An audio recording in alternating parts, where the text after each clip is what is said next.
Good evening, everyone, and welcome to session 1 of World of the Character. Everybody having a good Friday evening? So far, yeah. Get to play some D&D, so yeah. Getting to learn it all again. Sounds like so much fun. I saw you playing in Geo's game on Wednesday. That looked like a lot of fun. Yeah, actually it was. Just wish we could have finished it. Hardly anybody ever finishes. Part of the fun. That's How many true. games really finish? Let's be honest. Okay, true. I mean, really, it's just opening up for the next story, right? Very true, very true. That's true. All right, it looks like we're still missing a couple of people from the table, but I think it's okay to go ahead and maybe introduce yourself to the stream viewers, and if you have a Twitch or a Twitter or any place you'd like them to know to be able to look you up, you can mention that too. And why don't we start with whoever's playing Survok? That would be MacabreDerek, and you can in fact find me on Twitch TV/MacabreDerek. You end up finding me playing Survok, the wizard, that is of black scales. Interesting, sort. More grown up, streetwise, trying to end up finding, how should I put this, his fortune. Not necessarily in gold, though that does play a part. No, his actual destiny, as it were, that he searches to end up following those things that most people miss, how the dominoes fall, and end up seeing what is it that leads people to their predetermined fates, and hopefully in turn be able to avoid his own. Martinna. Well, new to D&D again. Just Martinna, she's a thief or rogue. Let's see what else. She she was raised out on the streets, just trying to make her way, and then she got it messed in with another group, and they started teaching her the ways of the rogue, and she was okay with that. So as far as she's been running with them and getting everything set up for her later in life.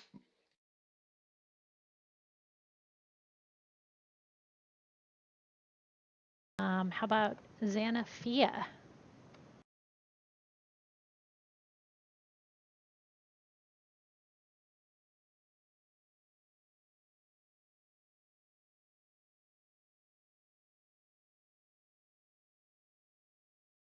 All right, we'll come back. How about Remt? Remt Ironrot is a male, relatively young bugbear. He had to run away from his hometown because of a misunderstanding, purely a misunderstanding. Somebody told him to do something. Remt, being the good thug soldier for his clan, or guild rather, went along with it, and unfortunately that person only wanted to hurt him, so he had to get out of there with help from a fellow thief friend. And now he's just trying to figure out where he's out and about and make new friends. Thanks. Are you a Twitch player as well? I don't usually stream Twitch because bashfulness mostly. Fair, fair. Shall we try Xanaphia again? Hey, can you hear me now? Sure can. Okay. So my character is a wizard, and I am a hermit, and I guess the backstory will be something. I came from. Well, I wanted to study more, so and I couldn't find it where I was, so I went out and I in search of finding something that I was missing, trying to figure out what did I want to do, a higher calling, so to speak. So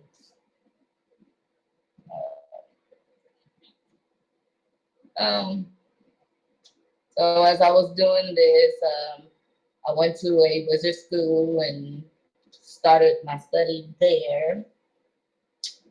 And felt that some was missing, so I ended up leaving the school to find out if there was more out there.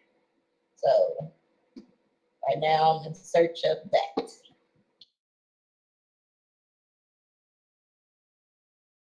Right? How about Roan? Roan is just a simple person. He's a leathersmith, and he's out for revenge in a way.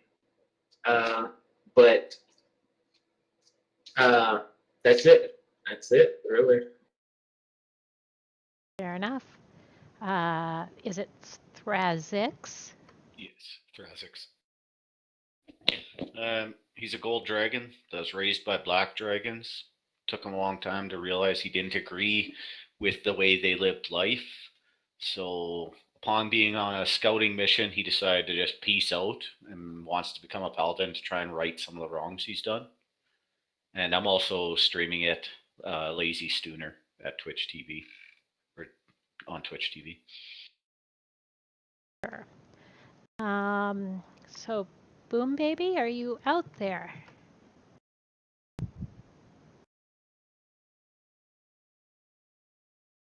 We'll do his introduction when he comes.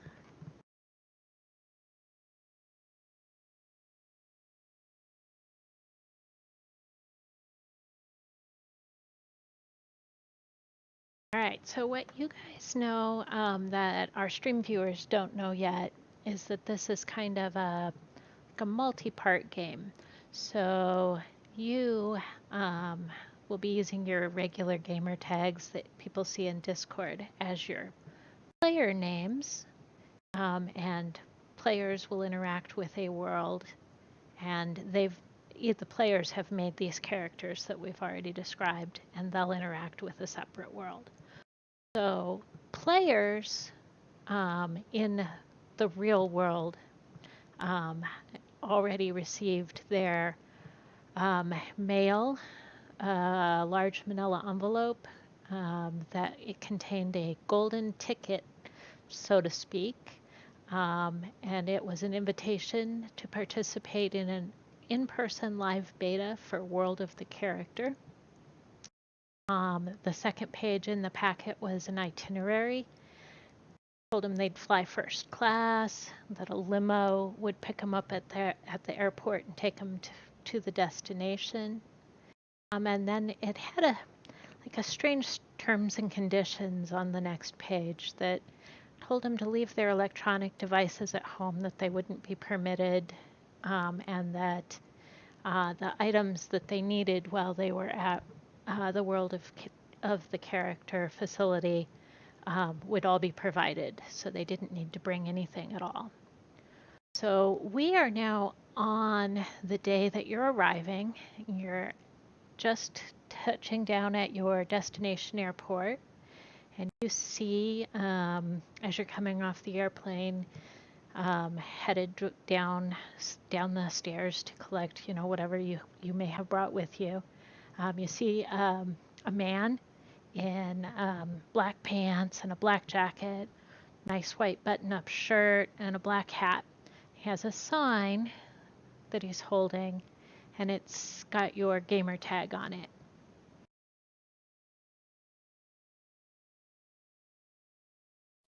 You know, I was really grateful for the opportunity. I was actually kind of surprised given that, small time streamer, just a few videos out and, several other projects on the go. It's kind of nice to finally get some traction going on, It kind of makes you feel good and a little bit of appreciation. Now all of a sudden, you got a golden ticket to a big event and hopefully get to end up making some contacts, maybe build things up, right? Ended up walking to this individual, smiles, trying to end up impressing, internally very nervous, trying to end up hanging on to a very light backpack, lighter than I'm comfortable with, used to bringing gear, especially sketchbooks and what have you, but it's not needed, so we'll end up seeing what it's going on. Raise my hand to gain the attention of the individual holding the sign with my tag on it. He nods at you, asks you which one you are, because everybody's name is on the sign. Sorry, I apologize. Kind of meekly smiling. MacabreDerek. Thanks again for the invite. And you are? Oh, well, Mr. Derek, sir, I'm the limo driver, but if you'll wait in that room over there while I wait for the rest of the party, we'll be taking off in about 15 or 20 minutes when the rest of the party arrives. Oh, I appreciate it. He looks a little odd. The party, what's he getting at? Well, it's far be it for me to ask questions, walking towards the room, looking back every so often, seeing if anybody else happens to be showing up. Room, you find a comfy couch, as well as a table with some, beverages on it for your waiting time. LazyStooner goes, gets his suitcase. It's bright blue, looks like it's from the 50s, because it is, and it's not very big. Walks directly up to the guy and says, "I'm LazyStooner," and starts heading towards the room, because I already saw the previous person do it, and I don't really like talking to people. Nice.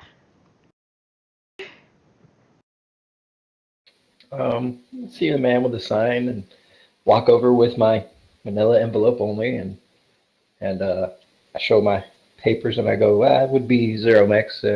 Where do I go? What do I do?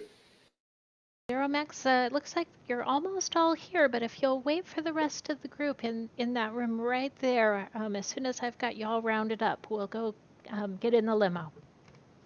All right. Boombaby is walking out of the store at the airport. There, he's got two big bags. One's got two liters of Coke and a couple of Red Bulls, and the other's got a couple of bags of Old Dutch nachos. And he walks by the baggage thing, and he picks up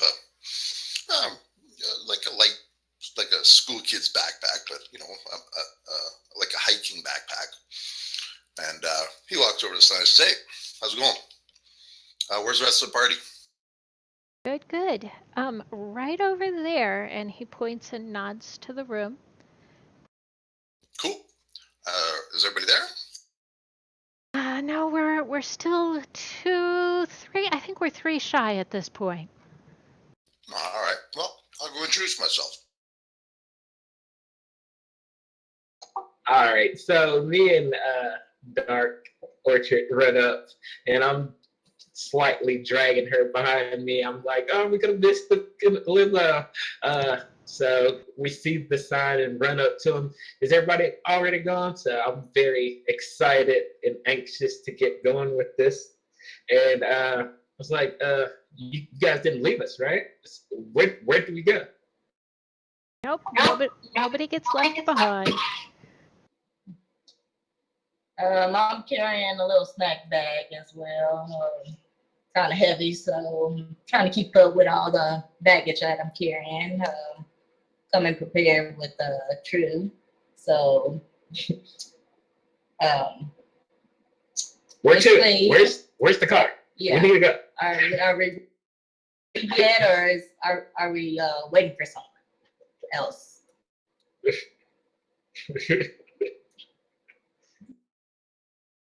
Well, not late yet. I think we've just got one more maybe, I think. And he turns around and looks in the room and kind of counts heads. No, I'm really sure. One more. All right, I get off the plane, go to the baggage claim, and pick up my little backpack. And I just happened to see the gentleman with the sign that has my name on there, and walk over, introduce myself, and say, "Where's the rest of the group?"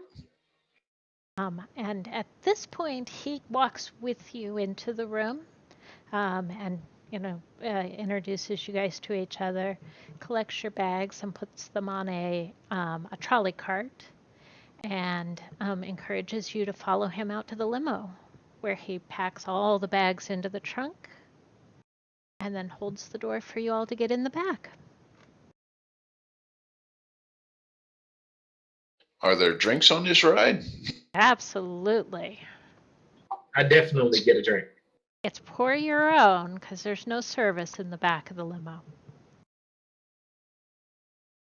I get me a good drink too.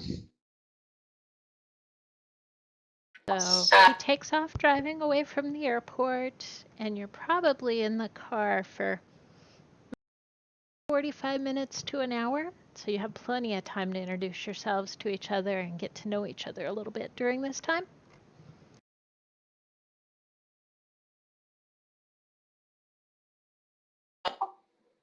After the much excitement of being on the plane, I kind of fall asleep.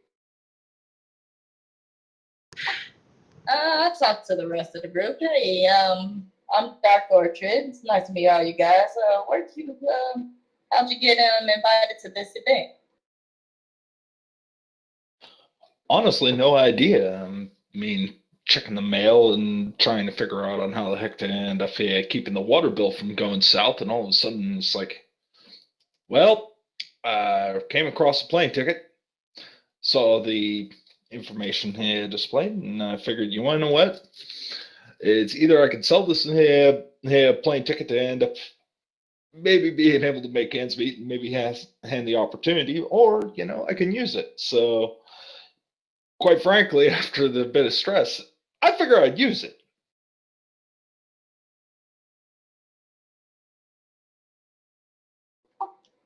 Sounds good. I got invited by Comic-Con, so I was at a Comic-Con event with my husband, so I'm just lucky to be here. I'm kind of excited of how this is going to go. Now you're making me feel like I'm the small chihuahua among the big dogs. Well, I got invited by going to the local game store, looking at the games and everything. Just happened to fill out a little questionnaire, and that's how I ended up getting there. I'm also in the same boat. It's at the local game store, looking at books for D&D. Guy asked me if I was interested. I signed up. Wow, okay, so that's what that questionnaire was all about. Okay, I wasn't aware they were related. Thanks. Clears that up. Sorry, I get a little scatterbrained from time to time.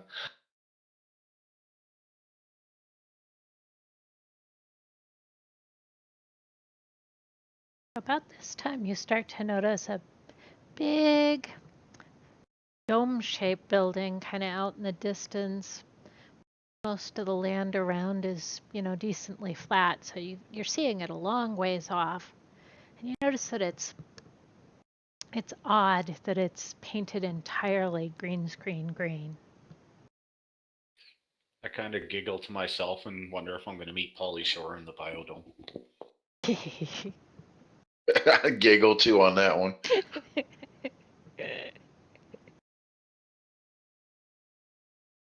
About this time, the limo starts to slow down and turns off and begins to point itself in the direction of the green dome, so you know that's where you're headed.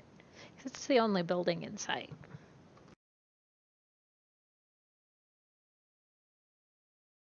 Must be pretty big to drag us all the way out here. I don't see a hotel. I wonder where they're putting us up.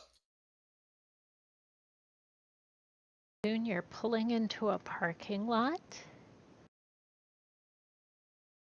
Next thing you know, you're parked, and the limo driver is opening the door for you to get out, and the trunk to collect your bags from.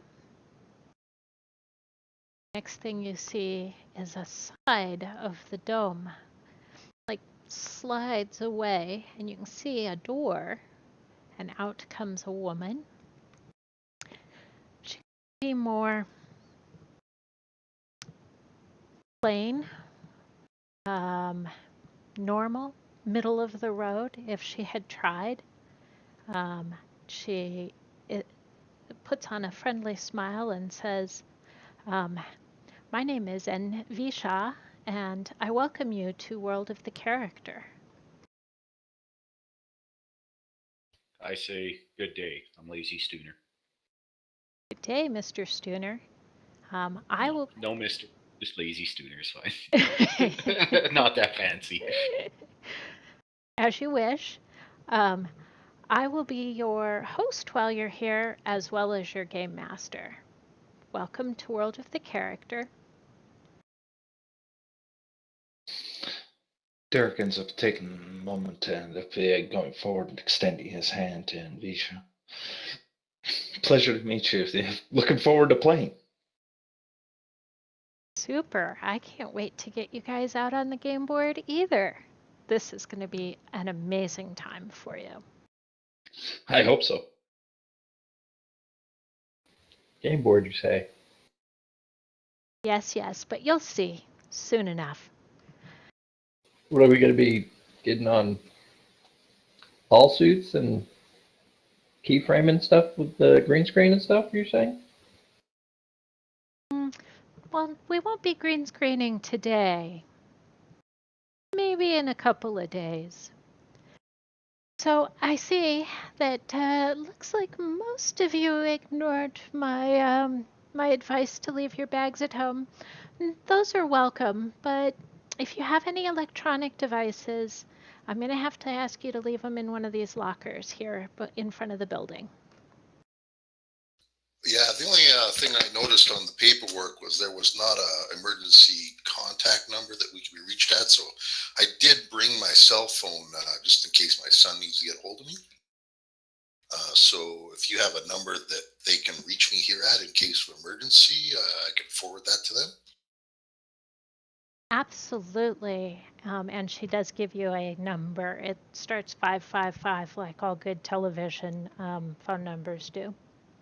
I squint my eyes at that. I'm like, this is not a real 555 is not a real prefix for a number. So, like, do you have a real number? Right. She gives you a real number.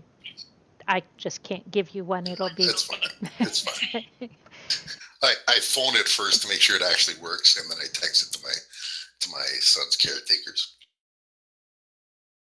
Super. So she gives you each your own locker key and locker space available to put any electronic devices in. I didn't bring anything. I got like sandals and clothes. That's about all. And she will invite you to come inside.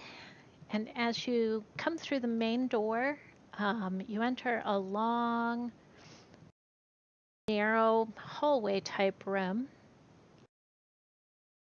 And you can kind of hear like a screening machine, like maybe you might see at an airport.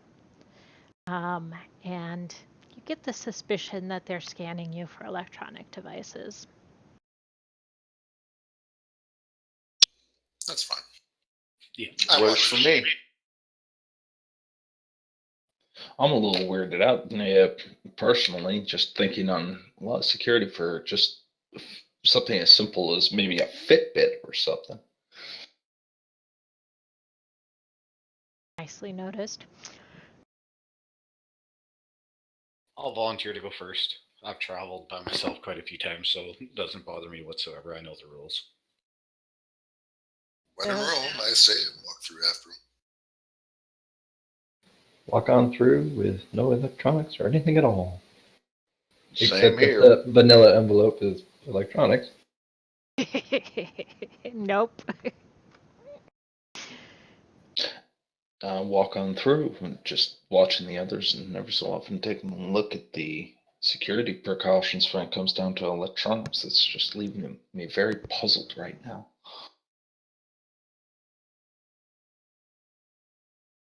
Are we walking through like an X-ray machine or something? Yep. Okay. Is it a metal detector or is it an X-ray machine? More like an X-ray machine, so that it's looking for circuitry and that sort of stuff, more than looking for metal items. It would still catch metal though, because that's going to be more dense. True. Okay. It looks like the whole group passes without incident. Nothing set it off. I secretly deactivate my ocular drone. I'm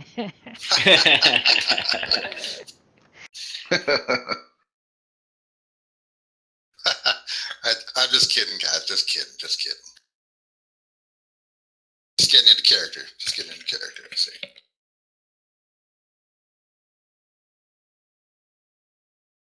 So now that everybody's in, the door on the other side goes ahead and closes back shut again. So you're kind of sealed off from the outside. And you kind of notice it's lit and comfortable inside, but there's no windows or visible doorways. It's like a fully enclosed structure once the door is pushed shut. Like a well-lit dungeon. Ah, wonder how that might happen. Yeah, well, they've certainly put a lot of effort into it. Is that actual stone? Pressing my hand up against the wall, like just testing, like, what's going on? Look at it this way. At least the sun won't be reflecting off our screens, right? True enough. So Invisha at this point asks you to follow her. She says, we've got a lot to get done today. And she invites you to come along down a hallway, around a corner, and into a room. And inside this room, you can see that there is medieval type clothing of all descriptions and all sizes. And she invites you to find some things you like to costume up your character with. What do you find?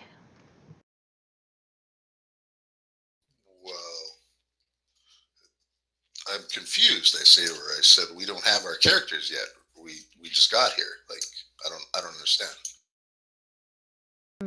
You weren't So here this is when more we of a were LARP introducing thing? characters. Sorry. Yeah, LazyStooner goes straight for heavy armor, sword, shield, and anything that clanks as loudly as possible. Ah, the classics. Let's take a look here. This looks interesting. Reach over and then pulling out what seems to be almost like a fortune teller's robe made of purples and slight gold trim. Surprisingly, it fits me given the fact that I'm a 4XL and 6'2", so trying to find anything that fits is kind of a pain. And all of a sudden, hey, wow, this actually suits fairly well. Like it was made for you. I'm not aware of that. And my suspicions are entirely dropped at the awe of this robe. I'm like, oh man, this is awesome. Start looking around for anything else I might be able to use. I don't put on boots, though. I remain in sandals, because I hate wearing shoes and socks. It drives me batty. And I shrug after a couple of minutes everybody else kind of going and rooting through. So I'll go and grab some sturdy leather armor and a heavy cloak with a hood, and it's all medieval. So I'll grab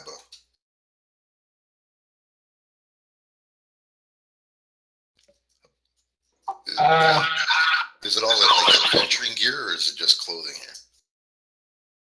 Clothing and gear too. I mean, swords and shields and bows and arrows and all of that sort of stuff is all in costuming. Okay. Yeah, I grab a backpack and throw a bunch of assorted things in, and pick up a nice light crossbow and a case of arrows and a hefty war hammer and shield. Kind of stack it all over by where I put my backpack and bags of junk food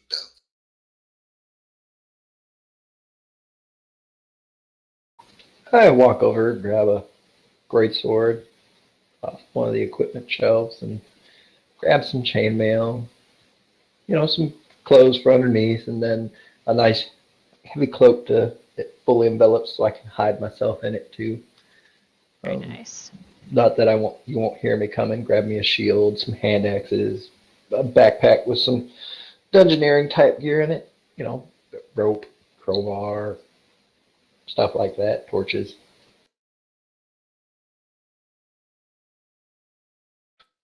I kind of end up finding this interesting looking dagger prop.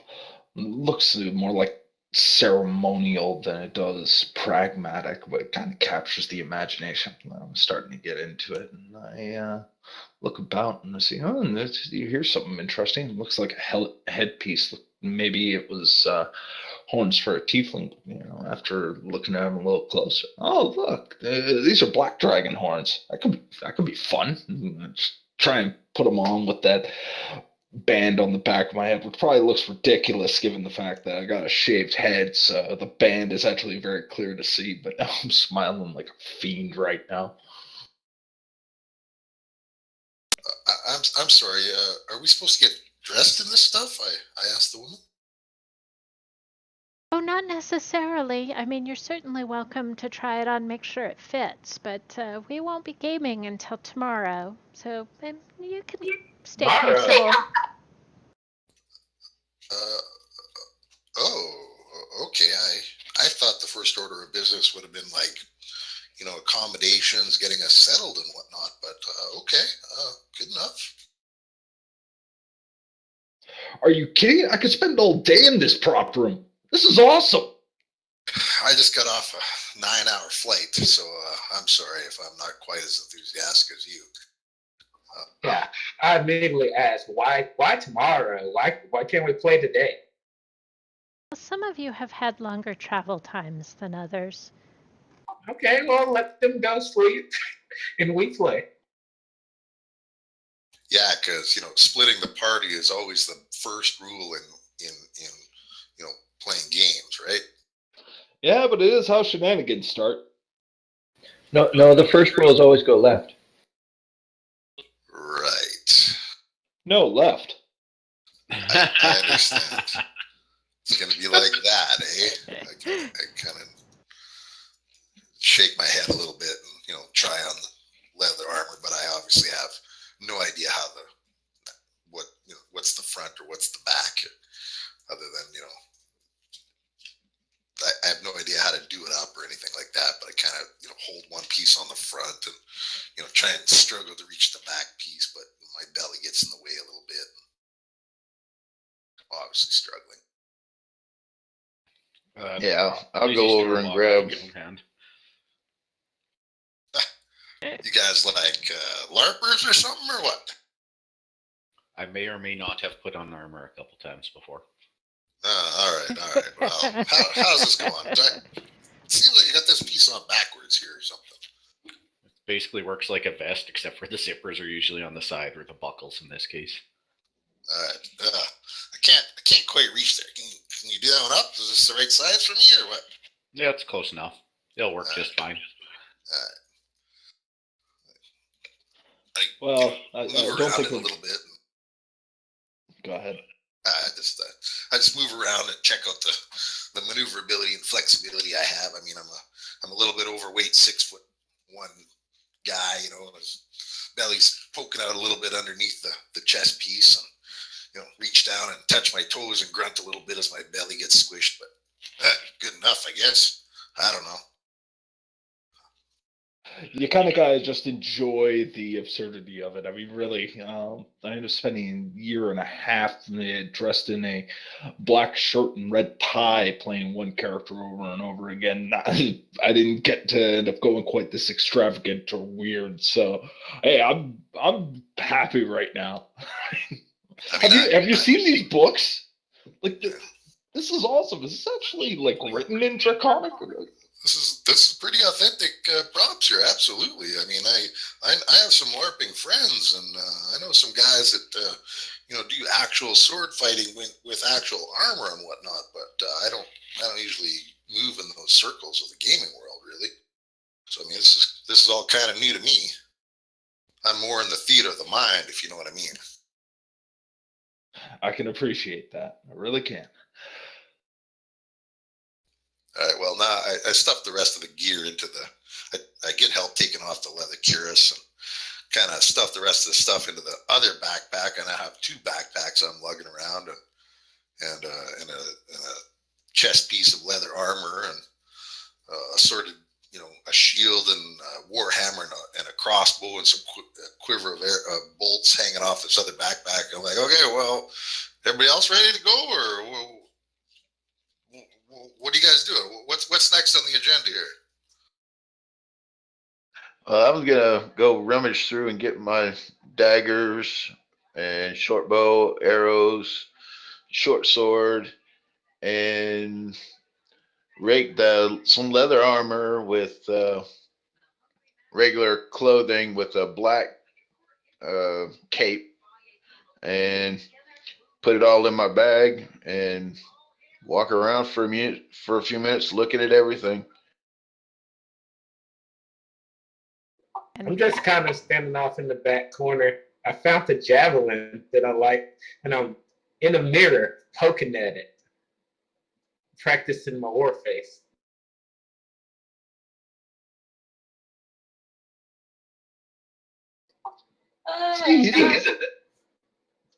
I'm still looking for my stuff. I'm sort of looking through some of the armor, looking at this black armor that's kind of leather, and also has a bit of purple in it, which is one of my favorite colors. So I found some that fits for a character that I think would be fitting for me. So get that, and I find a bag, and I put it in a bag, and I look over at True in the mirror and tell him to figure out what he's actually gonna wear along, instead of just making faces. Then I say, oh, you know what? Maybe I should get an axe. Now I'm over in the weapons looking for axes now. I just yell to her, can you pick me out something to wear? I tell him no, and I continue to look for my stuff while he's looking through the weapons. And I find, with the bag, I go over to the weapons and join him looking for my weapons as well. So I find some dagger, short sword thing that looks quite cool, and grab that, put that in a bag, and found a shield that looks pretty cool as well. So I find that too.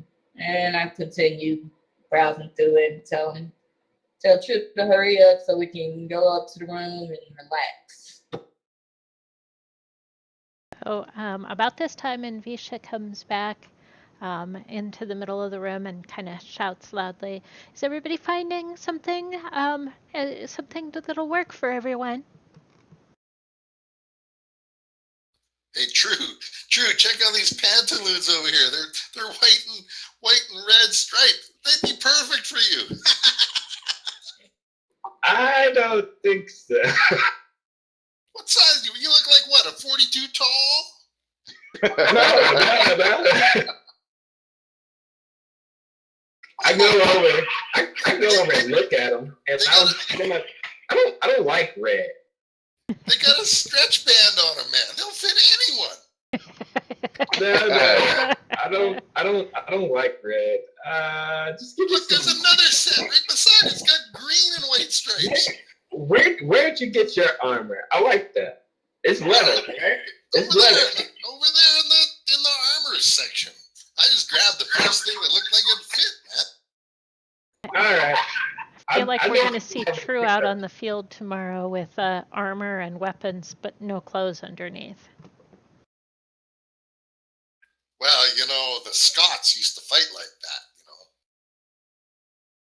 Many barbarian tribes of ancient, the Picts too, they were famous for just wielding a javelin. I saw you hefting that javelin. Like, that point on that thing is actually sharp, man. You gotta be careful with that thing. No, it's all right. I'm a professional. All right. It looked like it. Scary war face, by the way. And then we died. Thank you. I was practicing. Thank you. Cool. Anyway, hurry up. It looks like, hey, what's this? And I pick up a package of, you know, the pre-sealed packages that contain, you know, not electronics, but everything comes in a pre-packaged thing, and it's like a deck of cards with some dice and stuff. I'm like, hey, look, they got role-playing games in the role-playing games, and I show it when it's like a 3-dragon anti-set complete with instructions, and I'm like, oh, hey, this is pretty cool. How is that actually played? I don't know, man. It comes with a rule set. I'm going to learn right now. Well, you guys are getting the rest of your stuff, man. And I crack open the thing and pull out the instructions and start reading the instructions. So in Visha at this point says, over there against the back wall, you'll see that there are carts, and each cart has your name on it. And if you'll put your clothing selections and anything else you've brought with you on the cart, they'll be delivered to your room while we go get set up for your augmented reality gear. Sweet. Yeah. Holy cow! All right. All right. So how do we get food around here, though? I'm starving. Ah, sucker! I brought my own, and I pick up my 2 bags of junk food. How did you manage to get that on the plane? They wouldn't let me bring an apple. I picked it up at the duty-free shop, man.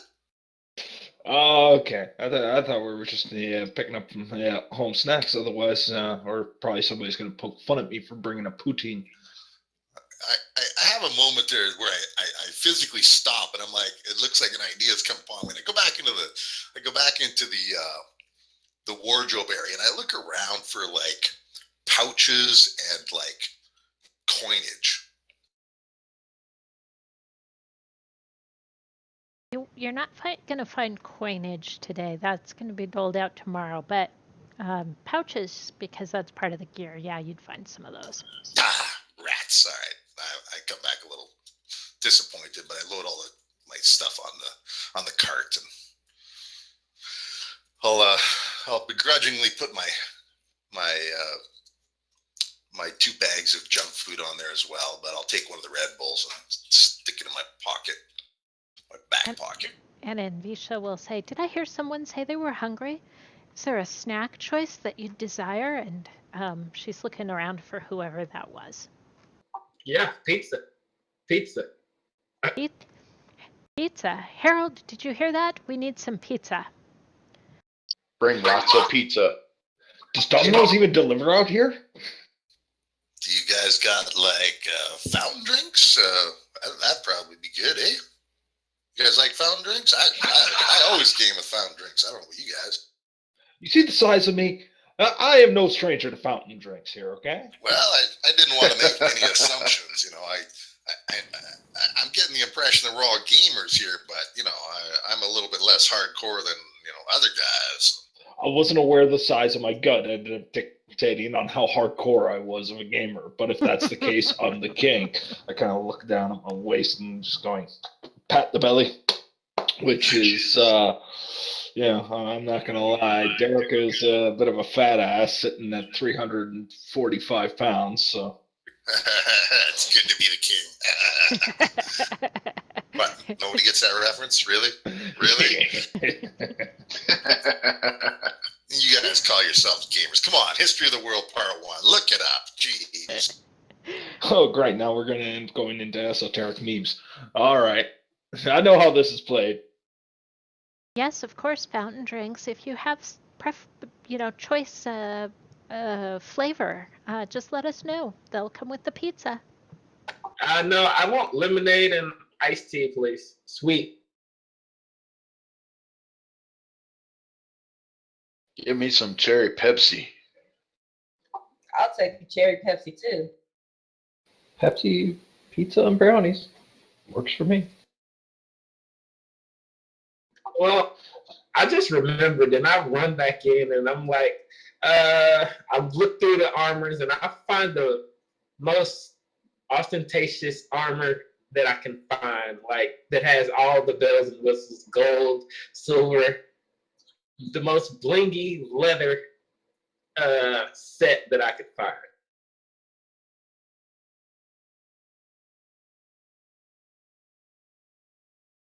Very nice.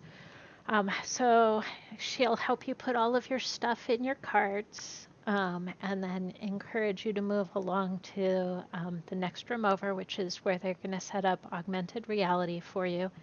And as you have to kind of do it one at a time, they'll set up pizza and your beverages and the brownies at a table off to one side so the rest of you can be eating while they're setting you all up.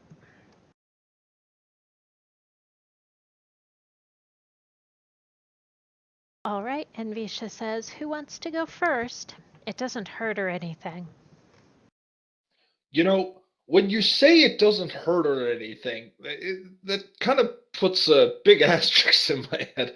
Yeah, I'll play the resident tough guy, I guess. Nervously, I start stepping forward. The first time into playing around with augmented reality, so I'm kind of curious. I'll go second. Oh, yeah, I'm curious too to see how it goes. All right, so the technician goes ahead and seats Derek in a chair kind of off in one corner, and you see them getting out three.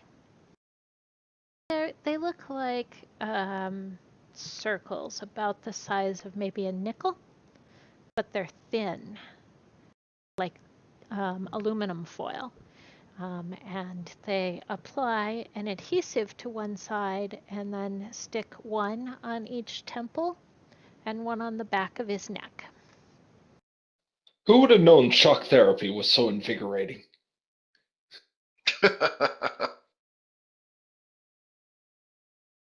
There, and Visha says, see, I told you it doesn't hurt.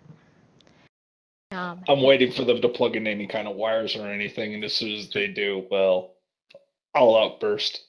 I'll definitely outburst. Do you know Kung Fu yet?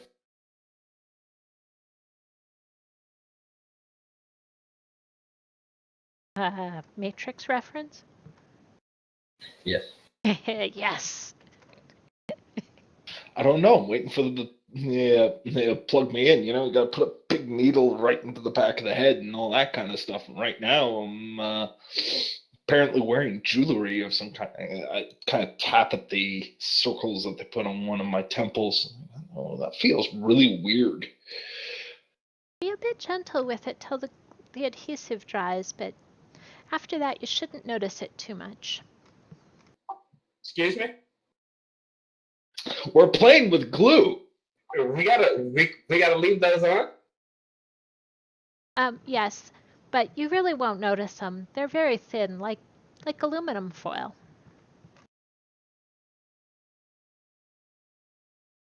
What are they for exactly? Oh, Well, starting tomorrow, we'll turn them on for you, and then they'll help you to see the world of your character better. So I guess it's like an addition to the Oculus Rift kind of thing. Maybe more like Google Glass, only not a pair of glasses. It's meant to put something over what's already there. Oh, okay, cool. So Are they waterproof? Can you shower with these on, or are they gonna hurt if you do? nope, they shower very nicely. They will fall off in about 5 to 7 days. The adhesive doesn't stay forever, but they are waterproof. I walk up to her. She ends up stating the question. It's like, yeah, right now they're dry and fine, and I don't have any adverse effects. We're not gonna. That's not normal. What's not normal? And Visha says, "Excuse me, but they're not even on right now." Shh. It's his electric personality. Buzzing with charisma and electricity, especially if you put me near a wall socket. All right, so she'll take you and get you set up with the technician one at a time until you've all finished. You've had some pizza and fountain drinks and brownies and anything else that you were hungry for. She just makes sure it arrives for you.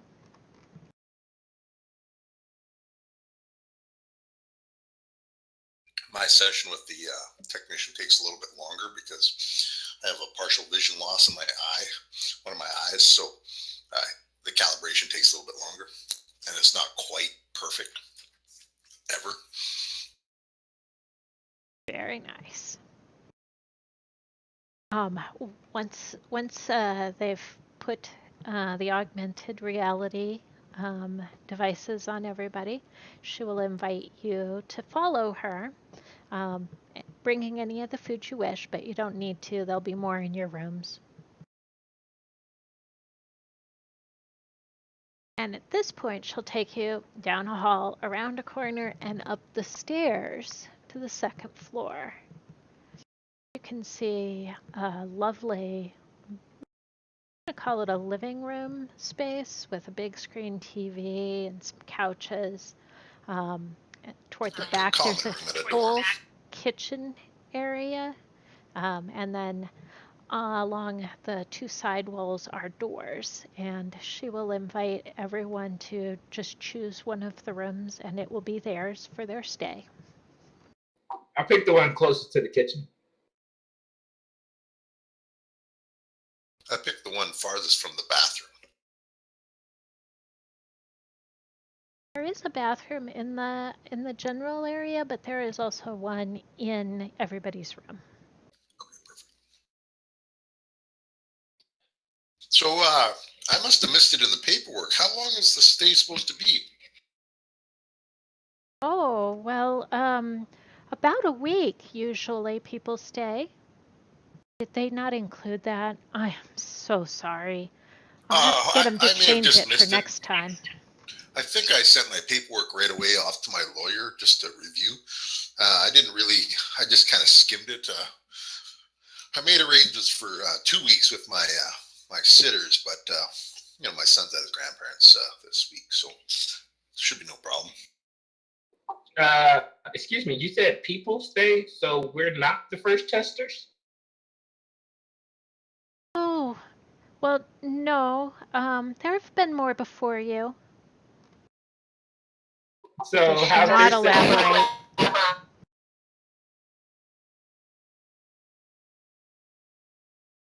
I badger her a little. Like, how did their sessions go? Like, what did they get accomplished?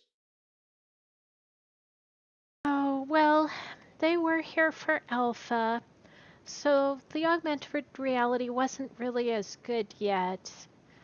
I think they went away rather disappointed. I'm hoping it's better now.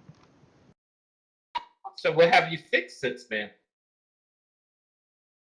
Oh, well, we've made tremendous improvements, but I'll show you tomorrow. Is there some technical specifications and whatnot that we can look over, or?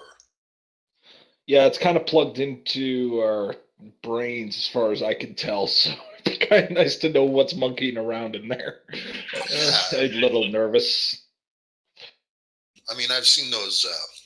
What are those headsets called? They came out recently with Oculus Rift. Oculus Rift. Yeah. Have you tried them? I haven't. I have, and I got so freaking motion sick trying to play here Resident Evil 7. It was actually kind of hilarious. Don't drink. Well, that kind of goes without saying, but yeah, I'm having Speaking of, trouble seeing 3D, so I just, I'm just kind of wondering. I hope it works. yeah, so do I. I'm not gonna lie, because all electronics were stored in the lockers and all that. I'm kind of nick fitting right now, and kind of had to leave my vape in there. So, is there any way to circumvent that, or am I just going to be nick fitting for the next week?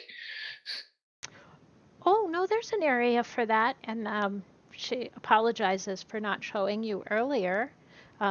It's over around the corner and down the hall because they don't want smoke in all of the guest rooms. Okay, appreciate that. Would I be able to retrieve that at some point? Or, you told me to leave everything in the bag, so. So I pull out a cigarette and I'm like vapors, and I walk down the hall.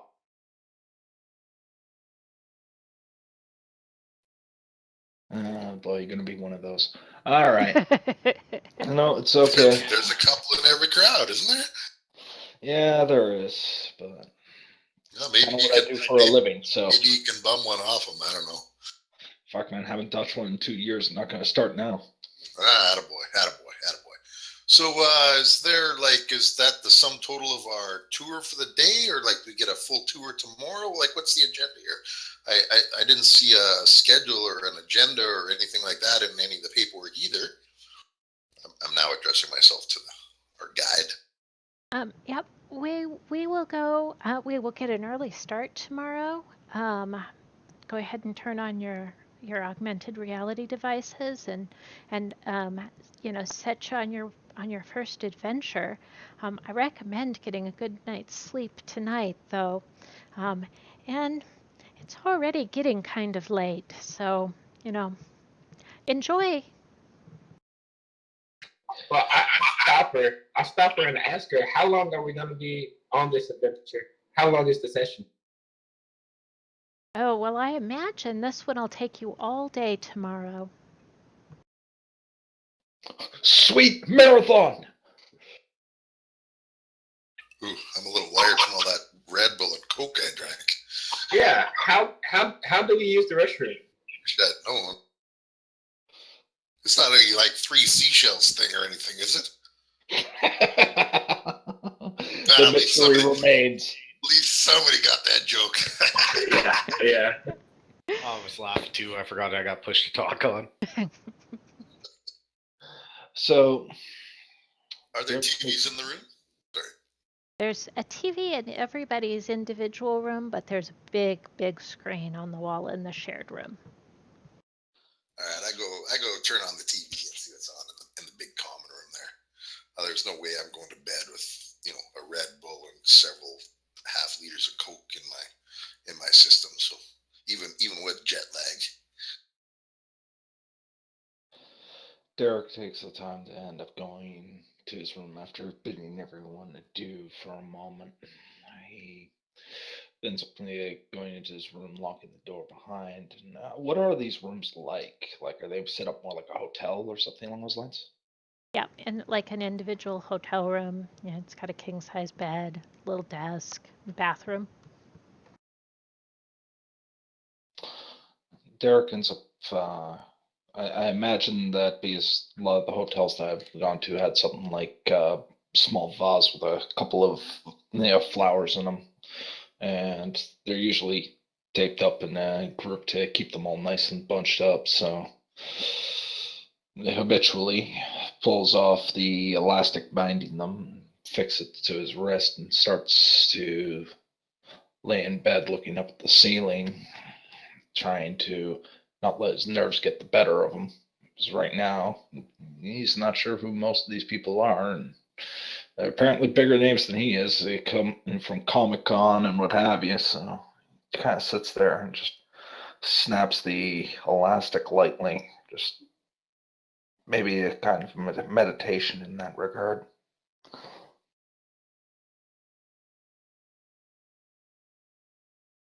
Nice. Boombaby, what did you find on TV to watch? I don't know. I probably said, I don't know, is there like an internet connection? Get on Like the internet Netflix? and all the cable channels. All right, cool. I'm gonna pull up some YouTubes of Shadowrun game that I've been following on Hyper RPG, and I'm just gonna kind of have that running in the background and just kind of giggling at the foolishness of it all. I'll watch that for about, I don't know, hour and a half and then make my way off to bed.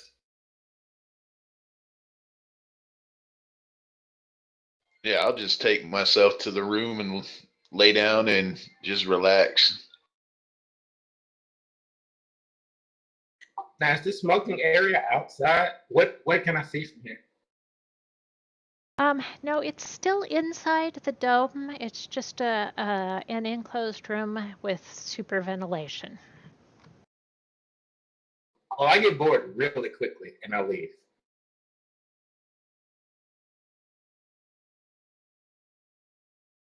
I go to bed. I just sleep. And I've already fallen asleep and went to the room, so. LazyStooner just wanders around till it gets real late and goes to bed eventually. Love it. Right, so it sounds like everybody eventually wanders off to bed. And at some time in the morning, I'm going to go with, say, 7 or 8 o'clock, you hear a loud, like an alarm type noise, like your alarm clock's going off. But you can't find one in your room to turn off. It's on the augmented reality thing. I am still completely asleep. I nudge him and say, "Do you hear that? It's driving me crazy. I can't sleep anymore. Let's wake up." I run out into the hall in a pair of shorts, like checking to see if it's a fire alarm. You know, a throwback to his university days when idiots would come in the middle of the night and set out the fire alarm. Like what? Hate when that happens. So, Invisha is in the living room again this morning, and she encourages you all to costume up so we can get started. What do you mean custom up? Why? I thought we were playing a game. Yes, we are. I thought augmented reality. Like, what do we got to get costumed up for? I thought that was for the character that we're supposed to make. The costume is for you, so you fit your character. The augmented reality is so that you see the world. Oh, I get it. So the whole thing is visual and audio, but not tactile. So you want us to actually like feel the armor on us and all that kind of stuff. Is that how this works? Very nice. Okay. I guess. God, I grabbed a ton of crap in that backpack, man. That's gonna suck carrying that around. Yeah, well, I just ended up taking a look at the backpack, and I was like, it shouldn't be too much of a problem. But then all of a sudden, I remembered what a buddy of mine in the military once ended up telling me, if ounces equal pounds and pounds equals pain. I don't know anything about that, but I know I packed a lot of crap in that bag. All right, well, I guess I'll go get, what's for breakfast? Any breakfast? Oh, there's leftover pizza. Right on. I grab a couple of slices of pizza and go back to my room. There's definitely leftover pizza, but you can also smell tempting bacon, sausage, Ooh, bacon, sausage, eggs, pancakes. waffles, pancakes, all kinds of yummy breakfasty scents as well. I'm going with the leftover. I asked for donuts. Where are the donuts? And coffee. Are you sure? Donuts and coffee first thing in the morning. Are you a cop? I hope not. I know. No, I'm not a cop. Yeah. He's a cop. I'll take a little bit of toast and the biggest mug of coffee I can find. Yeah, you know what they say, right? Denial is the first sign of guilt. The coffee's not even for me. I don't drink coffee. The coffee's for my wife. Pack your bags. We're going for a guilt trip. Wow. All right. I come out kind of shrugging under the weight of my backpack a little bit. I'm like, not as bad. It's almost as heavy as my tool belt, for Pete's sake. At this point, Envisha looks up at you kind of sideways and says, you know, you're not required to carry everything you picked as a selection every time we go. Well, you said gear up. You didn't say that. Okay, well, I'm saying it now. All right, I drop my bag back on the ground and take out like a crowbar, an extra set of bedroll, and, you know, the extra 200 feet of rope that I threw in there. Pretty soon there's a fairly hefty pile of extraneous gear just kind of laying off the one side of the main common room there. Hey, you guys want any of this stuff? I don't know. I just grabbed a bunch of stuff I thought might be useful. Derek's busy trying to fitting everything on, making sure that it's all nice and snug, though he really is starting to feel the weight of everything he picked up, and he's not even wearing armor. Oof. Yeah, I think I got enough, brother. All right, man. Hey, I figured out how to play that game last night. I didn't really try it, but I was reading the rules. How does it work? Well, it's. You ever play like what's that board game? Talisman? Okay, yeah. It's kind of like that, but instead of the board, there's like it's kind of a card building thing, and when you draw the cards, you can make the map as you kind of go along, and then the dice help you resolve the conflicts based on the stats on the cards of your monsters and heroes and whatnot. It's pretty cool. We should do it. We'll have to try it out later on. Yeah. Well, all this technology, we want to end up playing a card game. Well, I mean, gotta do something to pass the time, right? Yeah, I guess so. It looks pretty cool. It's kind of a cool concept for a game. Yeah. All right. So I grab a couple more slices of pizza I grab a couple more pieces of pizza, stuff in my mouth, and a big thing of Coke to chase it.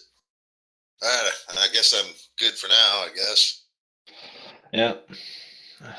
Derek ends up taking hold of coffee and makes a double. Sips it. Coffee. I don't drink it for the taste, brother. Yeah, Coke's my caffeine of choice. I try to lay off those energy drinks. They hurt my heart too much. Yeah, well, that's what got me into the shape I'm in right now. At one point in college, I was on like 3 or 4 of those a night. Sleep was for the weak. Right. You ever tried that Jolt crap, man? I had one of those. My heart rate went to like 230, man. Oh, I got you beat on that one. Babysitting person's kids, and they decided to stiff me the previous night. So instead, I ended up taking what they had managed to give me a couple of nights previously, bought an entire case of it, let the kids drink it, and parents came home as I'm leaving, and that's when it kicked in. Nice. Kind of cruel. Funny. Well, that's what they get for not paying me. Payback's a bitch. Who are we waiting on? Anyway, who are we waiting on? True. Get your wife out here. I open my door and I start to walk out, and I get hung up because my javelin's too long. And I was like, "You expect us to walk through this building with this?" You're supposed to carry the javelin in your hand. Haven't you seen anything? You don't put the spear in your backpack. Next thing I want to put a ladder and a 10-foot pole in there. Right? Like, you ever see a Roman soldier with his javelin strapped to his back? No, you never see a picture of that because they're always carrying it in their hand. This coming from the guy who didn't know which side the armor was put on. Well, just because I don't know anything about, physical actual armor. I mean, I studied history. I know lots about, many things. Anything to do with role playing, I know something a little bit about it. So come on. I often choose things like spears and javelins and great weapons for my weapons when I play D&D because I don't have to spend an action drawing the sword. I have it in my hand already. I can just go to fight, right? There's a little bit of method to my madness. Come on. At that comment, Derek just kind of snaps the rubber band at his wrist, smiles a bit on it, and slight grimace. Okay, I'm geeking out a little too much. I'll be honest. I can appreciate that. I really can. I'm kind of excited, and I look at where my watch would be if I was wearing a watch. I'm like, where's your wife, True? I'm right here. I come out in my clothes, and they're pretty lightweight, so I'm pretty comfortable. And I'm just pretty anxious to go. I don't know about you guys. Aren't you ready to play the game? See how this beta version goes? I'm ready for that too. Did you actually say it was beta? I didn't catch that part. Yeah, the lady said it was beta last night. All right, cool. Well, as we all gathered, we all ready to go? That chainmail looks really nice, by the way. Nice and shiny. Depending how this goes, it might not remain so. Doesn't that weigh like 50 pounds by itself? Well, that's why you got the belt. The belt actually makes most of the weight in your hips rather than your shoulders, so it doesn't put out your back. Yeah, I watched this YouTube video one time about the actual making of chainmail and how it was worn properly and stuff. And you're a good 6 inches thicker than you were last night, so I'm guessing it's all that padded shirts and whatnot you're wearing underneath there, hey? I kind of push on your chainmail on your chest a little bit to see if I can feel, your mass beneath it a little bit. So at this point, Envisha comes back into the room and she says, "Everybody ready to go?" Kind of gathers you up together and says, "All right, let's get a before picture." And she, encourages you to all stand close. Tall people in the back, the shorter people in the front. Snaps a picture, hangs it on the wall. Polaroid style. Old style.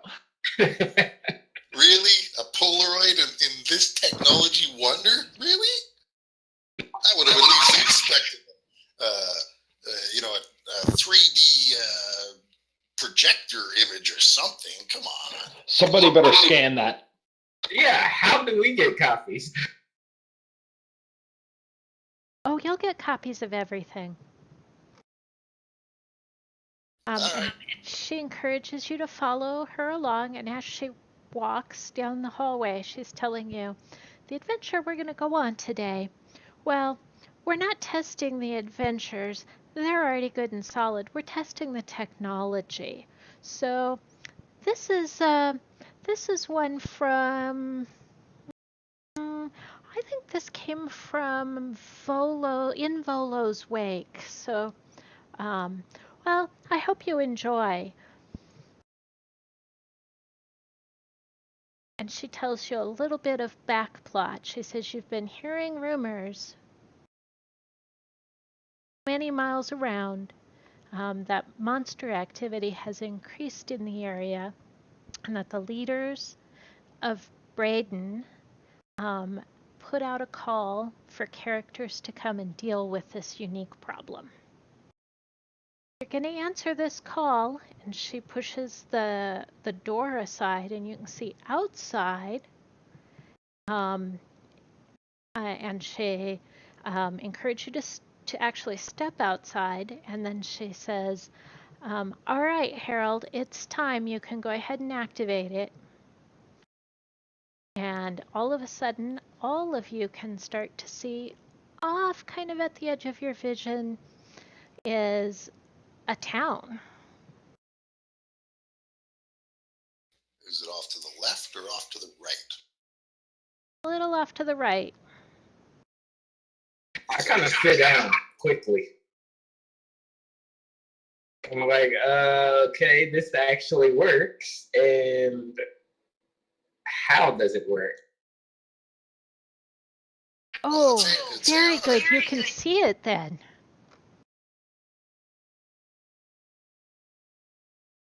Yeah, you mean the town over there? Dude, we're in a building. No, we can't. We stepped outside. Yep, we Does did it just step does it outside. give you a sense of the feel of, say, like the wind blowing and smell of grass and all that?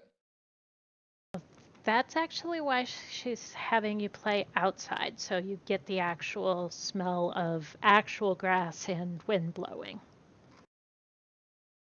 Oh man, I'm allergic to grass. Did I forget to mention that? That's pretty cool. So we're going to be encountering hay fever for our first adventure. And I kind of look to the others for a moment. Poison ivy, you mean? She's hot. Xeromex begins to wonder if this is going to turn out to be like Sword Art. We're all going to die. How does this work outside? I'm Well, I'm going to have to guess that it's kind of like, well, why does your wireless router work outside?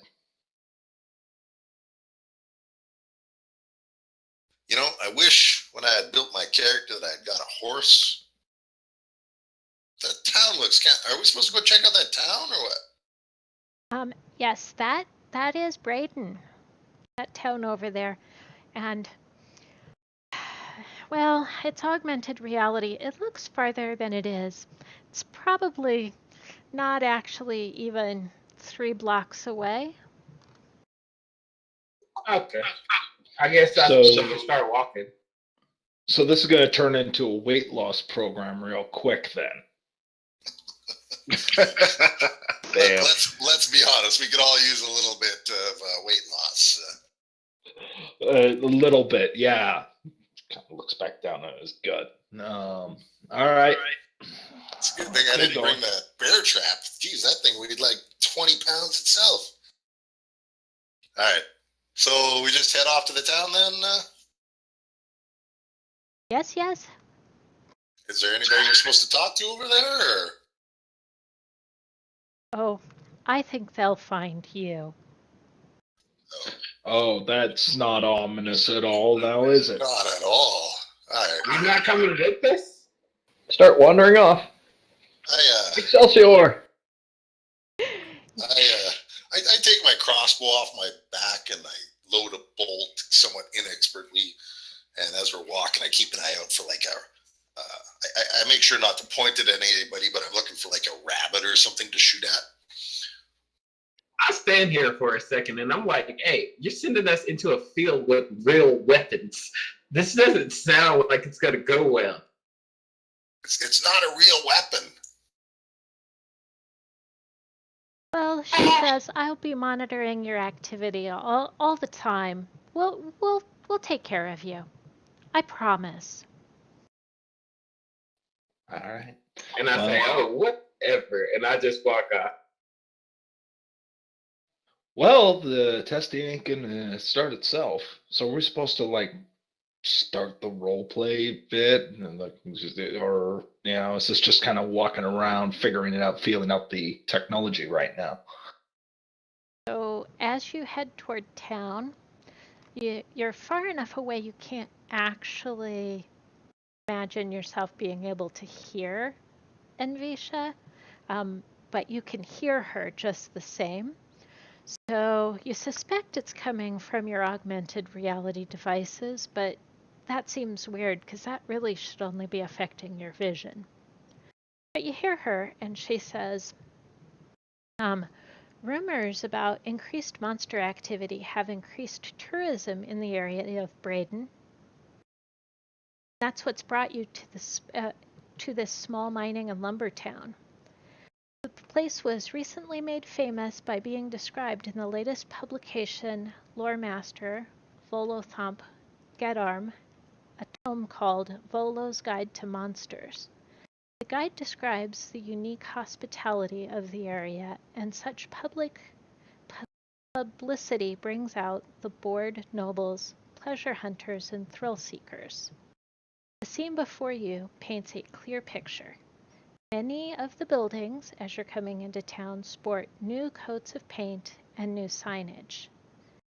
Flower beds and window boxes display fresh plantings. One end displays a banner that reads, "Volo slept here," while another displays a large banner claiming, "Volo slept better here." Stark contrast to the carefully kept buildings and grounds, garbage litters the area. Empty mugs and plates, scraps of food, torn and discarded clothing, and, ew, is that a human ear? Wow. Human ear, you mean future necklace? I shoot That my looks cross. cool. I shoot my crossbow at the first sign that said Volo slept here. You miss. See, it's not even real.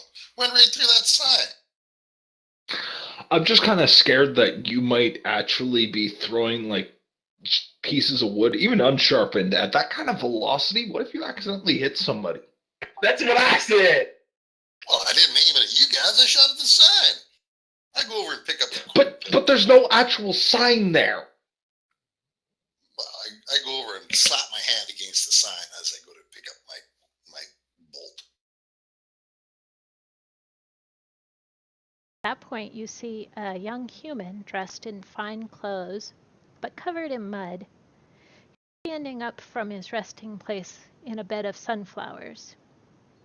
He blinks at you in confusion and says, "Fetch me my mount!"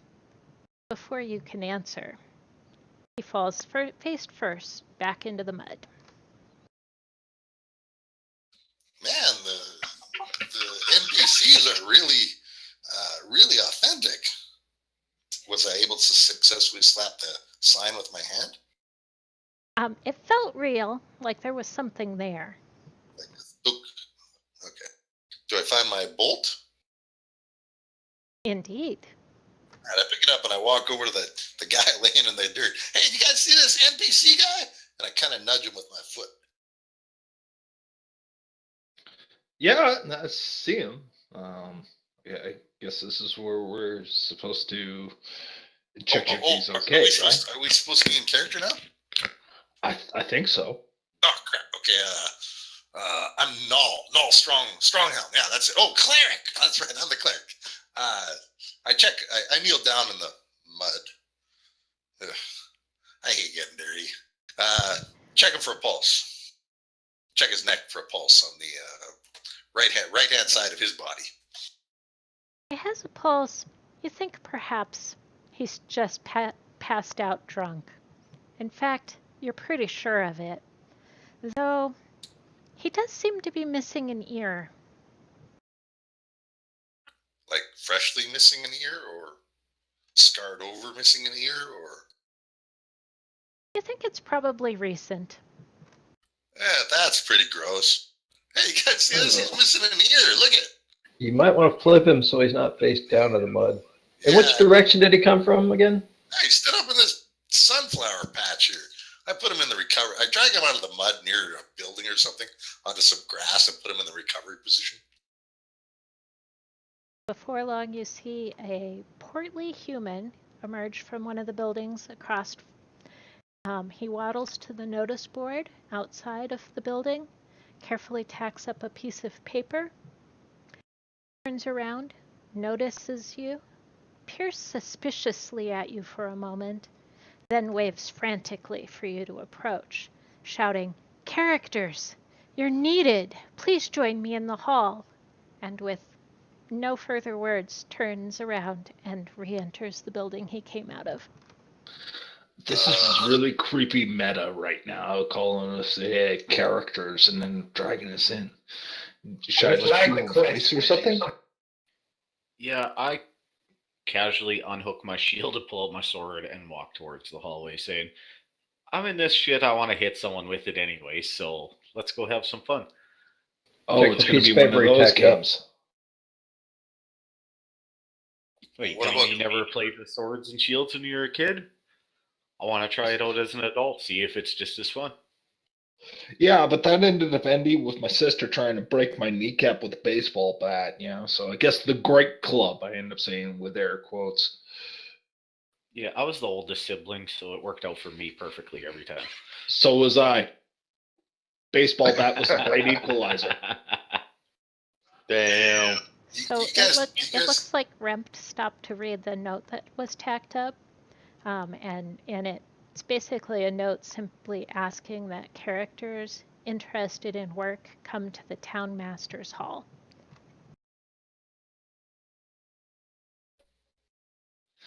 Well, then I end up walking in when the door. And when I get to the door, I open it up, looking at the others. Well, let us proceed. That first voice works, right? No, that's gonna you're not gonna be able to talk in like half an hour if you keep talking like that. Oh, just you wait. Oh God. All right. I check on the unconscious guy one more time before I head over to the building. We'll have to tell the fat guy about this guy. I mean, the townsman about this drunkard over here, I guess. I check on him too. I check him for money. Oh yeah, I didn't think of that. Has he got any? He's passed out drunk. It's probably all in the bartender's hands. I don't see a bar anywhere around here. Just a couple of places to sleep. Whatever. In fact, he has no coins on him at the moment. He's been passed out drunk for the last couple days off and on, so he's been parted from his money for a long time. Damn, no money. Is that his? I don't even want to think about that. All right, let's go over to whatever. Where'd that guy go? Where'd that NPC go? Where'd he go? I mean, where did the local townsfolk men go there that waved us over? Well, Sorry. in here. Probably in his building that he, wanted us to go into. Right. As ominous as this is, he probably ran out the back and there's a bunch of bugbears or something in there waiting for us. My family? Wait, you're playing a bugbear? Because I'm assuming we can see each other, but we see each other as we came in. We don't actually see each other as our characters just yet. That's a good question. You see each other like you came in, except in medieval costume. And the AR rig, is it it's like a headset that covers the eyes or what? Nope, it's just the 3 discs, one on each side of your forehead, or on each side, one on each temple and one on the back of your neck. There is no rig. Okay. So it fits comfortably under a helm or whatever. Okay. It should fit under your helm just fine.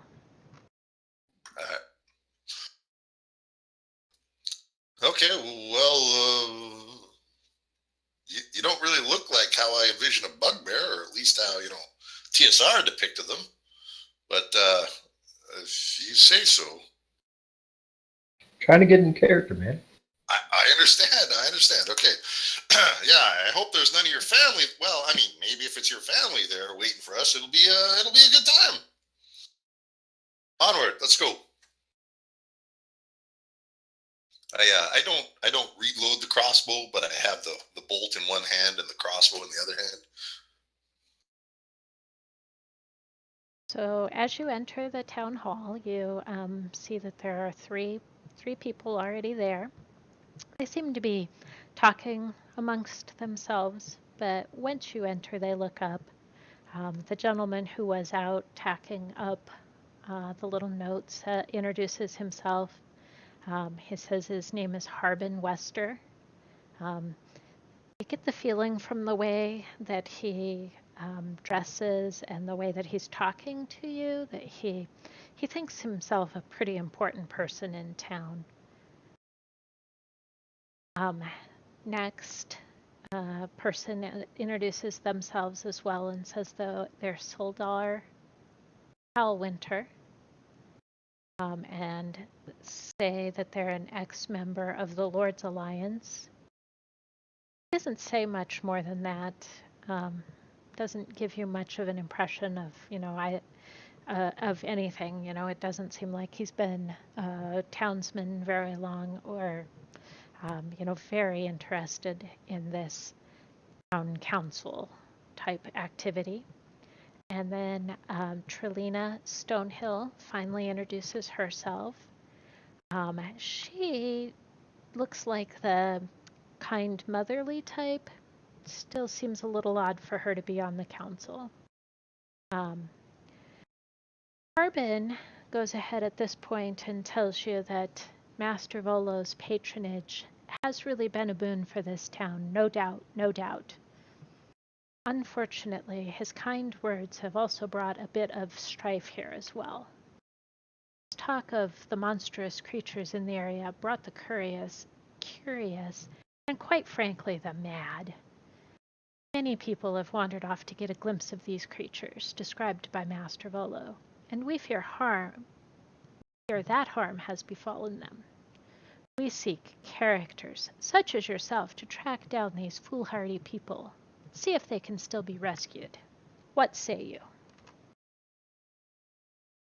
Well, we are a bunch of characters, I guess. What's in it for us? Exactly, what's in it for us?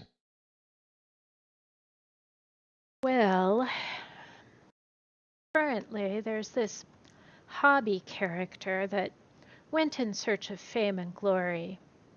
His first, he was zealous to be the first character to follow in Master Volo's footsteps. He went venturing into the bent forest and has not been seen or heard from for days. I think the council could see fit to part with, say, 50 gold if you return him safely to town. 50 gold each? Oh, well, no, 50 gold. 50 gold isn't enough. You know what we forgot to do? We forgot to ask her for our money. Dang it, guys. I'll tell the council, I'll do it for my share of 50 gold. I'm just here for the adventure. For the adventure, I guess. We are beta testers.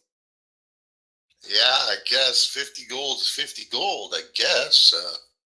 Where's the bent forest? The bent forest is south of here, probably a half-day's journey. I would actually stop in the town of the hamlet of Midway before I went into the bent forest. The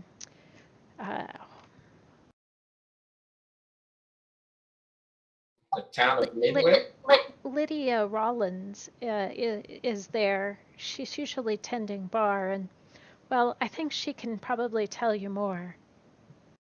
I mean, she's been here a couple of times to make sure we we knew about Lord Merriweather, and we're going to do something about it. Sorry, Lord Merriweather? Who's that? Is that Hobby? Yes, he's the gentleman who thinks himself a character, shall we say. But he's nothing more than a noble. Oh, so as a nobleman, he's probably got gold too. All right, this gets better and better. I was not aware that they ended up placing so little value on a man's life.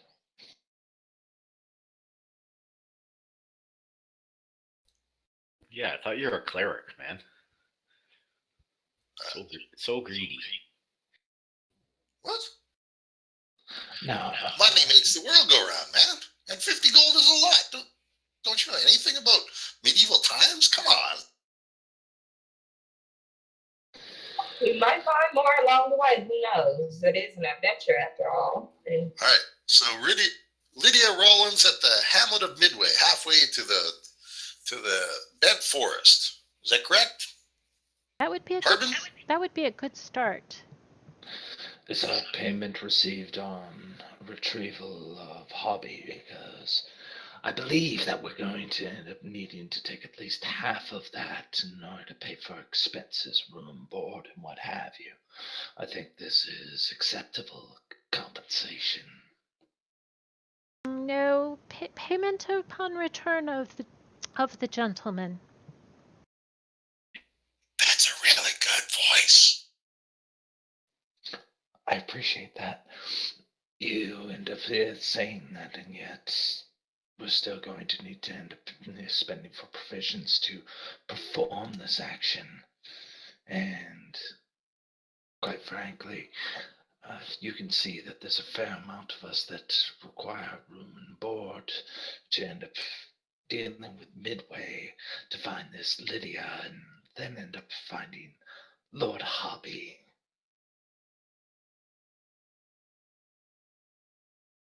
Well, perhaps Lydia will put you up in Midway. I mean, she does run the inn and tavern there.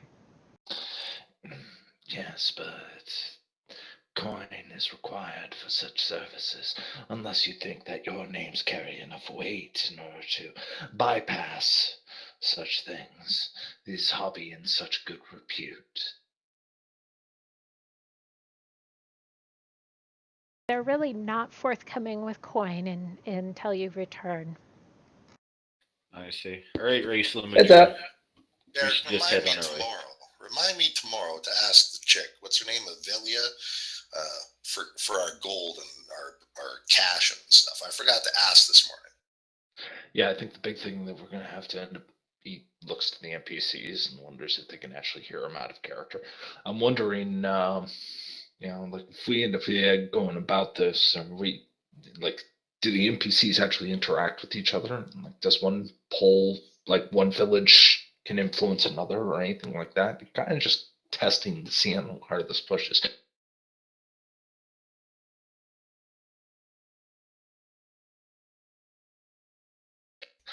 I walk over and poke Soldar on the shoulder.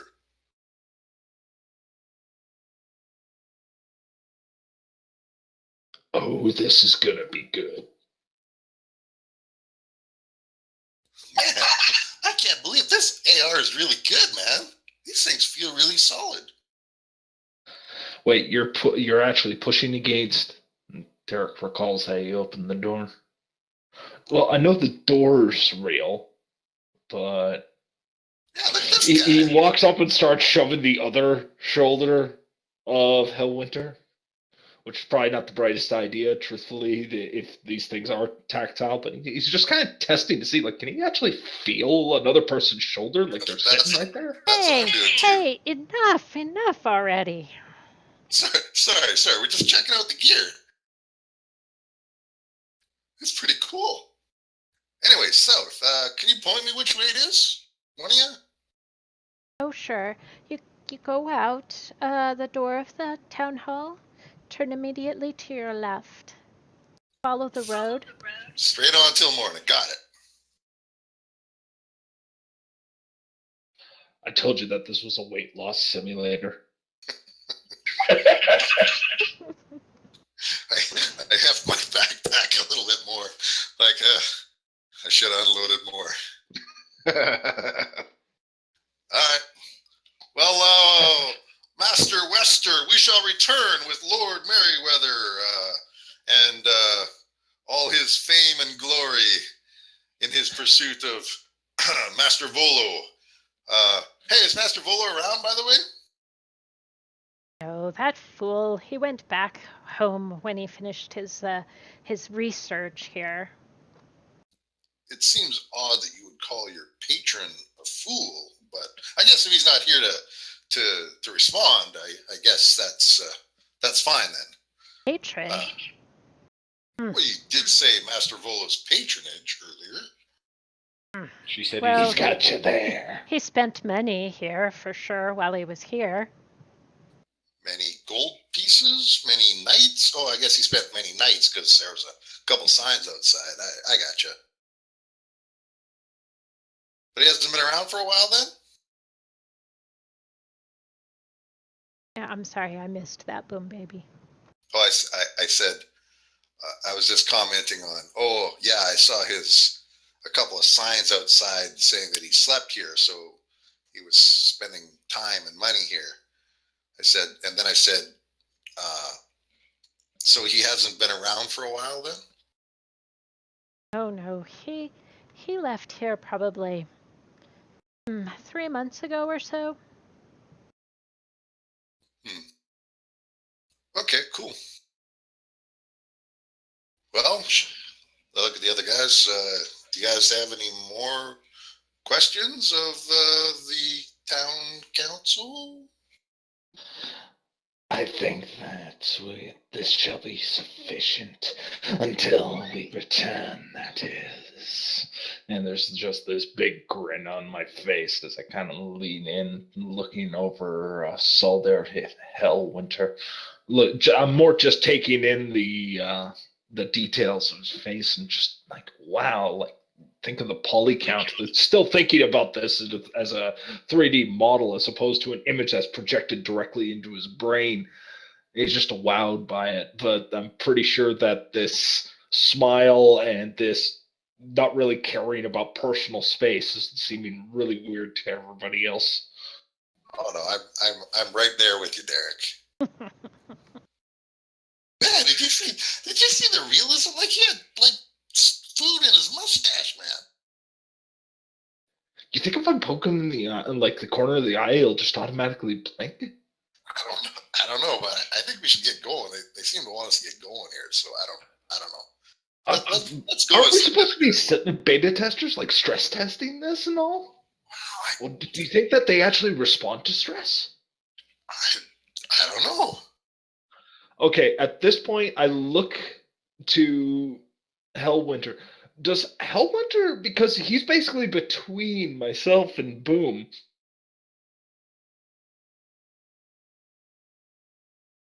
Lost you, Derek.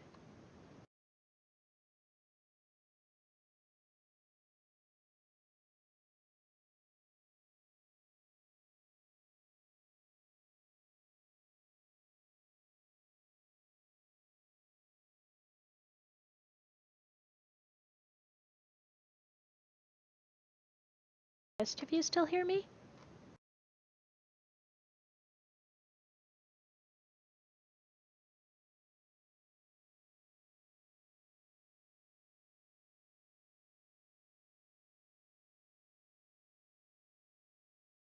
Now.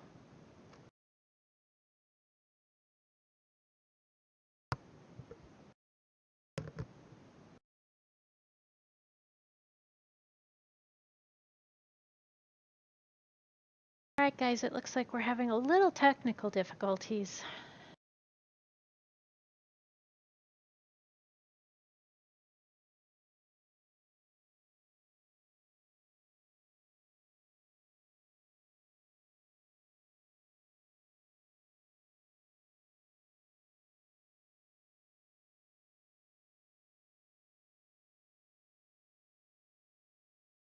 If I can get him back.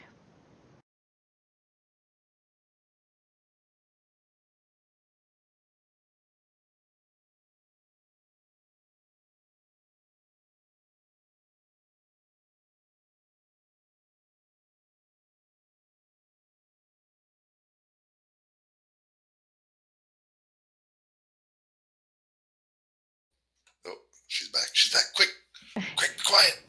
Oh, you Hide the can hear bodies. me now. All right, I lost you about the time I think you were going to poke Hellwater. I was just actually asking because me and Boom are having this out of character conversation. Are his eyes actually reacting to the fact that we're talking what seems to be clearly out of character, or does he seem to pause whenever we stop interacting in character and then re-engage when we do? Now, he appears to be looking back and forth between you as you banter. Like we were talking about poking him in the eye and stuff, so Yeah. stress testing and that sort of thing. So Yeah, he looks rather put out and uncomfortable about the idea, but he doesn't say anything. And I kind of get a little nervous when I end up stepping away for a second, kind of look. I think this is where we say our parting ways, continue on with this little task. indeed, a half a day's walk is a half a day's walk, and daylight's burning. So let's get after it, I guess. And Rem's been Yes, waiting of course. outside the whole time. And I start to end up heading out the door, and I open it, and I kind of squeeze the door a bit, like I'm just trying to really get a sense of tactile, like how it feels, and kind of a little put off now that I'm starting to realize just how real I'm feeling this. Like, is this actually just a town they built and it's just the NPCs, or is the whole town and everything else actually real, or to my sensory input? Like, this is pretty immersive, Derek. What do you think? I think this is starting to creep me the fuck out. I mean, I'm not sure if you were noticing, but the NPCs, they're actually like listening to us even when we're talking out of character. Yeah, I kind of noticed that. He was kind of funny thing. Excuse the pun, but he was looking a little stressed. Yeah, well, I guess we can call that successful. This is kind of fucked. I guess. Well, Where's everybody else? if it's virtual reality, guys, as I'm assuming you guys walked outside, Yeah, we went inside. you would have to assume that you don't have the ability to talk out of character. So whatever we say is either going to be really, really weird man talking. Well, are they actually programmed to think we're crazy when we start talking like I'm going to guess real not world so much speak? since they're calling us characters, hopefully. Let's just hope that this thing doesn't go Skynet on us, okay? So true. I'm more worried about sword art at this point in time. Sword what? Sword art? Oh yeah. No, You die here, you die for real? Oh, come on. It's not gonna... Here. Okay, we can test that real quick. Stand up against that tree there. Yeah, sure. Watch. This is not going to be anything. I just walk up to the tree, put my back to it, spread my arms. Watch. Like, those bolts aren't real, right? Right. So Okay. about this time, Anvisha actually pulls up in what looks like a golf cart and asks you to get in it. You're gonna need a bigger cart. There's like 7 of us. If I sit on the corner like that, the wheel well is actually going to start scraping against the tire. I'm pretty sure. All right, bigger than a golf cart. Big enough that you'll all fit. Okay. One of the big gators. So we don't have to walk the day and a half south, or the half day south? Sweet. I was kind of worried because I was thinking shin splints ahoy. Yeah. I stood on the opposite side of the cart as Derek to try and help balance it a little bit. I'm not 360, but I'm 260. Plus, I'm now carrying 60 pounds of gear. So okay, so just so I'm clear, what are we all playing here? Like, I picked the Black Dragon horns because I wanted to do this Black Dragonborn thing, but okay, so we got this bugbear. Did I hear that right? You said you're Naal. What are you? Naal's my character name. Sorry, I'm supposed to be a dwarven cleric of Vander. I think I chose the god of tricks. Oh, okay. So I don't know. I'm gonna have, or sorry, Tamora, the goddess of good fortune. But I'm supposed to be a cleric of the trickster domain. But I don't know how to cast spells or anything. I don't know. I grabbed this amulet that I thought would be cool, but I haven't figured out how to make any of that stuff work yet. So Yeah, I was kind of curious. Like, could I roll an intimidation check or something like that when we were playing? Maybe I should have tried to do that. Like try and bully him into it, or I don't know.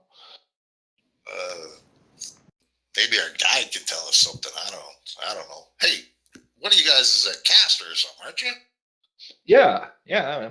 I'm supposed to be this wizard. I had this concept in mind. I don't know. We'll see on how it goes. But did you get a spell book? Can I do the air quotes thing? oh yeah, man! Like, you remember that book that was written in Draconic that I showed you? Yeah, that's got a whole bunch of messed up stuff. Can you read that shit? No, but it's a whole bunch of messed up stuff, which I'm into right then and there. All right. What are the other guys supposed to be? I forget.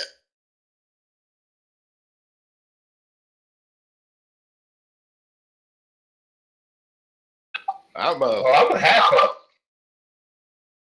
Same here. I'm a half elf rogue.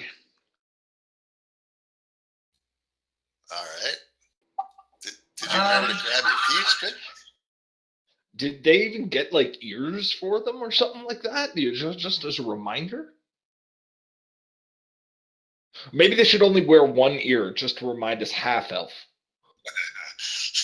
I'm a pretty tall dwarf. Look, I'll put my cloak up. Look, I'm a dwarf. Hunch over. Yeah, well, now we just need to find a proper dwarven woman with facial hair you can hang on to, right? Yeah, I shaved my beard yesterday before I came, so I don't know. Oh, mistake's yours, and I kind of stroke my beard right now, and just like, you need something, just kind of tug on it real tight. You need something that really has that gusto. And I kind of wish I would have grown out longer. I might have actually rolled the dwarf. Yeah, well, I guess I'll be the smooth chin dwarf today, I guess. Is that a sign of shame in that culture? So, what's that? A shaved dwarf, isn't that a sign of shame in the culture? It depends on what history books you read or what background you read. I guess some campaigns and some settings have that, but whatever. And Visha, so just so I'm clear on this, the NPCs will respond to anything we say, so we can't even talk out of character without them hearing us or enacting on anything we say. Oh no, you're in their world now, so they hear you. Oh shit, I was about to poke him in the eye. Fuck. Yeah. Okay, so our characters are supposed to have these other abilities and stuff. How do we, Derek here is supposed to be a caster of some sort. I'm supposed to be a cleric. Clerics are healers and stuff like that. I mean, I have my first aid training and stuff, but I'm not an EMT or anything. But do I have spells or anything like that? How do I use my spells and stuff? Certainly. When when you're in a situation that you need it, the spell will come to you. I promise. Well, what about him? Wizards usually have to study out of their spell book and prepare their spells, don't they? That's how D&D works. Anyway. Yeah, that's a lot of homework. If I would have known there was homework involved, I wouldn't have ended up rolling a wizard. I'm not really good with homework. Picked up a book, didn't you? Yeah, written in a language I have no idea how to read. You might be surprised. She's been driving you along at golf cart speed, 15 minutes or so. And at this point, she encourages you to hop on off and head toward that little hamlet over there. Well, thanks for the ride, I suppose.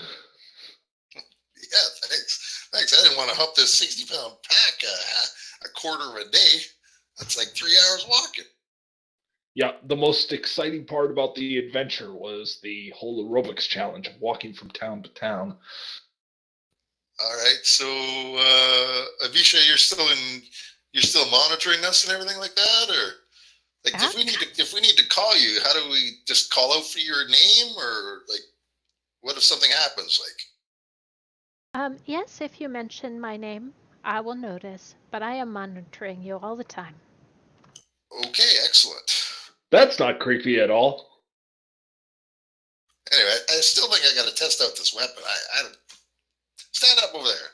Hold this shield up. I give you my shield, Derek. Okay, and I grab it, and if I recall, I'm not proficient with shields. Does that actually affect me? Because out of character, I know how to use one, but in character, I have no idea. Just hold it up. I'm just gonna shoot at the shield. I don't pretty good shot. I mostly hit what I aim for. You know, 1/8 of the time, so shoot like an American. I shoot like a Canadian, actually. Thanks. Hey. Oh, that's so much better anything up here in Canada. What's that? So we don't shoot anything up here in Canada. Yeah, nothing we don't intend to eat.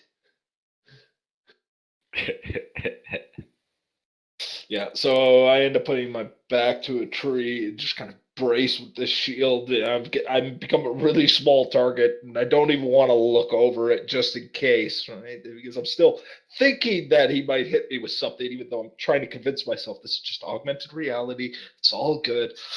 So I'm kind of curious as to why I'm suddenly sweating. All right, let her rip. Swamp. Solid hit right into that shield. You suddenly remember the shield and the arrows. They were real last night when you were holding them. Hey, look at that. I hit it. See, told you. Right in the middle, right where I was aiming. Yeah. Good shot. I'm looking actually as the arrow tip just barely making it through the other end of the shield is currently pointed right at my eye. I'm not going to do that again. No. If I see a rabbit, I'll be able to get a rabbit for lunch or something. It's been a while since I dressed a rabbit, but I'm sure I'll. Oh crap! I didn't bring a dagger. Damn it! Yeah, about that. Yeah, give me that shield back. I'll take it off your hands. Yeah, and I hand him the shield and just like, okay. So good news. The equipment works as designed. I pull out the dagger, that ritualistic dagger I ended up picking up beforehand, almost like Chris. And I kind of just look at it like checking the blade to see if it actually has any sharpness to it because, the arrows seem to. Yeah, that'll work for field dressing a rabbit. Maybe I can borrow that after if I catch one. That's like a knife. Okay. So let's just remember that we are now role-playing, LARPing with actual weapons. No pointing weapons at me, please. Don't roll a one in combat, guys. I don't think this has to do with rolling a one. I think legitimately it comes down to if you get hit. So what's going to happen if we get hit by some NPC? Like, oh God. It's okay. I'm a cleric. I can heal you. Remember, she said a spell would come to me. Look, you can heal us in game, hit points and all that shit. You end up hitting us in real life though with one of those, and you can see that the panic has just set in. Like, or that complete lapse in judgment is now suddenly like snapped to. Look, we carried this in. This part, he holds the dagger. I'm holding the dagger right in front of him. This is what we brought in. This works. Yeah, it's just to get more realism to it, right? there's a certain degree of realism I'm not willing to take. And let's be honest here. When I put the dagger back very, very carefully now because I'm mildly paranoid, I meant like the experience. I did not actually want to, maybe be carried off to the ER with a stick through my guts going, what happened? I was playing Dungeons and Dragons. Well, who was it that I look around? What you guys said that you were, used to wearing armor and shields and stuff? Yeah. Thrazix or LazyStooner. Stooner. Oh, yeah, Stooner, right. Yeah. So you know how to use that sword, right? Sorta. Sorta? I've swung with it a few times, never taken any courses with it, though. Look, Yeah, but you spent like a year and a half LARPing or something, right? No. Like 5 Okay. encounters. So do you understand what the strong... But I have a slight and the obsession with weak part- armor, so I actually own my own armor, so yeah. Okay. So let's do a gut check here. So everybody here using a sword or a mace, say aye. I Okay. Do you at I least got an know axe. do you at least know what the strong and the weak part of the blade is? Like, do you understand that concept in sword fighting? Well, I got a hammer here and this crossbow. I mean, it's a crossbow and it's a hammer. You hit the guy with the big blunt end, right? I am so much more worried. All right, let's just continue on. Okay, look. I start walking off like I had enough. Okay. Look, I know how to swing a sledge. I use a hammer every day in my job. I mean, what's the problem? I know how to use a hammer. No big deal. Okay. I start realizing that I'm gonna actually need to stab somebody with what is effectively a shiv. This is bringing all kinds of high school memories back. Well, looks like Derek's headed towards the town. So you guys coming or what? Absolutely. start moving towards town. This is a very small hamlet. There's not too many buildings or shops here, but you can clearly figure out which one is the inn and tavern. In fact, the door is propped open by a barrel, and you can hear a lot of people inside talking. In fact, probably a dozen residents or so, all human. They're eating and drinking and laughing and telling stories. Behind the bar, you see a well-dressed young woman pouring a mug of ale with a wide, earnest smile, and a handful of children scamper about. It appears to be well stocked.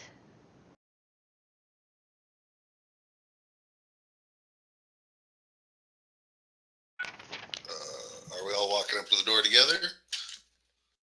As you approach the door, you hear from behind the bar, "Don't stand round with a gloomy look on your faces. Let me pull ya a flagon of our finest and only ale. I shan't take nay for an answer. Are you part of this afternoon's entertainment, then? Smashing! So do tell us a joke, or sing us a song right quick as you can. Otherwise I'll give your butts the boot off our butte afore you can say a cheery bye-bye." Okay. So I opened my wardrobe this morning and there's a line in there. And I said, what the heck are you doing? And he said, Narnia business. Get it? And a handful of people around at the tables chuckle, but they don't seem to quite get it. All right. Yeah. First world problems. I understand. Okay. So are any of you guys like a face type, like really charismatic on your character sheet or anything? Like, Yes, actually, I am quite charismatic. all right. Why don't you talk to that? Must be Lydia over there. So why don't you ask her what the entertainment is for this afternoon or whatever? Maybe I'm ask just about. gonna say that's my character, though, not me personally. Allow me to bring the introductions. Dear lady, if I recall hearing tell, your name is Lydia, correct? Lydia Rollins. Indeed, Lydia it is. Are you here to be entertaining the wedding crowd today? Oh, wedding. And she Glad to pours you hear. one of the mugs of ale and hands it to you, as she does the rest of the party. Cheers to you, love. No. I am simply here with my cohorts on an excursion of sorts. You see, the town prior, Harlan, Solder, and Torlina ended up asking us to look into a matter of grave importance to them. A Lord Hobby seems to have gone. Not here, not during the wedding, she says. Yes, unfortunately. So she'll encourage you to participate in the wedding events, but kind of like nods her head off to the side, like she would like to speak to you privately outside rather than here in front of all the wedding guests. Is that just to Derek or to all of us? To the group at large. Of course, my dear. Appreciate your candor. Come. Let us enjoy fine ale and story. Fine company? I supply I healthy. wouldn't go that far. I drink the beer. Or whatever's in the mug. Drink the ale. Very nice. You feel And do we actually taste it? like you've had a mug of ale. Ugh, I hate beer. Ugh. Oh. Were you ready to sing and dance for them now that you've had a mug of ale? Very well. If it would entertain the host. This ought to be good. I sit down on the side, on a chair nearby, off to one side, well away from the open area that probably will suffice as the dance floor. Roll us a charisma or performance check. Oh, I was kind of expecting you to actually make me sing. Oh, God. Love that too. I hurt myself today to see if I still feel. I focus on the pain, the only thing that's real. The needle tears a hole, the old familiar sting. Try to kill it all away, but I remember everything.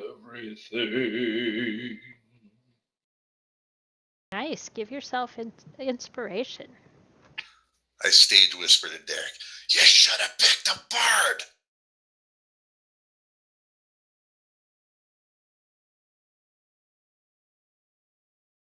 So that was a performance roll? Charisma or performance if you have it. Otherwise, just straight charisma.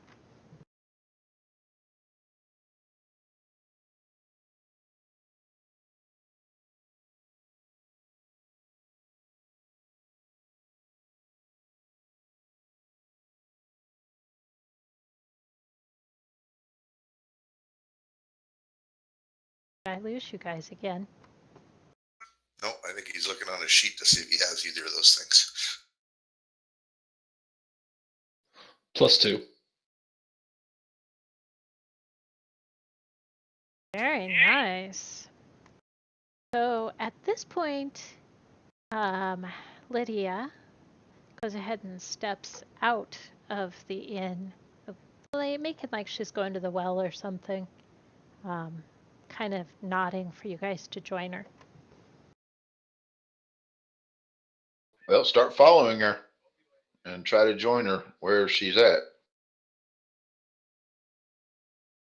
I go to drop my pack on the floor, and then I kind of look around and think better of it, shoulder it again, and then walk out, leaving like half the beer in my mug because I really don't like beer that much, especially warm beer. So when you guys join her outside, she says, "Are you here about that missing Lloydland then? I've been trying to get the attention of them muckety mucks for 3 days now, and to be perfectly honest, there's too few of me to go sneaking after an empty-headed dandy. But I canna help feel sorry for the poor lad. I'm guessing he ran afoul of a goblin tribe, neck deep in the forest. It's all very unusual, you see, because they don't normally go on the offensive like other goblins do. I just didn't have the numbers, time, or patience to go after the fool." Nor should you be troubled on such a glorious day. I think that we'll happily oblige. Still, just to get this out of your hair, our time is valuable to us, of course, and your time as well. We would appreciate compensation in the form of room, board, and along with food and ale, especially after given the performance. We, after all, will tide by any of your requests as best we can, given the reasonable, how shall I put this, application of such a request. Look, basically, Harbin Wester said you put us up for room and board for the night if we come and rescue this Merryweather fella. "Oh, well, it's still early in the day, not even midday yet." It's true, it's true. But on our return, it would be much later. "Fair enough. Shall you be returning tonight or tomorrow night? Board it is." Depends on how much of a pain in the ass he is. Pardon the language. Yeah. And as to Depends your how hard it is. performance, I think that is surely worth some gold, entertaining the wedding guests and all. Yes, 10 gold for ya. Thank you much. Many thanks. And I take hold of the 10 gold, looking to our dear Naal, quote unquote, smiling. I whisper to the rest of you guys, hey, did any of you guys see the bride in there? I didn't see anybody that would be a bride. Lydia looks at you like you're crazy. It was the one wearing the dress. I was deep into my cups. I'm sorry, my lady.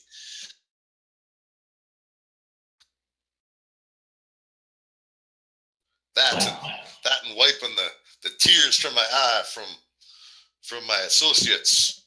Excellent performance. It was a mighty fine performance. And many thanks to you, my lady. Little ditty I ended up picking up out east. No, nevertheless, you ended up saying that goblins were to potentially blame. What makes you suspect them? Oh, they've become a nuisance recently, ever since that fool Volo chap was around. Seems he's less popular with the locals every day. Yeah, but Volo's been gone for like 3 months. And yet his stench still lingers, am I right, my lady? Indeed, indeed. What did Volo do to make the goblins upset? Oh, he stirred up all the local beasts and monsters. And go fool poking in a bear in its den. What do you expect? And now we have to poke it in the eye. There's a lot of that going around. Indeed. So this Merryweather fella, what does he look like anyway? Well, like most of your nobles, dressed in fine, fine clothing, hardly fitting for being out and about in, weather and out for long times. And, well, he just isn't ready for this kind of exercise. You said something about him being young? Well, yeah, he's not very old. Well, I'm sure that from his pleas of help, we will be able to end up finding him. Nevertheless, thank you very much for your patronage. And I am kind of curious. The wedding, is this just a simple happy occasion, or is there more to it, perhaps?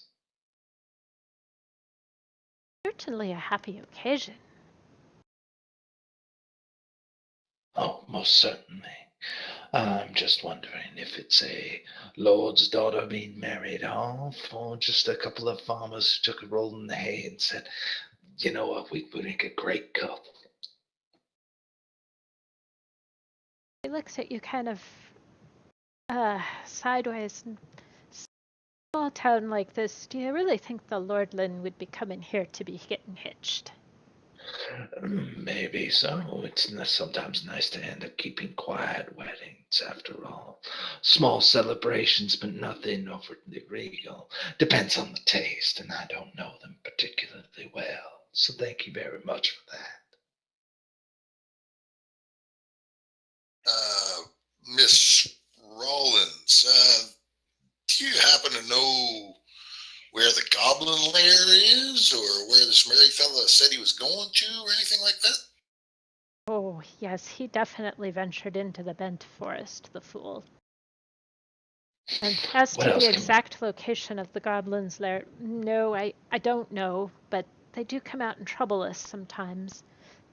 Generally from that direction, but there's a shortcut here.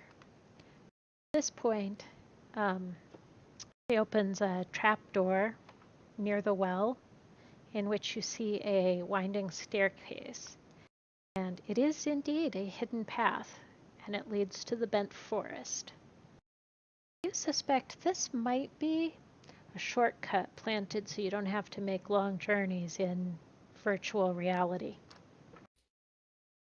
Thank you, miss. We shall return for dinner and a fine feather bed, then. And I'm sure you'll drink more than your share of ale, isn't that right, dwarf?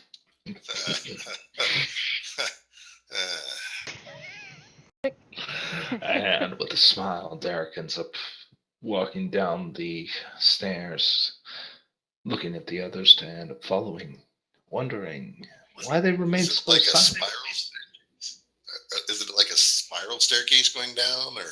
Yep, a Like spiral the- staircase that goes down, like far enough that you're easily able to stand in the hallway, and it's a tunnel.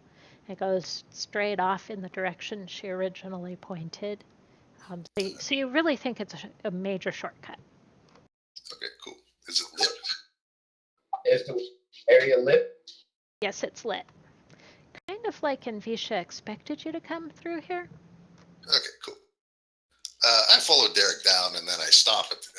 I grab a hold of Derek just to kind of stop, and I wait for the rest of everybody to come down.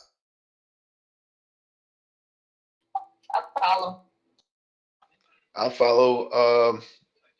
Yeah. I'm kind of curious about something, actually. I mean, like, we have all these powers, right? It should all come naturally. That's the idea, right? Yeah. Okay. At that point, I spit. There's a splatter on the floor. Does it burn at all? What Seems are you to. trying to test? Well, I'm a dragonborn, right? Inherently, I got this like breath weapon kind of thing, right? I would suspect that I have like this acidic maw kind of thing. I was kind of curious if I had like this mild form of acid spit. Maybe you gotta like think. Oh, I'm using my, I don't know, my dragon spit or something. I don't know, but that wasn't why I stopped you guys. I just wanted to say, like, we're supposed to be like role playing and stuff here, but it's only me and Derek that are doing most of the role playing. Like, don't be afraid to jump in, guys. Like, you know, if we're talking too much, just, you know, jump in there and say something. I mean, Yeah, get you some. like, this is supposed to be a party thing, a group thing. I mean, I'm having a ton of fun. How about you, Derek? You having fun with this? Doesn't sound like I'm having fun. Yeah, I can hear the smile in your voice, but I haven't heard you guys hardly say anything. I mean, jump in there. Like, let's make this I mean, we're supposed to be immersing ourselves and testing stuff out and stuff. Like, how are we gonna, you know, so far we're only testing 2 out of 5 or 2 out of 7 of the characters, and you know, we still don't know how anything works. So we're only gonna, you know, experience it by experiencing it. So I mean, I'm just saying, don't be afraid to jump in. Don't let Derek and I do all the talking, because we're gonna talk our faces off all night otherwise. I'm basically playing myself in real life. I'm a lot more quiet. I watch and listen, and usually correct when my friends are about to do something stupid. Same here. This is Dungeons and Dragons, right? So stupidity abounds. I'm also playing a cleric of trickery, so yeah. Hey, so long as you don't do it on the party, right? Well, I can't guarantee that some of the effects may or may not happen that affect you guys. I'm just saying. I'll try, but you know. Well, then I gotta promise not to spit in your general direction. We'll call it. How about that? I understand, but yeah, unfortunately, when I created my character, I didn't think about things like light or anything. Spell. Do you have any spell, like a light spell in your cantrip list or anything like that? I mean. Yeah. Let me. Yeah. I reach for. I mean. That's actually a really good question. I start thinking about it, like all these spells that I should have learned and all this, and trying to think, like, how would I even do a light cantrip? And he stops for a minute. Actually, does anybody else have a illuminating effect, or anybody want to light a torch or anything? Come on, get involved. Get involved. I have a firebolt. I might do some lighting. A firebolt? Is that what you said? You can throw fire? I can light unintended items. So maybe like Here. I pull out a torch. Light the end of this. like a torch or I'll throw one then. Yeah, give it a try. Come on. You use the spell to light a torch. Come on. Okay. Do I have to make a roll for this? I don't even think we carry dice on this. I got the dice from that 3-card ante or 3-dragon ante set, but I don't think that's going to help us. So at the moment you begin considering actually rolling for a spell, you see kind of at the bottom left corner of your vision a dice appear, and you think, I bet that's the right one. So you pick it up in your mind and you drop it and it rolls.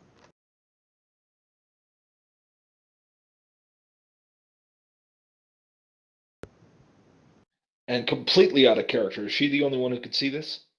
He's the only one that can see that. Can we also appreciate the fact that I gotta make that statement of out of character, out of character? Out of character. Like, what's happening? Are you doing something? Like, how are you casting? Are you trying to cast a spell? What are you doing over there? While we have double out of character, I have to tell you how excited I am that you guys are into the double characters. It's really hard, actually. Oh, I'm loving this. This is new. Holy crap! I dropped the torch as it gets blasted by a firebolt. How'd you do that? Yeah. How do you do that? Flipping around the book that I have, not 100% sure what the hell's going on. Well, I'm a wizard, so Yeah, but how did you do that? How did you make the fire come out? just have spells that I just know. They kind of stuck with me in wizardry school. So I understand the concept of wizards and stuff, but how did you make the fire happen here in the tunnel? How did you make that happen? the dice actually appeared in my vision, and when I rolled, it rolled pretty high, so an illumination began. Wait, dice? Where's the dice? Well, you guys didn't see them. They were part of something that only I could see at the time. I think she's partially schizophrenic. Okay. Walk me through the process. What did you do to cast the spell?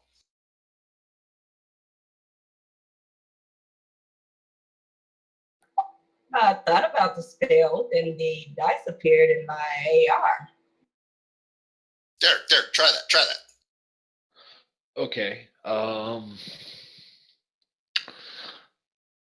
So if I were actually a wizard, right? If I was actually able to cast spells, I imagine I would need to end up like doing a gesture with the hand. So I bring my hand up, like as if I'm holding a bowling ball, lifting it up, the clawed fingers kind of situation, and I give it a gesture, and with Hold on. What spell are you gonna cast?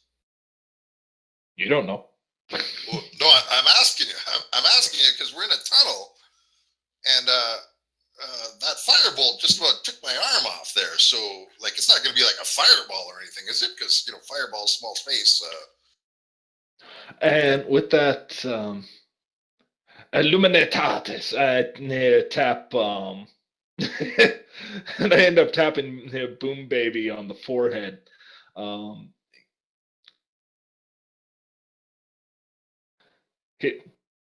Now your forehead shines just like mine. So, Derek, when you do the roll, you need to hit the dice, not the dragon. Oh, didn't think that light actually required a roll. It's actually opposed if you. Oh, right. Okay. Not that it really matters for this, but I'm not going to be unwilling.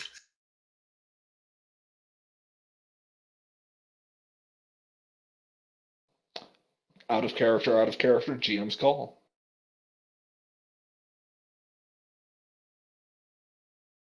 yeah, I would go ahead and basically practice use with the cast button.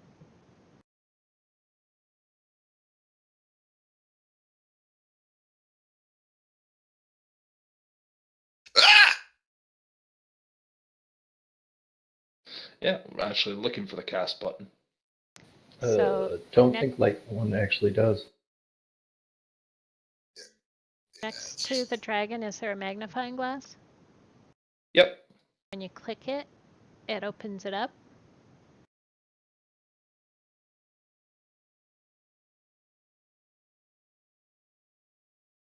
Oh, Boombaby's forehead glows. Damn, dude, need to dust it off a little or put a little dirt on there. Hey, turn that off. Oh, in my eyes. Hey, it worked. Hey, can you turn it off? If I'm turning it off, I guess like I flick my wrist and snap my fingers in the assumption that this might be the way to turn it off.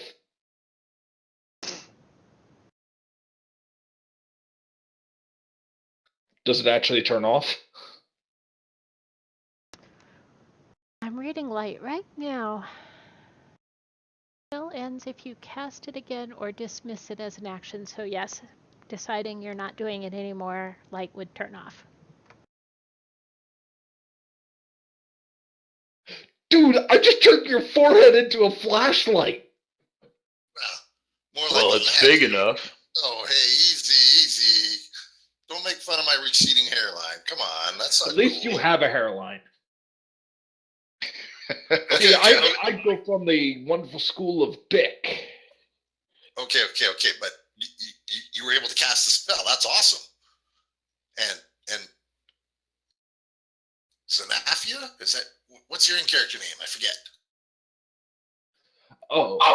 Xanaphia? Xanaphia. Sorry, Xanaphia. You were able to cast a firebolt. That's cool. Like, we must have other spells and stuff, right? Wait, Do you want to test them all out or what? So does this mean that like Xanaphia can end up opening up her spell book to me, and I can open up to hers, and we could actually swap notes? I don't know. Probably. Hey, hold up. Okay, so I walk up to her and open up my spell book, and I start flipping through pages. Okay, can you actually understand any of this? So No. learning spells and stuff costs time and gold, so you can't immediately learn from each other's spell book, but you think over time you could. Yeah, it's more or less just trying to prove concept. Like, can we actually like read what's there? Like, are we able to interact with each other's spell books and what have you? Well, considering you said yours is in Draconic, does she understand Draconic? Huh, very good question. No, no, not that. Just common, a couple other languages. So. Okay, I guess the trick is you kind of need a tutor or something. So and I'm reading this over. Can I actually read this, despite the fact that out of character I don't know Draconic? Yes, you're looking at the pages, and they seem to sort of be translating for you. Man, this is trippier than The Exorcist. So I could read Draconic. I can read Draconic. This is fucking awesome. It's probably just a translation program for you. Don't kill the moment for me. Wait. Let me see it. Just hand over the spell book. I can read it, but let me see if I can do what. Nope, I can't do anything. What did you do with your hand? What was the word you said? Nothing's popping up for me. Okay, so we got to play within the game rules. So maybe if he levels, like, we can, like, give him spells on that. I don't know. That's kind of interesting. I'm a cleric. I think that's in my what you call it? Wheelhouse? Yeah, wheelhouse. Let me try. What did you do with your hand? Show me what you did. You were grabbing like the ball. You raise your hand like this, like as if you're holding a 3 bowling ball. You lift it up and then you bring it down quick and bring it back up with a twist of the wrist, almost like you're throwing it up in the air. Okay, and what did you say? Illuminatatus. Illuminatatus, and I do the hand motion that he showed me. Ha! And then I touch him on the forehead. Nothing. Feel nothing's gonna happen. Yeah. For as much as I appreciate the intimacy right now that you and me are having, I kind of just look at him in the eyes as he's poking me in the forehead. Hey, turnabout is fair play. And I only touched you once. Okay. So, I don't think I took light as one of my cantrips when I made that sheet that they asked us to make. Okay, so I probably can't do that. I know. I took a spell, this thaumaturgy spell. It's supposed to make my voice louder here. Let me try that. I plug my ears immediately. Just, this is going to end badly. Hello. And I'm trying to concentrate on making my voice louder through this spell. Up to how many times louder? 3 times louder. So everybody As for in the spell, tunnel is crippled almost from the volume of your yell.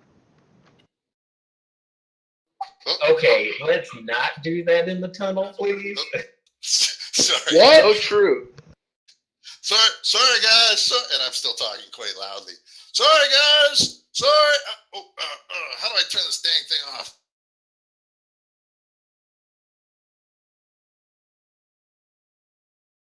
Ow! I got a headache now. Thank you. So, sorry about that, guy. I concentrate on turning it off, and it turns it off. I'm like, oh, sorry, guys. I should have applied the fireball in the small space analogy to that as well. Sorry, guys.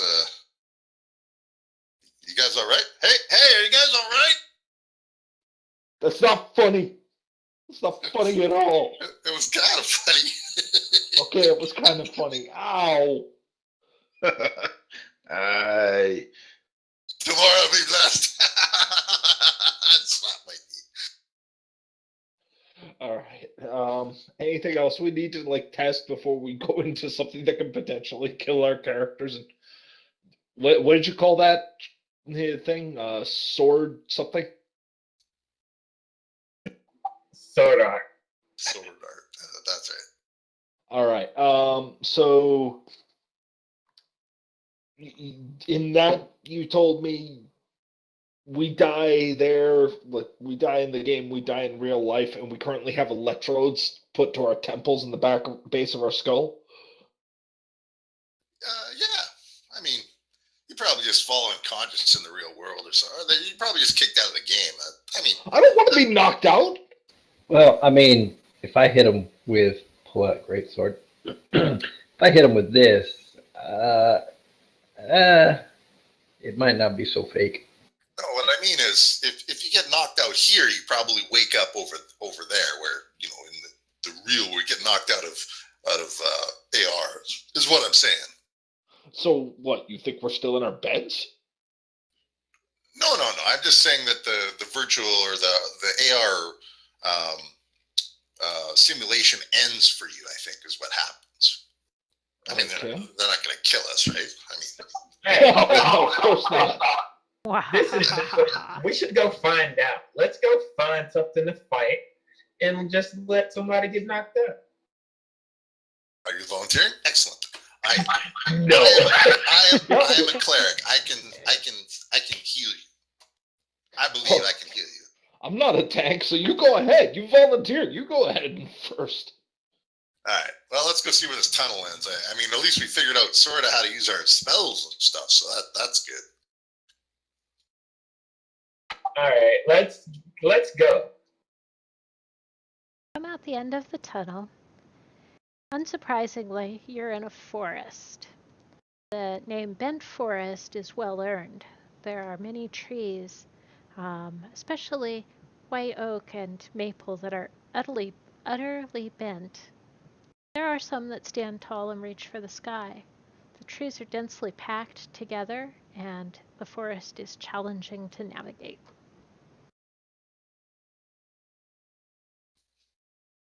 Any of you guys take like tracking skills on your character sheets, like survival or anything? This is my wheelhouse, man. This is where I belong. We're in the forest, and I should wait. I see footprints here. Lead on, fair friend. You're Can I tell in which NPCs are direction? watching. Sorry, True. Can you say that again? Can I tell in which direction the footprints lead? You can. Can I tell how many are there? Just see one set of footprints at this point. All right, then we move at a good pace towards following the footprint. Well, would you like to make a wisdom or insight check for me?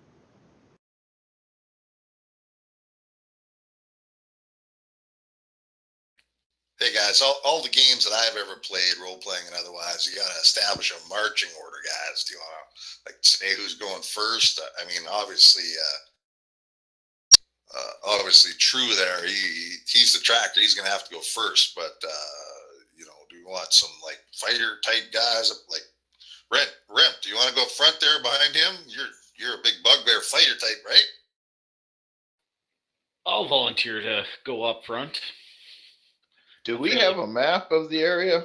Confident in my armor's ability to protect me. Front, back, does not matter to me. Map coming up real soon.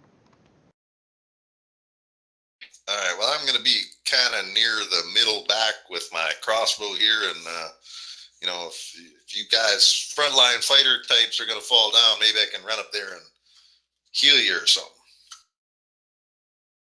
I'll be behind the cleric. Protect the cleric. Remember, protect the cleric. Yeah, I'll pull out my short sword and dagger and right behind him so I can poke him in the back. Easy. That thing looks pretty sharp. They are.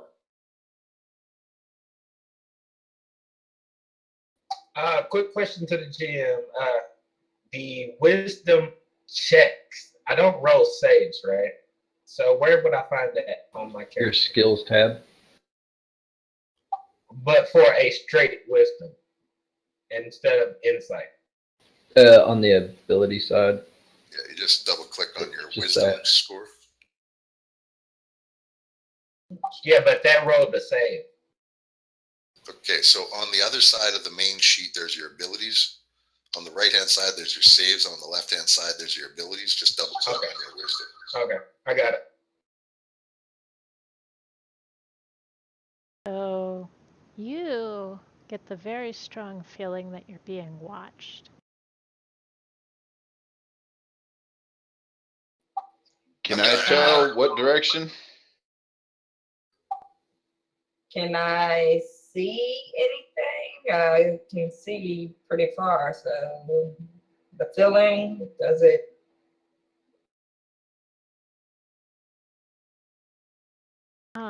Would you like to make a wisdom perception check?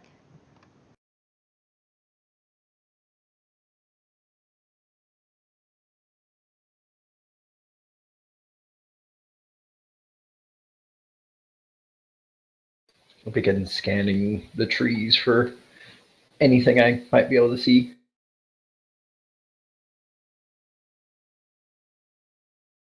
Tell her you got 22. I got one. 22. I got a 22.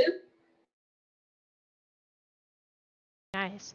You don't see anything specifically, but you can really feel and you know you're not alone.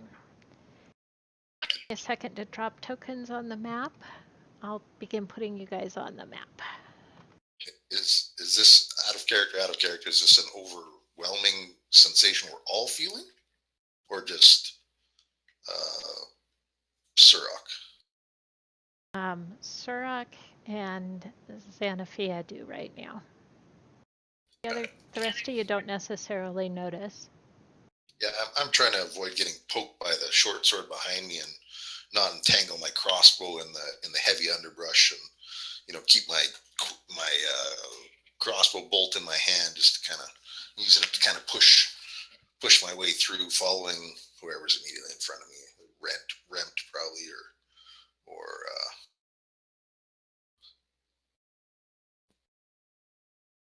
one of those guys. Which character is yours, Stuna? Thrazix is my character.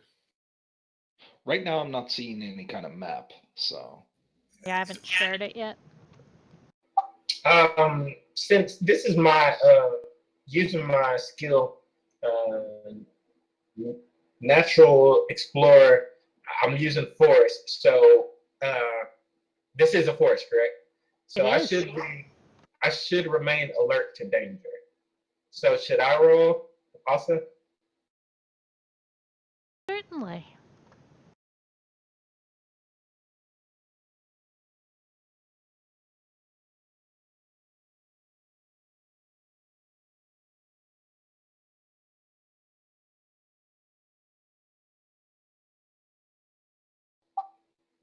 Only 22s. What's going on?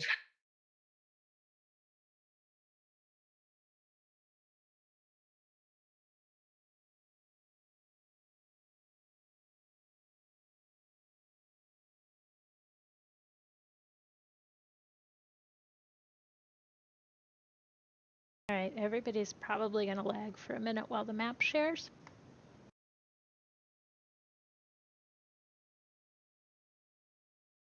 Mine loaded immediately. Awesome. I did too, actually. So cool. You guys are all up in the upper right-hand corner, and you kind of place yourself, how you want to be. Stay up in that upper right corner, please.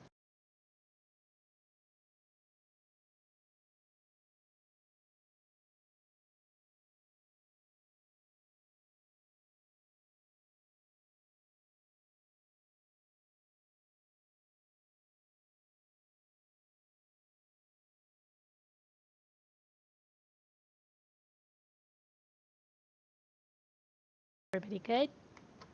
Yeah, I'm good with that. Absolutely. I'm good.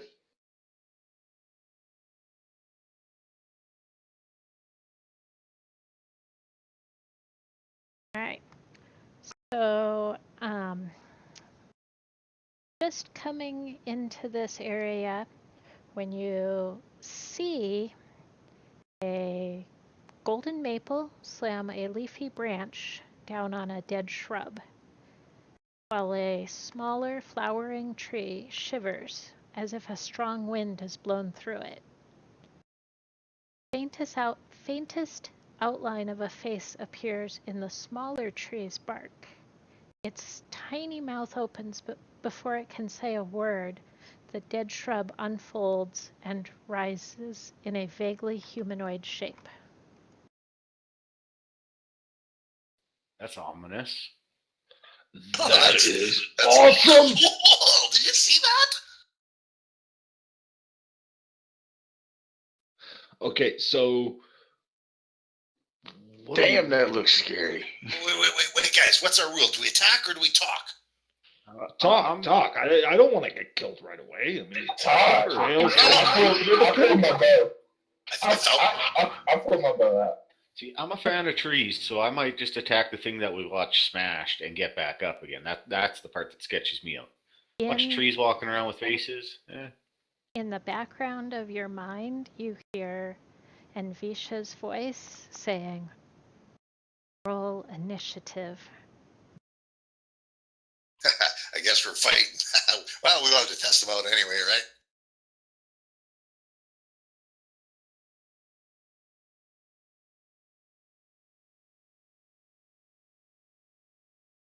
Which one was the initiative again? Main sheet, center of the page. Yeah. The INIT. Yeah.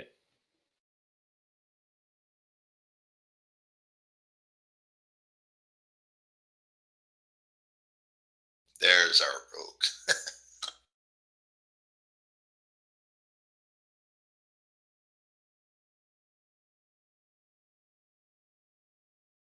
Is the T icon actually supposed to be in combat tracker or no? The T is. Okay. It's the dead bush that stood up. It's a sketchy thing that I intend to kill. I just didn't actually see it in the combat tracker. That's all. Out of character for that one, of course. Excellent point.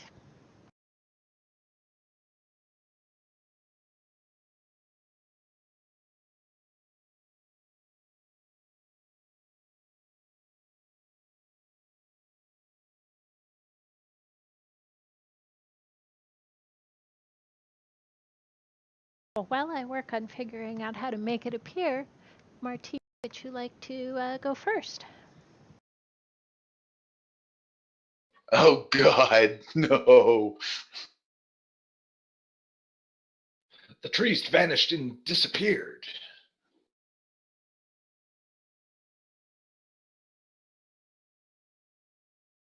I'll go there and have my short sword and daggers out. You have 3 hands? That's impressive. He's got a tail.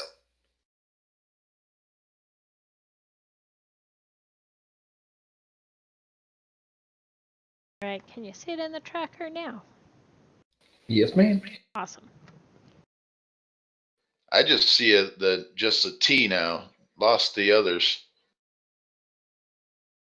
You have to open your combat tracker in the upper right-hand corner, the crossed swords.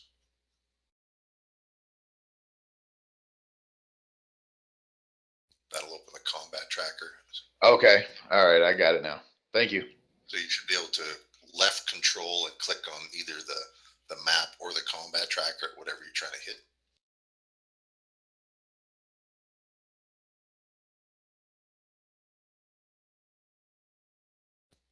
You've moved any Not at the moment, no. and pass your turn. There's a little dragon. Yeah, there you go. Yeah.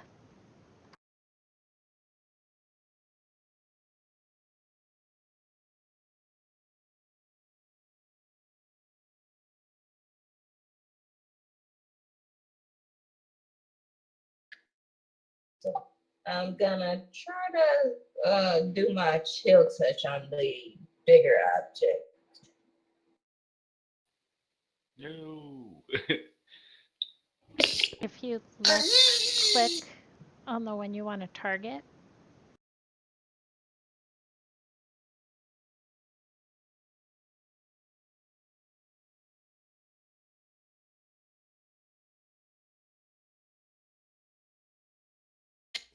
Press your left control and then left click on the target you want to shoot at.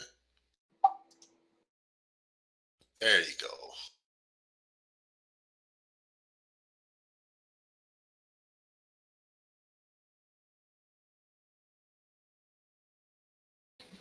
Yep.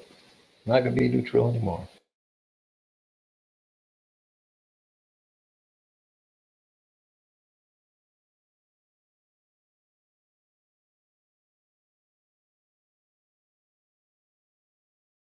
All right. So I'm going to pull my shield and sword out. And I'm going to smile back at the rest of the group like a 5-year-old boy who's about to do something he's not supposed to do. But he's going to fucking do it anyways. And I'm going to move to there.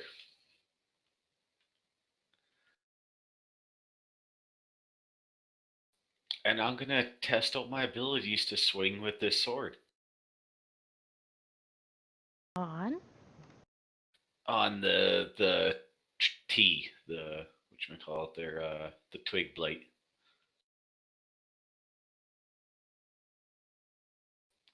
And if I hit, I'm going to wake up at the tree. a hit.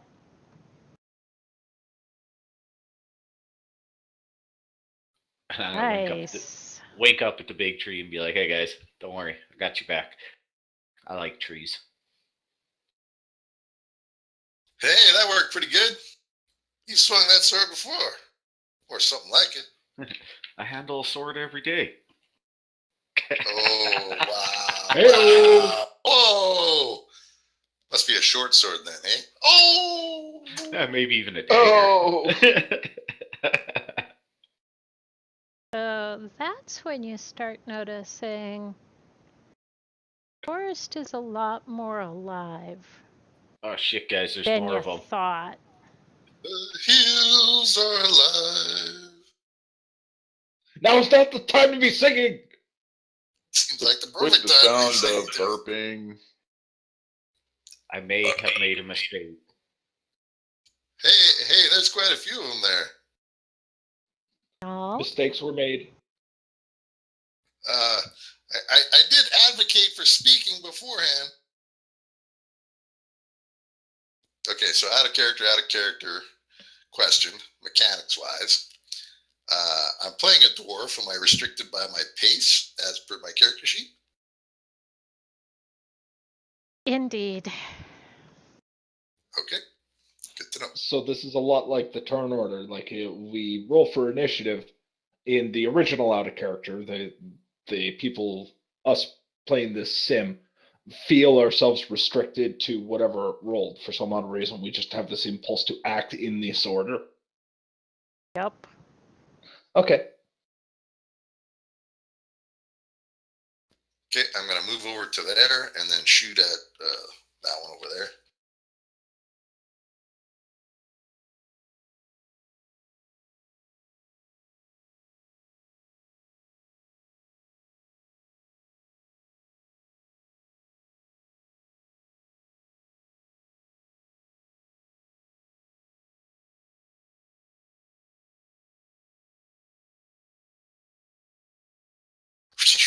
Yes.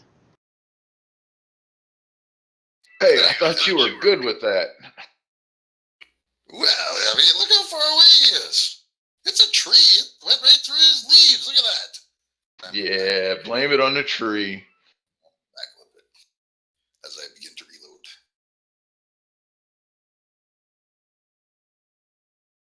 Roan?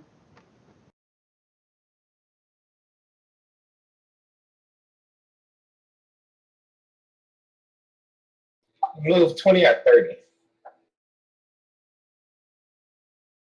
On your main sheet, right by the initiative counter, tells you your rate speed. You've got 30.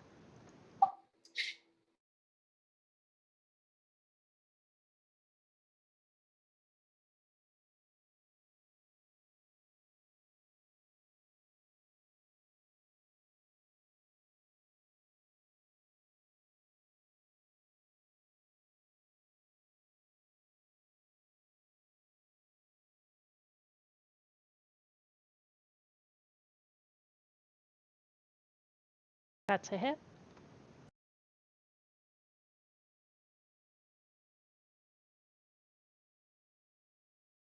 Nice.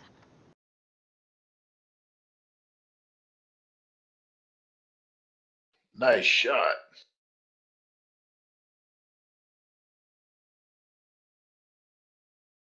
Just look at the Roan and go, you couldn't have shot one further away. Had to make it hard for me to get to him.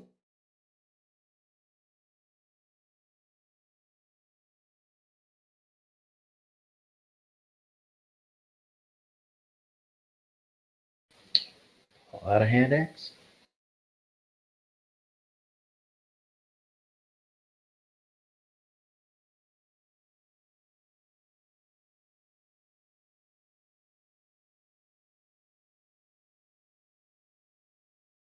That's a hit.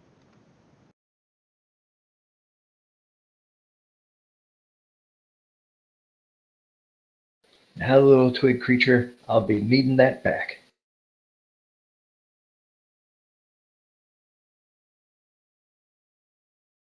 Little flowering tree sapling just continues to shiver here in the area.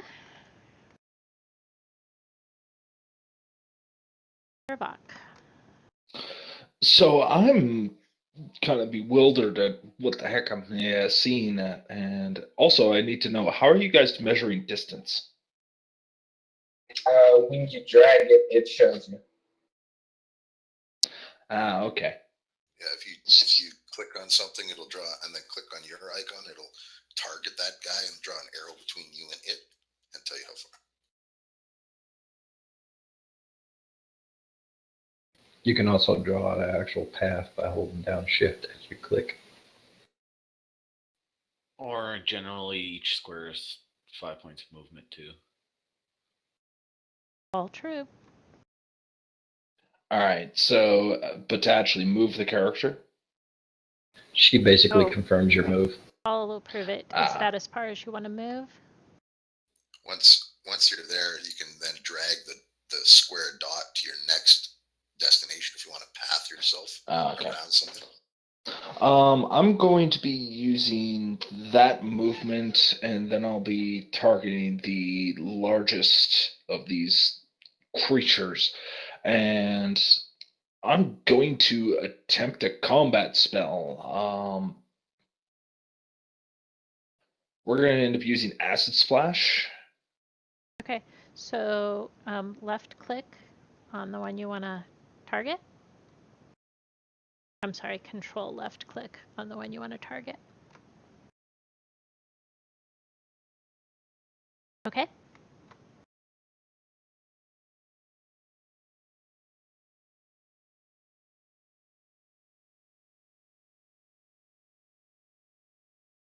Or no, wait, it's not an attack roll. This is just straight save. So DC 12 Dex. It made the save. Well, it made the save for you, and it failed. Looks like. It's a success. Currently also targeting yourself, which is gonna, yeah. Yeah.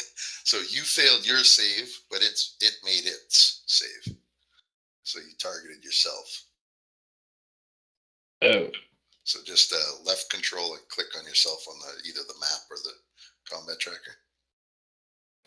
Just FYI, that the little like yellow square is its actual square. So you'd be running into the creature. Well, that was as far as the movement. It's just I'm not used to actually using this program more than anything, so. I'm where I want to be. I'm just targeting that, and I'm trying to make it use a dex save. You don't want to move the other 20 up to it? No. Okay, so left control and left click on your own icon, so you don't target yourself.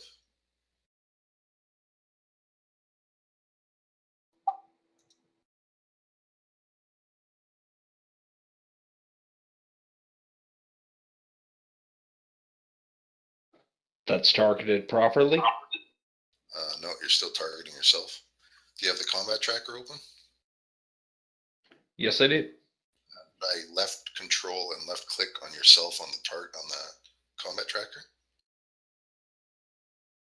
There you go. Now, when you cast the spell, it'll roll. It already cast on that creature, but it rolled hidden so that only the GM could see it. And she said it passed its saving throw, I believe. It was a success, yes. Okay, so what does your spell do?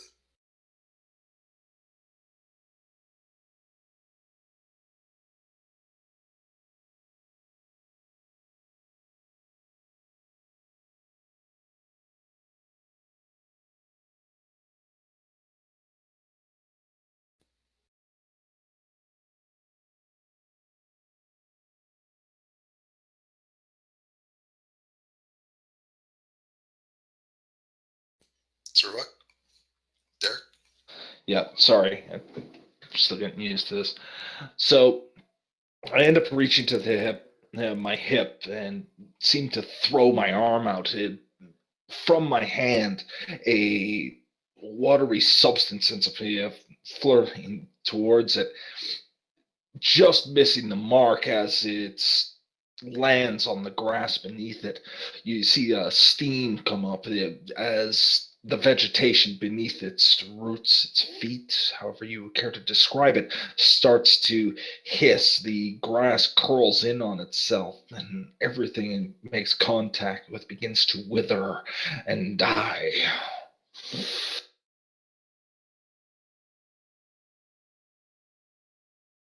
Holy shit, I didn't think that did you see that? I did. What spell was that? Acid splash? Seemed thematic, black dragon character. Oh shit, it's angry. At the bottom of the combat tracker, there's a little dragon and a down arrow in the bottom left-hand corner. Go ahead and click that to end your turn. Unless you want to move some more. Do you still have some movement left? Maybe you want to move. No, I'm good. All right. Just out of character to the GM, the yellows in the combat tracker, are they currently neutral? They are currently neutral. If you guys are attacking them, then they're going to quickly become hostile. Yay. That happens. Especially when that wasn't explained. Quick question. Out of character. How did the creatures look to our actual characters, by the way, since this is going to be a thing? Is it like, do they have like a red aura around them for like when they're bad and the others are kind of like yellow, or how do we see them for But- combat-wise? Sure.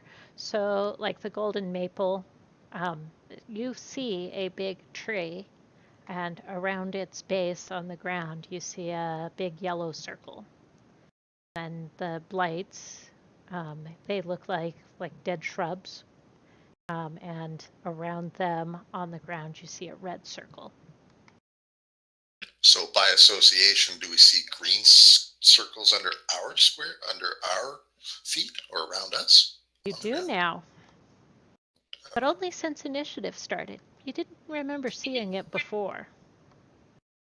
Okay, I'll be sure to look for that when we're done.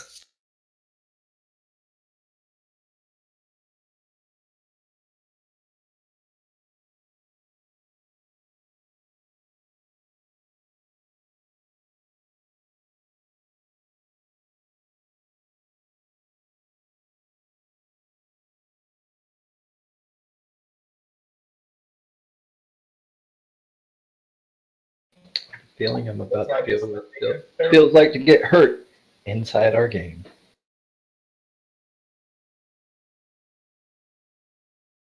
So this twig blight is going to move up and attack.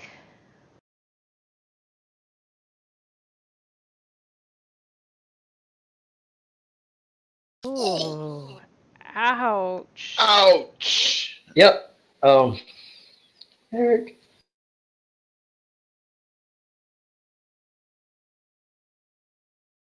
So you suddenly actually feel like a whole bunch of like needles or twigs have been run over your skin.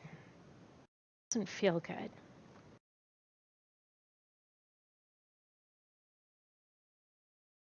As that actually hurts. That really hurts. Wait. I didn't sign on to actually get hurt. Dude, you're bleeding. Man, you look like somebody dropped you onto a pile of tacks. That looks funny though.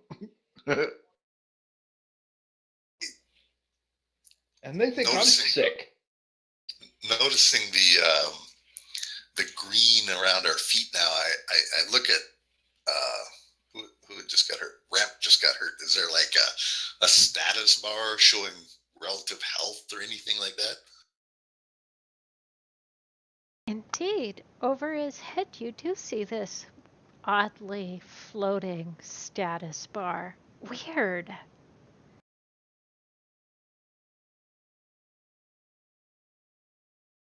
Do we still look like ourselves? Look like yourselves in medieval clothing.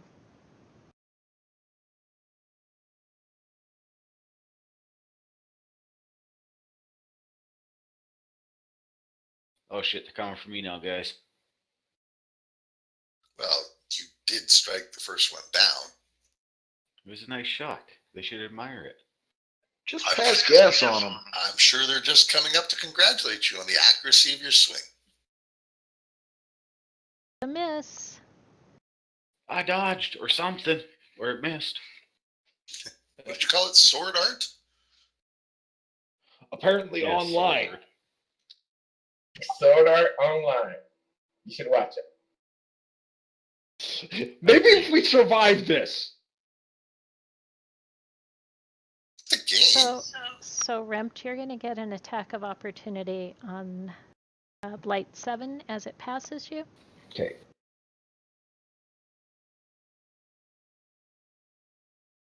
That's a hit.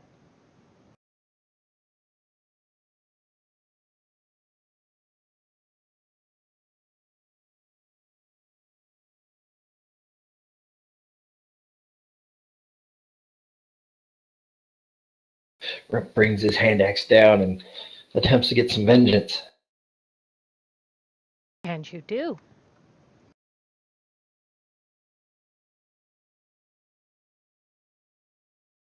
Get him! Watch out on your left!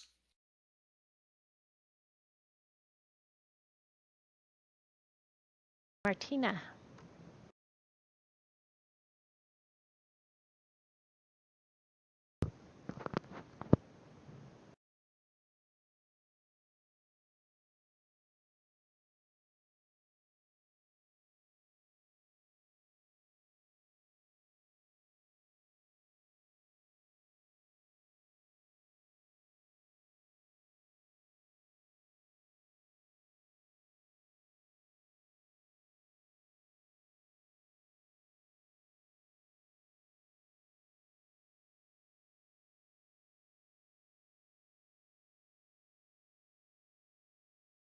Ooh, that's a miss.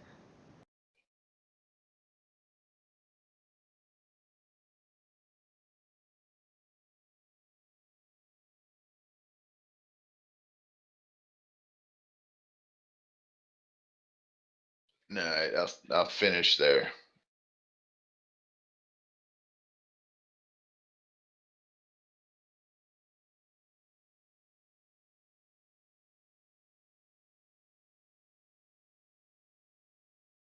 Am I lagging or did he not move? He didn't move. You're lagging. It says he missed. Oh, I'm just, Yeah, but it's he a had short to- sword. I He was had to like, have- had to have moved. math. I just didn't get a movement to approve. Sorry. Yeah, I was just like, wait, was he trying to hit with a bow? Or He just I'm like, did I lag? Good catch. Mechanically speaking, Martina, you have a short sword and dagger, right? Should be able to Yeah, bonus I action. got short sword and dagger, also a short bow. Okay, as a bonus action, you could make an attack with your dagger. Well, let me try that. But it's already Needlebright's turn, so And also, is it coded as an offhand? Out of character. Because you don't get your extra bonuses. Yeah, you don't get your proficiency. You don't get your damage.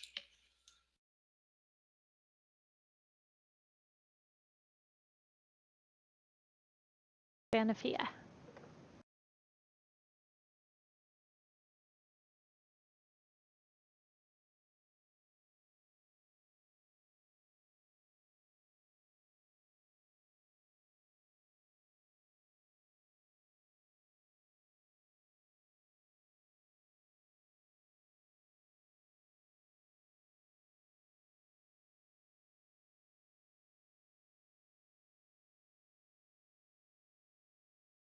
Are currently targeting the golden maple.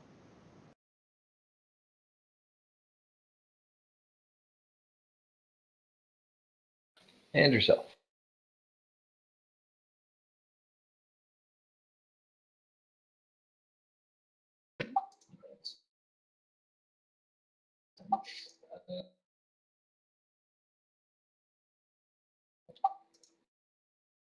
Perfect.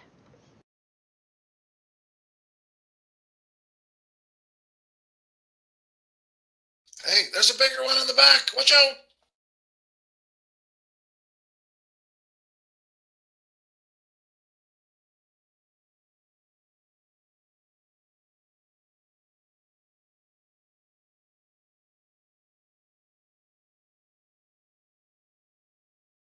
That's a hit.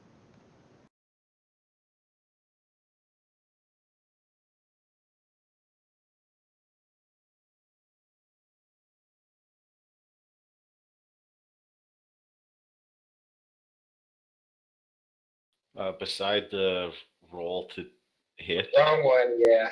There will I be saw that. damage on Let me it. fix it. It looks like a drop.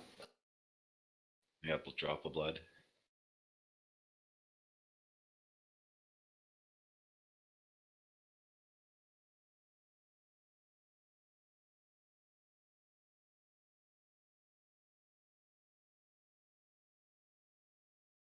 So it's still standing. Not looking so good.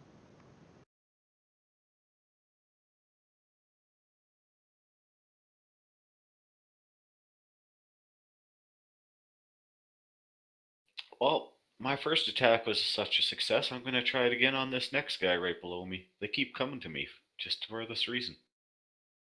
I think they smell you. Yeah, they very well might. I'm telling you, they're admiring your sword. What did you call it? Sword? That's a hit. Yeah! I'm getting good at this, guys. Damn, Holy shit. nice.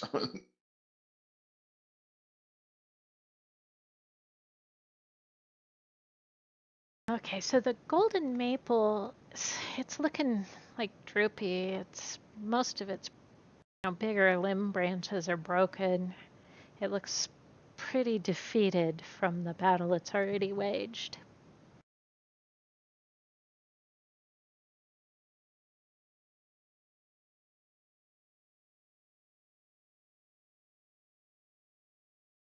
I would like to move down there, please. I will take a shot at the needle blight. That's a hit.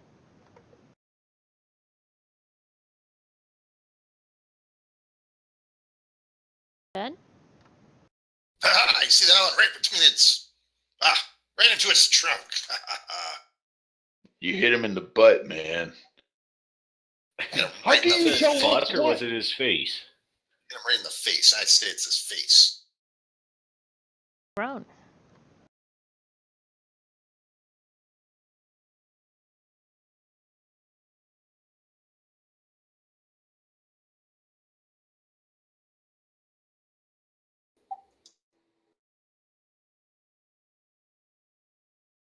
Get him, Roan. I mean,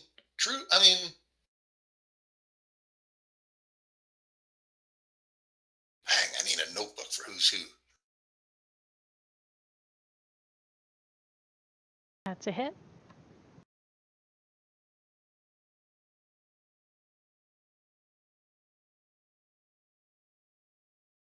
Very nice.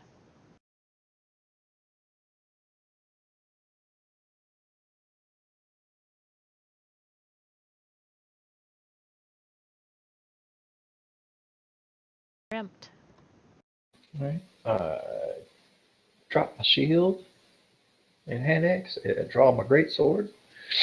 Give a roar at the at the south one and swing away.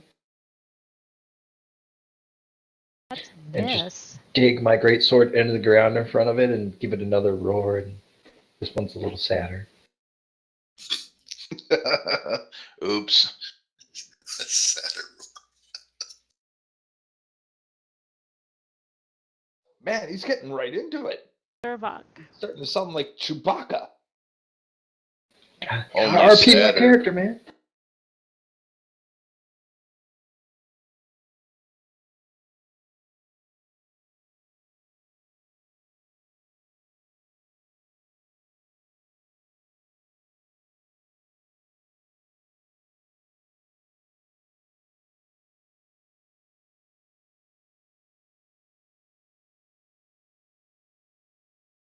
You're targeting the golden maple? Is that what you No, wanted? I'm trying not to target blue golden maple, but apparently this program doesn't like me. So it's control or left control and drag. Left control and then left click to untarget the golden maple. There you go. You got to target it now. And then left control and left click to target the one you want to click. You don't have to drag it. What you do is you click yourself so the circle turns gray instead of white. And then once you have it gray, you're selected yourself, and control clicking starts selecting to target things or untarget as you will. Want I'll to try move and that 20? No, I want to end up blasting them, so I'm trying to make it. I'm just having a hard You can time also finding when drag it's a and drop movement dice. and when it's a...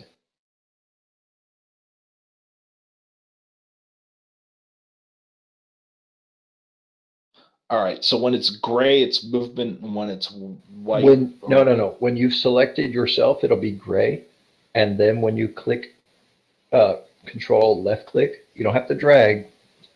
If you want to drag anything, drag the dice over to the what you're targeting, and you can drop it. But if it's like acid splash, it can hit multiple things usually. So what you do is you target 2 things if they're within your specified 5 feet, and then you can do it. You don't have to hit 2 things, mind you. No, I don't. I have no interest in hitting 2 things right now. Please, not me. So it looks like you have twig blight number 8 targeted. That's the one you want to target, right? Yep, the southern one. Okay. Go ahead and roll your cast, or throw your cast dice or whatever. That's a miss, and actually, you rolled 1. saves operate differently? Yeah, I So, thought they have to. They only rolled on a save, not to hit. Fair. yeah, so it automatically rolled the save for the twig blight, which means she's telling you it failed the save, so you now apply the damage off your character sheet Correct. by clicking the damage.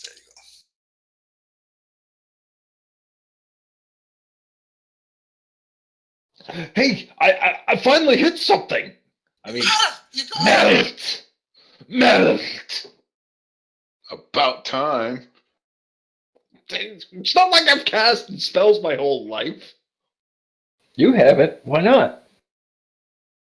Well, the option wasn't exactly involved in college, okay? Chemistry? No. You should see colleges these days. They've got spellcasting classes. Wish I was joking. Right.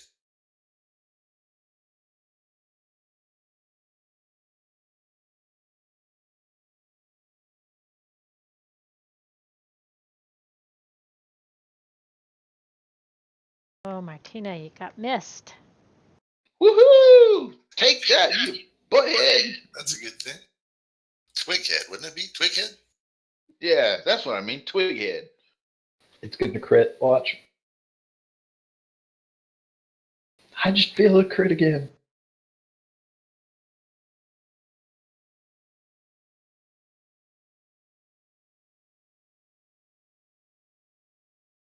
Oh, Crit- he critically rolled a miss. 1.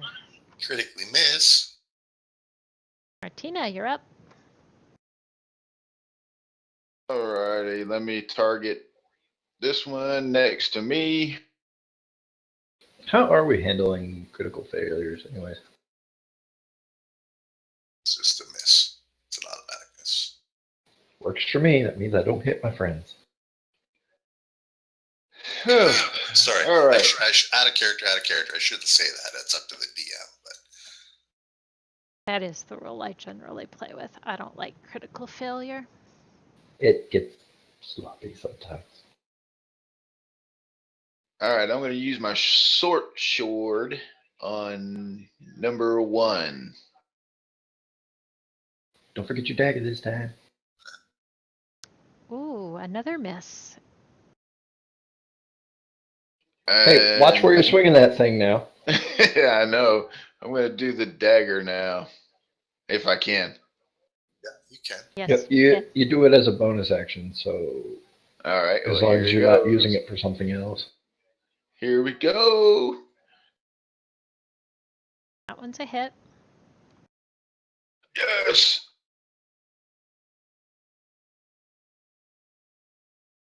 Okay, it doesn't do the +3.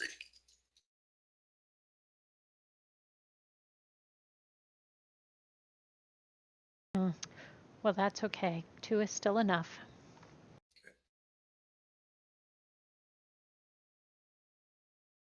And that's my turn as I jump up and down saying, yeah, I got one. Look at that.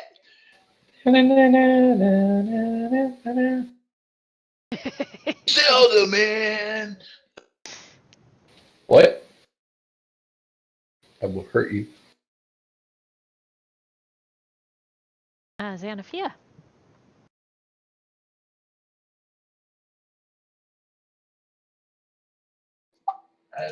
Can't.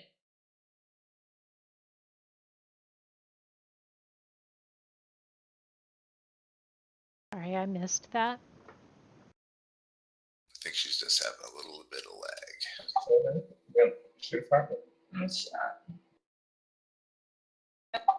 Then I shoot a firebolt.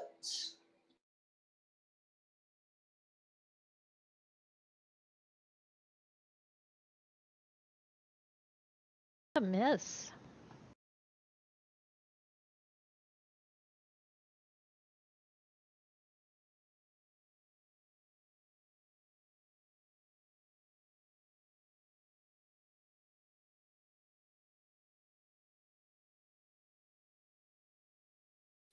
And I'm all gung-ho from killing 2. I'm going to go for the hat trick.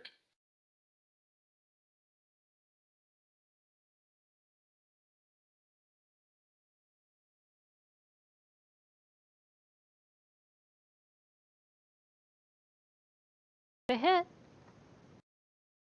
You can do it. I got the hat trick.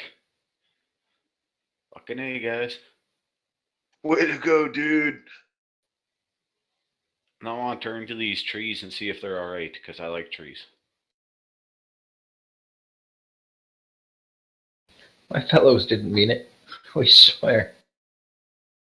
How would I be able to tell if they're going to be alright or not?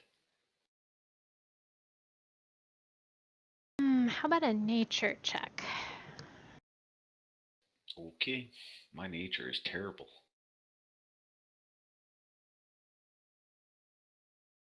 Oh, fucking good roll, though. You think, given some time, the frightened flowering sapling will easily recover. The golden maple, many broken limbs. It's going to be a while and take some mending. Is there a health bar above those trees as well? Indeed. Or just above like our character port or our AR visualization of our characters?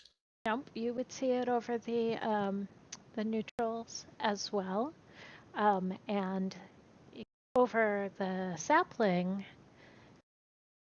His status bar is nearly full, but you see an effect on him that it kind of indicates frightened.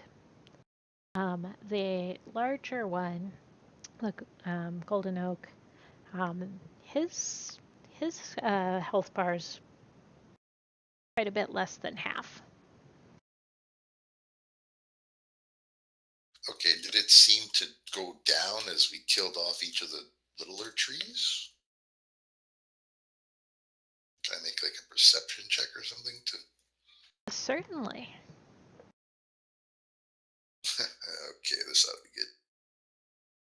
Oh, there we go. You don't think the status bar went down any more after you entered the field, that he was already well damaged before you guys came on the field. Okay, cool. Would I think I could heal it? Hey, Remt, come here. Go walking over. Can I use unseen servant to mend the tree's branches? That's a good question. Why don't we try the heal thing first and see how we do? Alright, I'll move over and see if I can heal it with some lay on hand.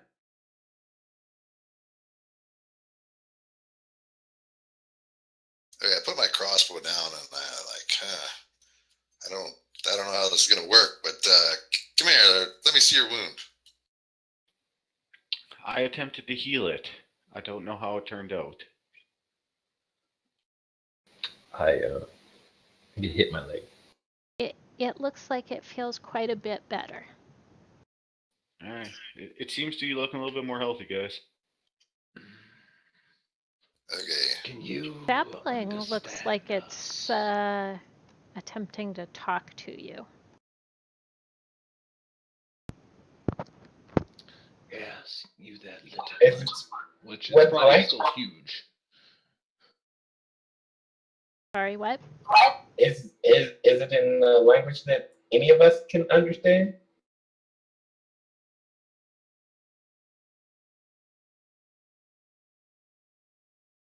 Yes, he seems to be speaking in common, actually.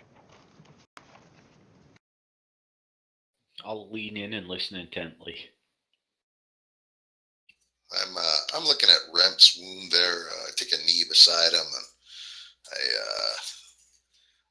I know I should be able to heal something, so I just kind of visualize in my mind. I put my hands kind of around the wound, getting blood all over my hands, of course, and just visualize the wound closing, and looking for some sort of effect in my field of vision, my closed eyes, and my AR resolution to see if there's something that I should press or roll or see or. You see toward the bottom of your vision, Cure Wounds flashes briefly, and a dice pops up. All right, I mentally reach out and grab the dice. Hey, whoa. Watch where you're grabbing now. Hold on. I think I got it. Oh, very nice heal there.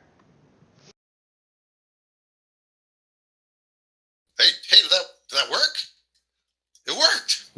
I think I feel better. I mean, it doesn't hurt as much anymore, it seems. I wiped the blood off your leg. Look, it's gone. It worked. All right.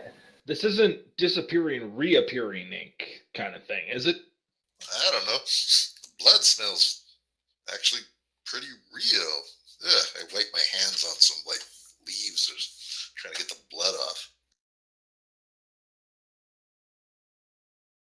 Okay, realistic blood, check. Screwed up plant life trying to kill us, check. Yeah, I'm not 100% sure on how we can end up going any further with this stress test, but are you okay? Like, all in all, serious, are you okay?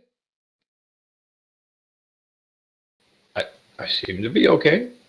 I mean, it doesn't seem to hurt as much anymore, I don't think. I mean, I'm moving pretty good. Did it hurt when you got hit? Oh, yeah, it hurt. But I think I was making a joke. Now. I think I was making a joke about electroshock therapy earlier. I want to take it back. I want to take it back right now. You know, I read about something. I had a friend who did some research about inducing feelings of pain and stuff through, mind triggers and stuff. I wonder if that's the sort of technology that they're using here. Must be if you can feel it. So the little sapling thanks you profusely for your help and assistance. He asks if there's anything he can do to pay you. Ask the sapling if he's seen that person that we're looking for. Maybe something, isn't it?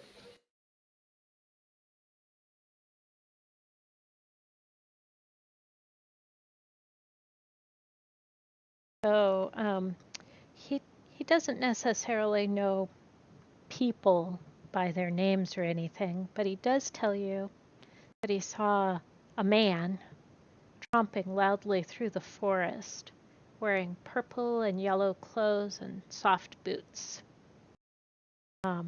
He also goes ahead and tells you that the goblins have been very active in the forest recently. The wicked little creatures cut more wood and act hastier than usual. And they seem afraid.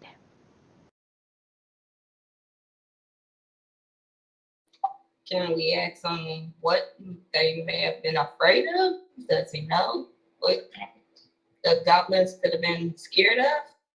That's a really good question. He doesn't seem to know what the goblins are scared of. Hey, ask it if he knows where the goblins are. I yell over my shoulders. I'm continuing to wipe at the, fresh blood on my hands with dirt and dried leaves and stuff, trying to get most of it off. Let somebody pee on your hands. It'll wash it off. Why don't you just come here? You have a nice cloak there. I don't think so, Jim. All right, just remember, next time you need healing, just saying. I can pee on your hands. That's no problem. That's fine, thanks. So the sapling tells you he doesn't know for sure where the goblins are right now. They move around very quickly, but the last time he saw them was in that direction. Which direction is that direction? Well, it would be toward the lower side of the map you're on.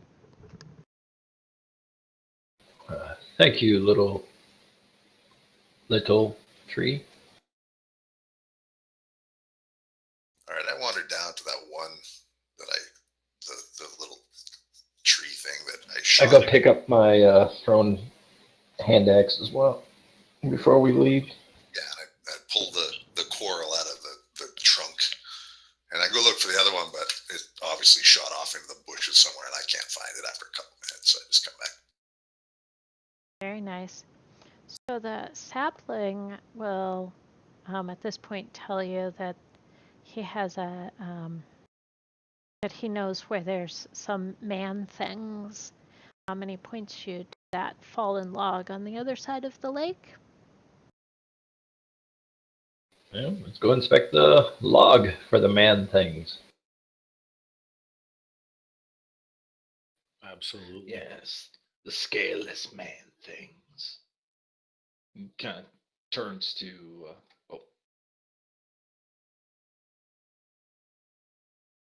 He turns to the individual playing. What is it? Thrazix or Thrazix? Yes, Thrazix. What Is that how what we you should want be? for looking around? Is that how we should be referring to them? Scaleless. You're playing Dragonborn too, right? Yeah, I'm definitely playing Dragonborn. Except for I'm not a evil black dragon who treat people badly. I'm a beautiful gold dragon, flourishing. Making stereotypes much, aren't we? Hey guys. I was raised by my character was raised by black dragons. They weren't nice people. Well, yeah, no, they're typically not, and I full well agree with that. But you know, I haven't been that much of a dick to you, have I? No, I don't have any personal beef against you. Yet. Okay. Yet. Now I'm feeling I bad. didn't say yet. Hey guys. During the fight, did you guys notice the interface changed? Look I'm down. not gonna There's lie. still a green circle now at the moment. Good question, because there really shouldn't be, because combat's over. But is there? There is not. And the health bar is gone as well? Indeed.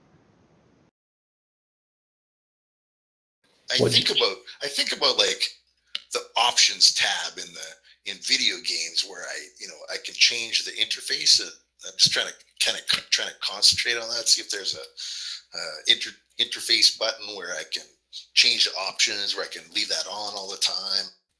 Anything come up like that? Nope. I began rittering around the log for goodies. Awesome. Let's do some searching. I can't see that side of the map. How do I move it? In the bottom right-hand corner of the map, there's a little... What do you want me to roll for that? Perception or investigation? Or...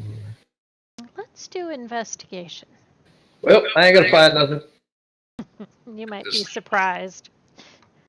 There's a little gold square there. If you hit on the cardinal directions, it'll scroll the map in that direction. You can also use the middle mouse wheel as well. Middle mouse wheel zooms it out for me, but If you push it down and hold it, you can move the map.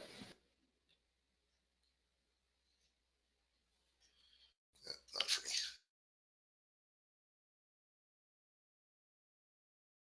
me. Or you should just use my mouse wheel, click it down, and move the map. Anybody else want to have a look in the little tree? Yeah, I'll Please. take a look. Yes, I'll also take a look.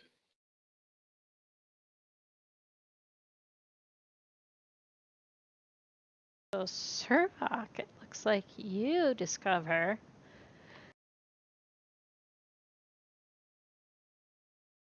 a healing potion. And Raz, it looks like you found 15 gold. Nice. I'll take that 15 gold. Yeah, so I currently am carrying a small vial of what looks to be like a very thinned out strawberry jam. Got some bread? I found worms, guys. Worms. Are we going fishing? Do you think fishing isn't available in this game?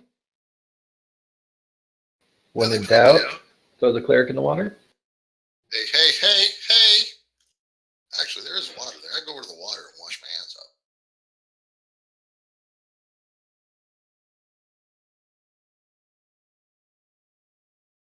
All right, guys, out of character. I didn't pacing-wise judge this very well. So I've run us over the time I promised you. Would you like to pick it up here next week, or should we continue on for a little while? I'm good to I'm keep good going. either way. It's fine with me. Yeah, I can keep going or stop. Doesn't really matter to me. That's pretty much up to the DM. I think we're all having a lot of fun. Awesome. We'll keep Sounds going. I like- just don't want to cut into other people's sleeping or personal time. It's Friday. Sleep doesn't I exist. got maybe an additional, say, 20 minutes. I got a few things I do need to end up getting done, but I don't want to kill everybody's fun.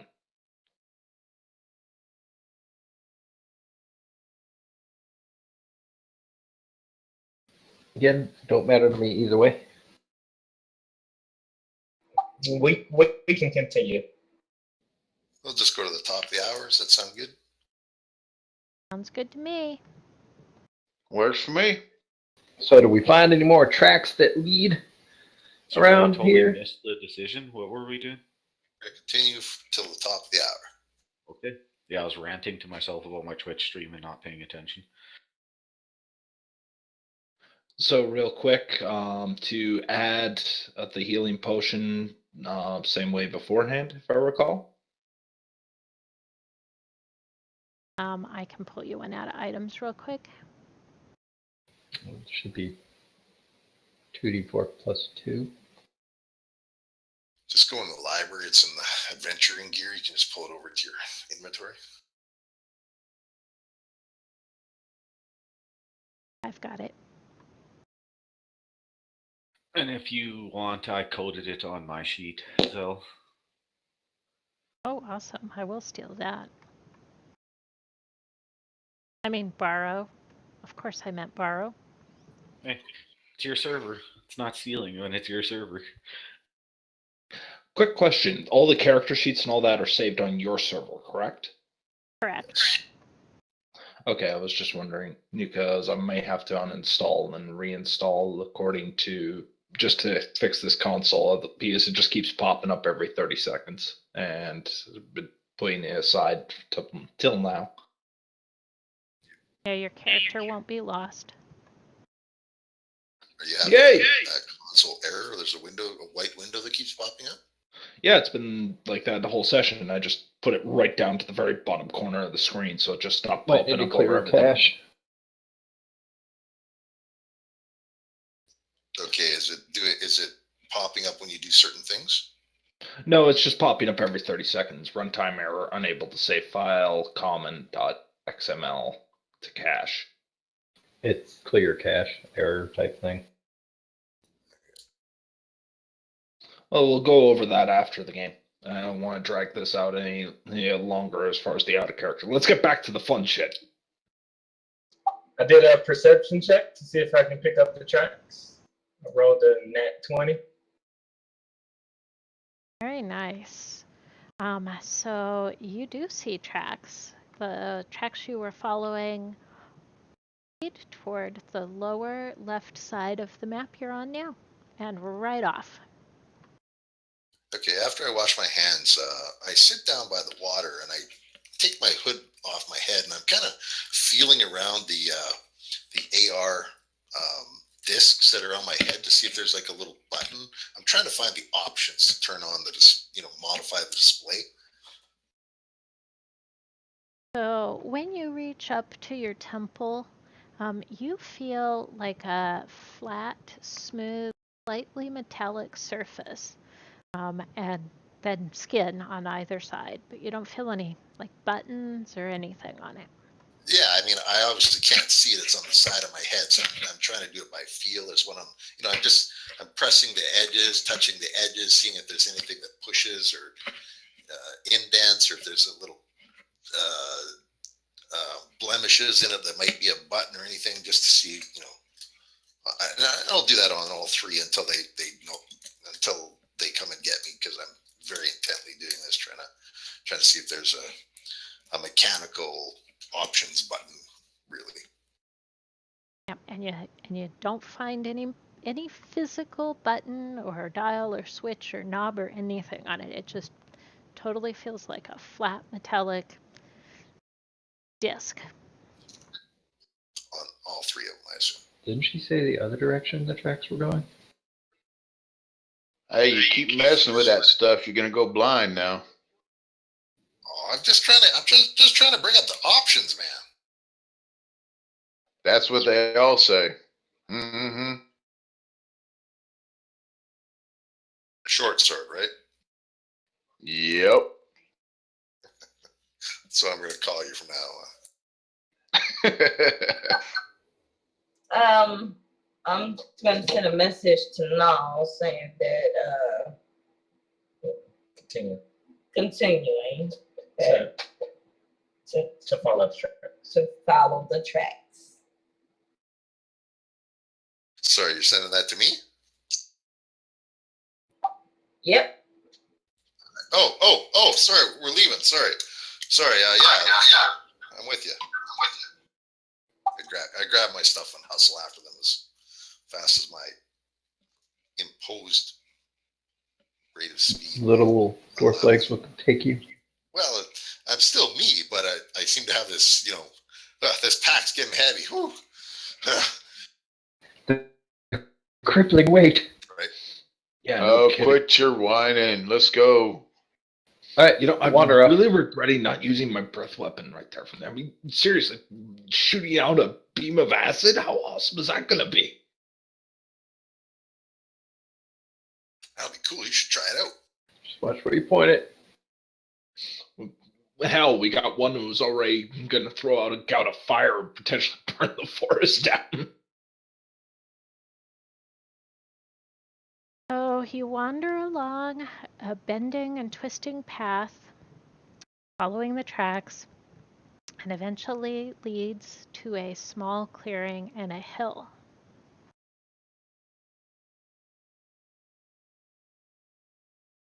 Do we see any people yet?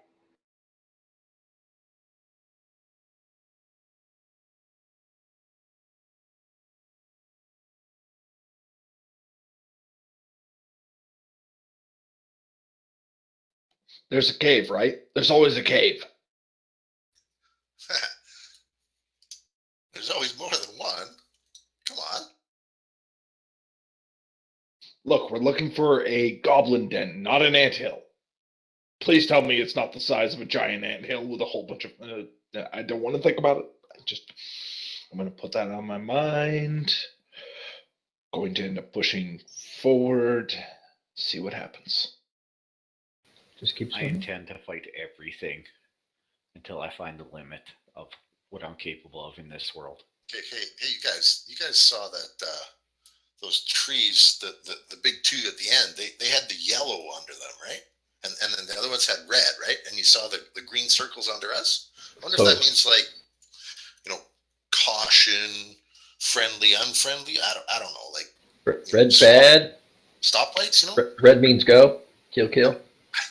I don't know. Green seemed to be us. So that seemed to be some sort of friendly indicator. I'm not sure if the yellow, they didn't really attack us, but we didn't really, well, we didn't hurt them any. So I don't know, but the red ones, they were definitely attacking us. So maybe that'll be an indicator when we get into fights.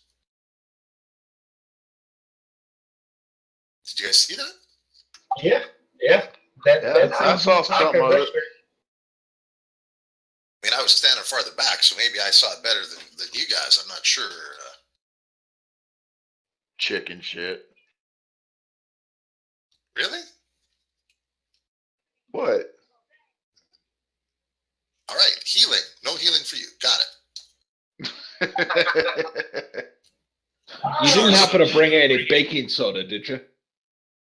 No, I don't have any baking soda. Okay, might be useful if he keeps this up. I'm gonna ask the lady about Tamura's burial rites just in case, or burial rituals and whatnot, just in case. Here, Looks like a shit ton of and goblins. Visha chuckle in the background. Can you send me like a PDF on that or something, Avisha? That'd be great. Thanks. Out of character, is that where you want us, or can we place a little bit differently? You can place up to that set of boulders before the cave. I don't see anything but a gray screen. So right there, It's still loading. where allowed to go? Yep. Okay.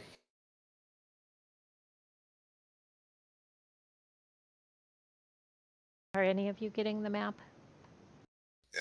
Yeah, it's loaded in for me already. I already see everything. It's telling me it's unable to save.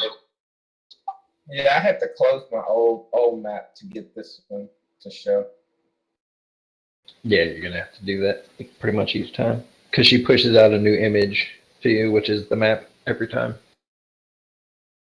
All right, so if I close this, is there any way for me to reopen it? Double click on the right portrait of your character sheet.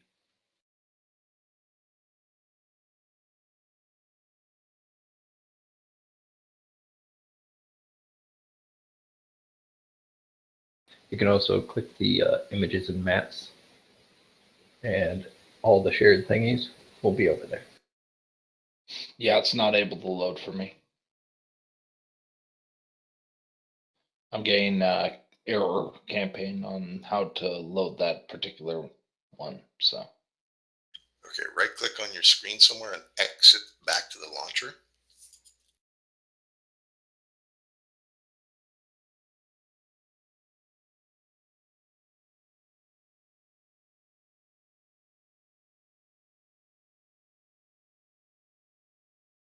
Gonna guess you're gonna want some kind of initiative. And then on the bottom left-hand corner of your launcher, there's an update button. Press that.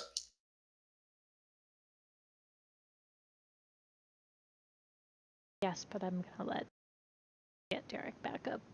Oh, sorry about the delay. Okay. And then, happens. And then rejoin the server.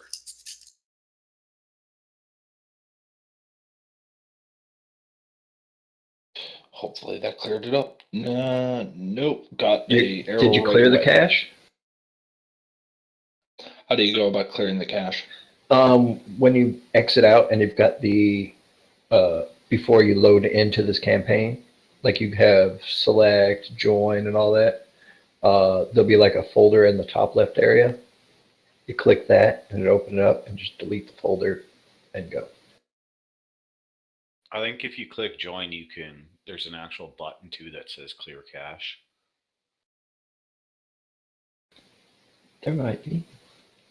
Don't quote me on that. I don't but know. I remember someone else talking about it a couple days ago. I just don't remember.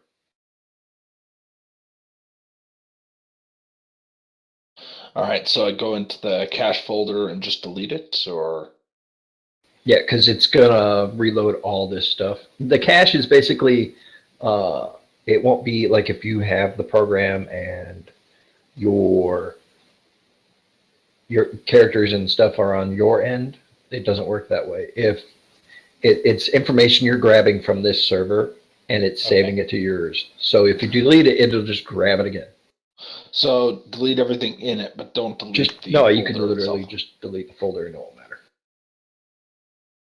Because as soon as you go back to those servers, it's just it'll load up all the information you need no matter what.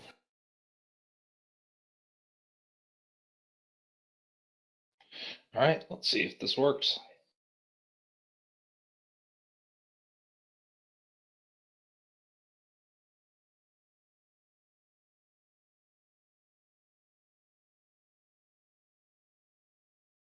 You're still on the loader screen, right, Derek? That's correct. It's downloading files right now. Okay, in the upper right-hand corner, just below the folder, it says v.3.2. something. .3 free.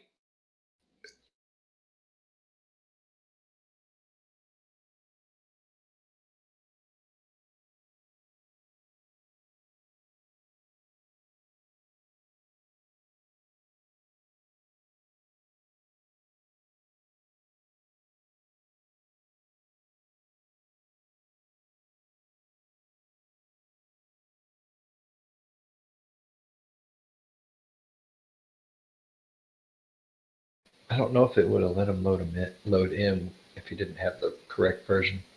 I don't know if that'd have been it. No, sometimes it. Hey, there we go. Sometimes it will load in, but you get all the cache errors all the time. Yeah, it's always fun. I think they fixed it in the 3.2.3 update, though. So. I've got a couple players that still occasionally get issues with some of the things, unfortunately. So go over the token and double click it. Yep, on the right-hand side by your name, by the inspiration there. Yeah, I'm not getting a dungeon loading up just yet. Or you can go on the very right-hand side, images and maps, and double-click on the all-seeing goblins. There we go. Your token might not have made it to the map because you were having cache errors there. So,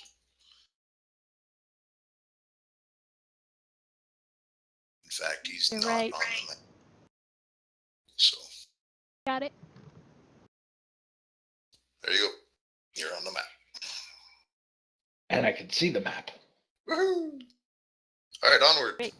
So while you're still back here behind the rocks and remembering some of the things you've learned as you've played so far tonight, you see off over way across the field behind, well, and sort of on top of another batch of boulders, what is obviously Lord Merryweather, a pale-skinned, slender gentleman dressed in dirty yellow and purple striped silks. He wears a crumpled hat with a large feather emerging from the brim, and despite being rumpled appearance, it doesn't hide his noble birth. Unfortunately, his soft leather boots, which are covered in mud, are not well suited for traipsing around the forest. In fact, Merryweather is balanced very precariously on the sharp rocks near the hill's edge. I suspect that the Lord may trip and fall at any moment. Your attention moves as you hear a sharp crackle of a roaring fire, where you see a pair of goblins hopping around a large bonfire, chanting and shrieking. Other goblins rummage through a sack made from the same yellow and purple material as the noble's clothes. They slap and punch each other as they attempt to see what's in the sack.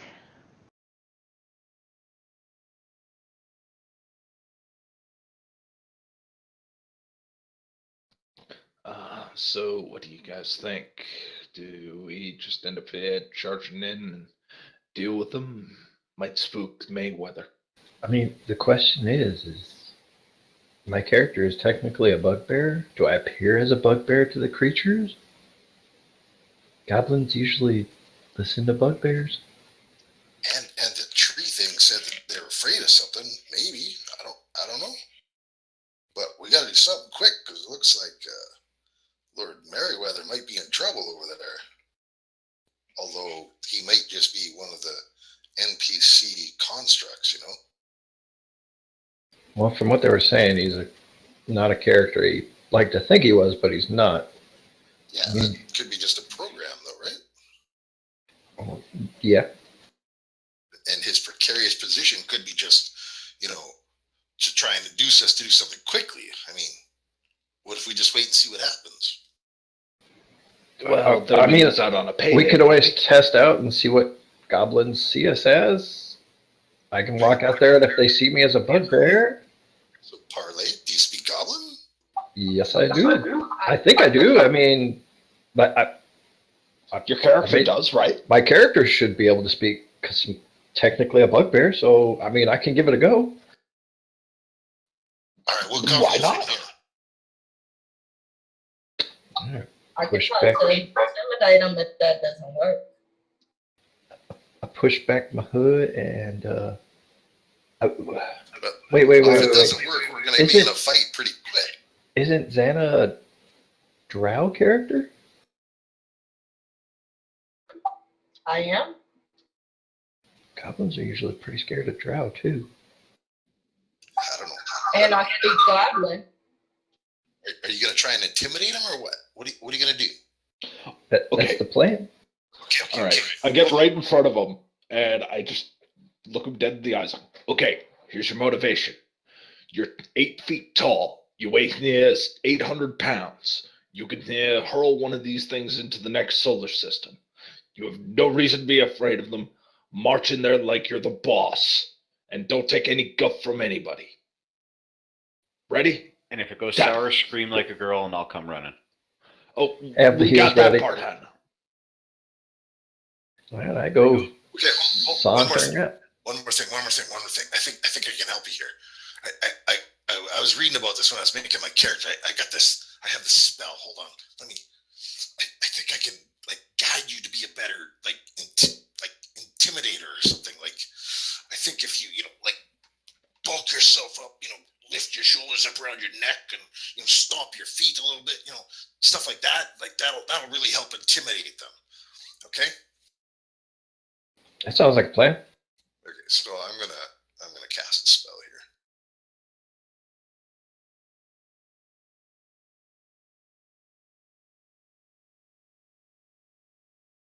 If I can figure out how it works, see if this effect works. What, guidance? Yeah. Oh, if you don't have it built out, it requires programming. I got it. It's good. You're good. You have a minute to use this. Right. Go get him, boss man. Walk out.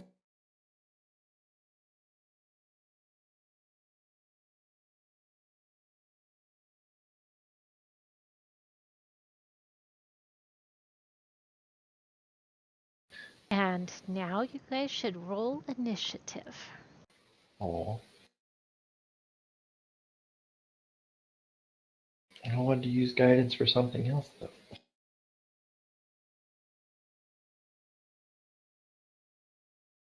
I'm going to go dead last.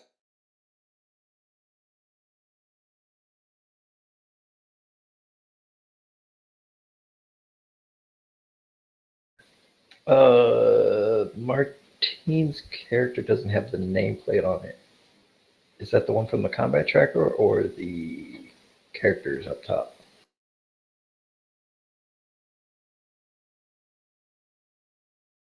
How about now? It does now. I do the same thing sometimes.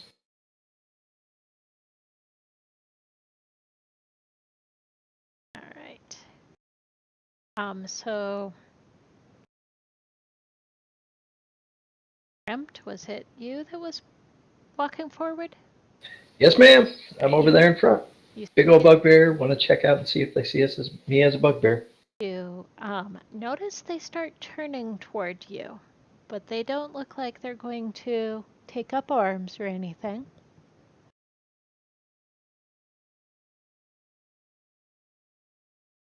Want to Okay. move closer?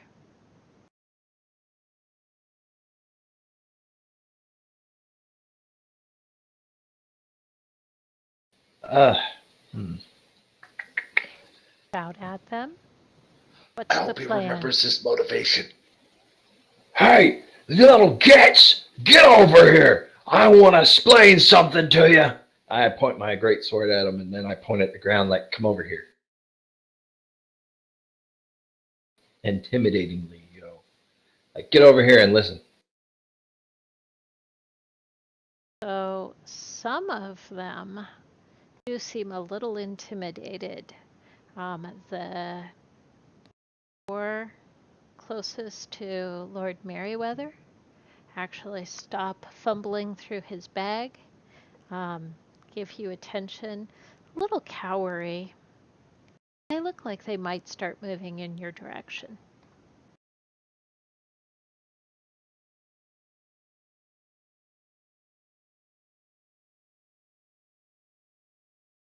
Try it again. Yell at him. You're not moving fast enough. Get over here. Come on now. You mean, come on, Don't meow? have all day. There's humans back over in the woods over there. We can sneak up and we can get them. And I'm saying this all in Goblin. I should have said, by the way. So it's about this time that Merriweather also sees and hears you. He doesn't understand, but he sees and hears you. And falls down and in toward them.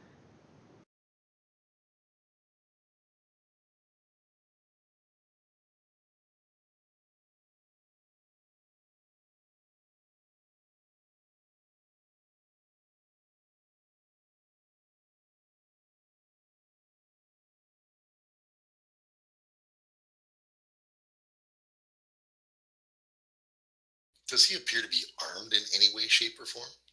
He does not. He looks like he's got his clothes and his hat and his shoes. Does he It's have just- like a scabbard that doesn't have a sword in it or anything?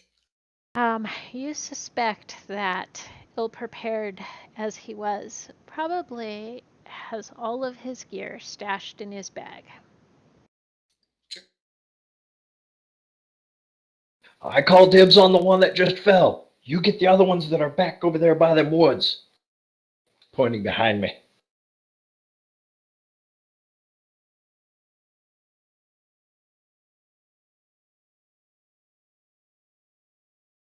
I got some questions for him.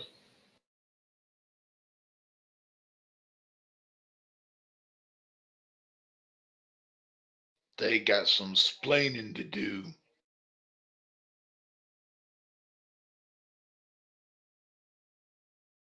Can I move forward more? Uh-huh.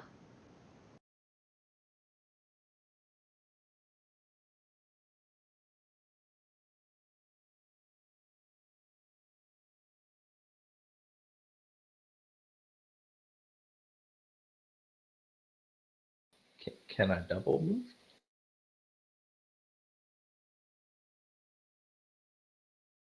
Actually, can I have an action? Yes. All right. So, would it be considered surprise if I lash out with my greatsword at this point in time? Oh, I think they'd be plenty surprised since you were just talking Okay. to him.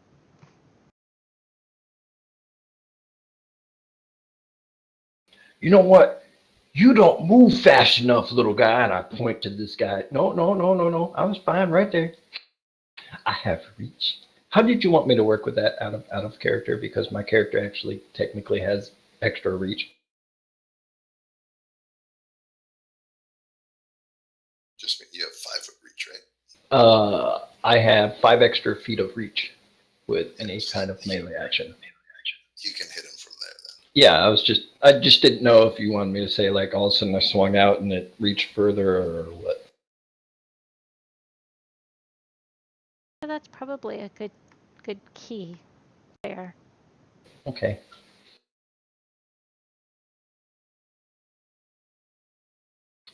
Figures. Okay, cool. You move too slow. Get moving over there with your friends. This one you can see, along with the one directly north of him, they're like actively dancing around the fire. So Prune and Goblin 3. Googe. Oh, Googe. Oh, okay. They were dancing. Great. I just interrupted them. You think, in fact, that they might be chanting, perhaps trying to enact some kind of spell. Do I understand it? Are they speaking Goblin?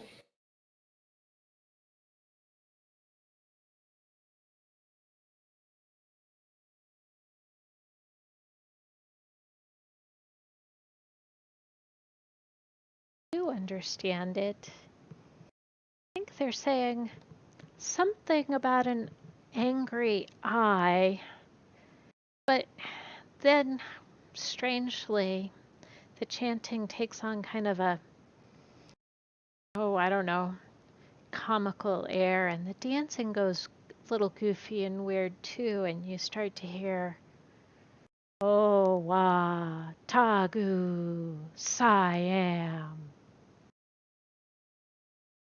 Makes you chuckle just a little. It's kind of catchy.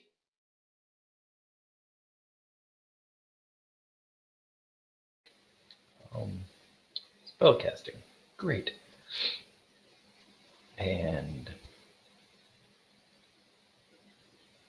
whiffed with my attack, so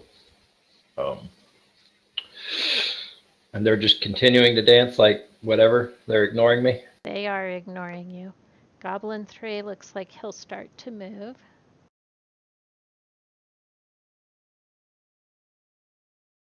Go on, go join your friends. But I think I think that that's about as much surprise as you get. Okay. I couldn't remember if surprise gave advantage or not, so I didn't pop it.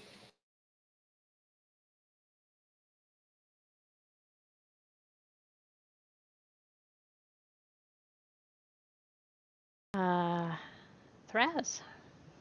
How high are these rocks? Right in front of me. Slightly higher than waist high. Like you could probably climb over them. But it cost me extra movement probably. Yep. All right, I don't want to do that. I'm going to move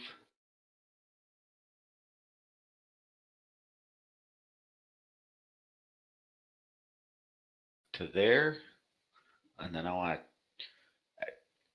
got this dragon breath. I know I got it. I got to attempt to figure out how to use it now. It's a 15-foot, so 3 squares in front, and then it'll go 3 squares out. Well, I can just draw it out. You'd only hit Goblin 2 with it. Oh, yes.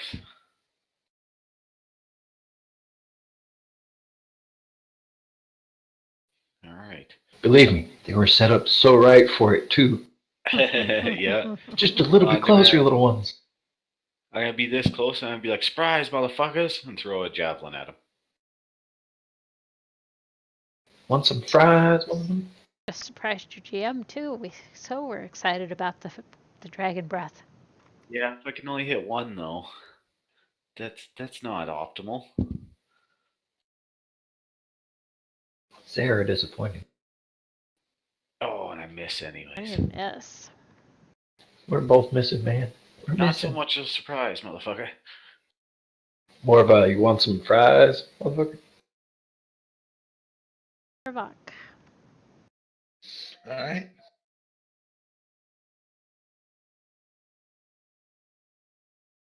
I'm actually double checking the range. Haven't used a Dragonborn before personally, so 30 feet for most movements. Yeah, no, I'm for referring to his Dragon Dragonborn. Board, 30 feet. No, I'm 15. referring to Unless you got a his breath line weapon. attack. It Yeah. is because it's an acid. 5 breath, feet not wide fire. by 30 feet long is what your acid breath does with a black dragon.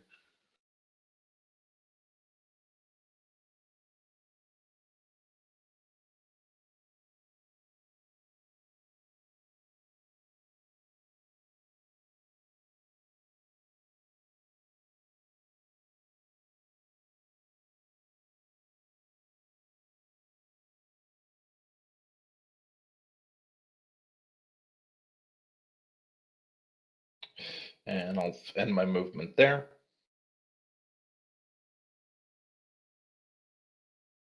Thank you.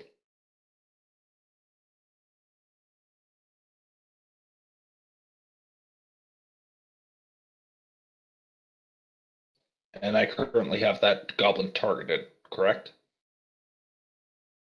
Goblin 1, yeah. That way to me. Nope, you don't. You did another movement. You're click dragging your character thing instead of just clicking. If you do acid breath, you're totally gonna hit your buddy there.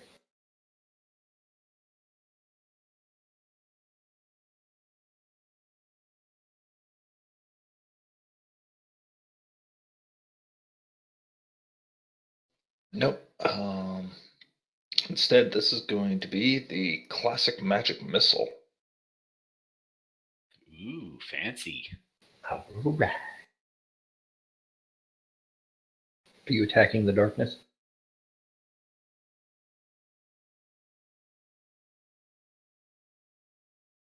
I wasn't aware that was the goblin's name, but yes, if that's the goblin's name, I attack the darkness.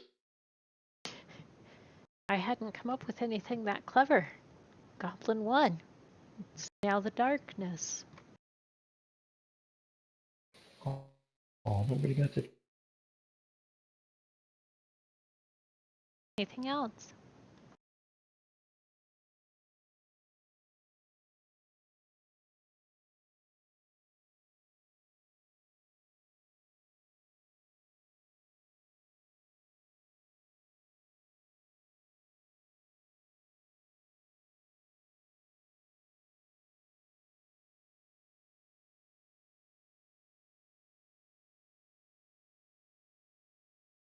You guys hear me?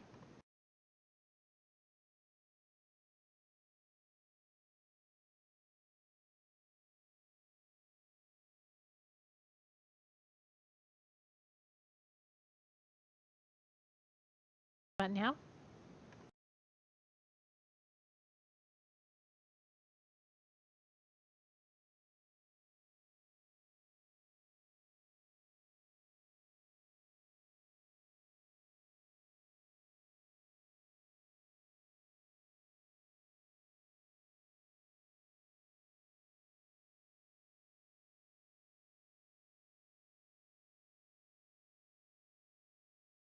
Why she's not doing the bigger group. She's going for the smaller group. So if she puts everything else to sleep first, before she gets to me, she shouldn't be able to put me to sleep because she gets to choose what she puts to sleep. No. Yes. Yeah. Oh, yay. Why are we checking phone connections? Oh, no, my line You hear totally me now? dropped. Yeah. I reconnected at least, so I didn't completely lose it. All right. Yeah. 3 attempts failed. I only get 1 more. You killed it. See, goblins, I told you, they're right there. You took too long. Yeah, I'm throwing out my hand as the arcs of the light just end up blasting into the goblin, striking once in the shoulder. The second one is going straight into its center torso, having it twist a little bit further.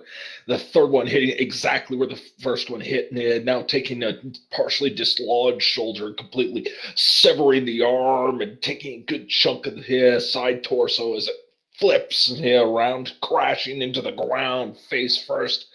Kind of looking at it like that was far more violent than I expected.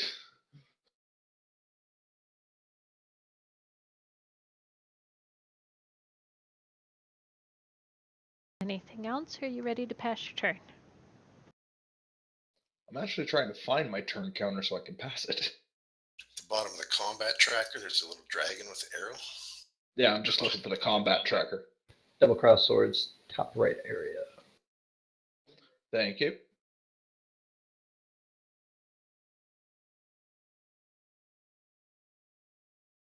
Go get the Yumis, you slow goblin.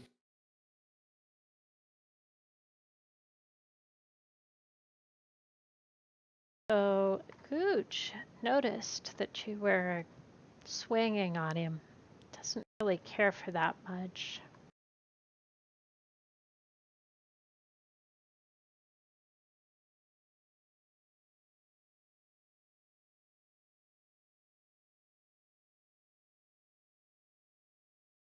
Yep.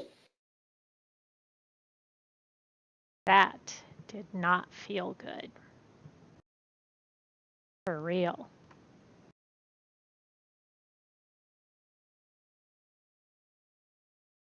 Martinna. What, he hit me with like a dagger? All right, I'm gonna. He has a scimitar. Ow. I'm gonna move I to thought he was just there. gonna talk to him.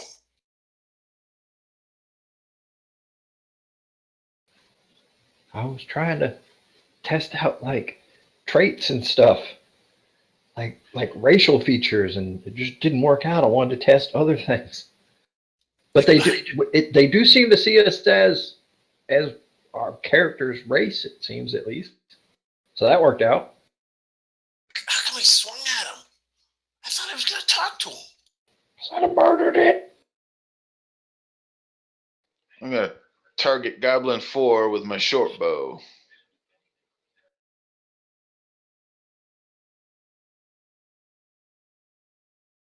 That's a hit.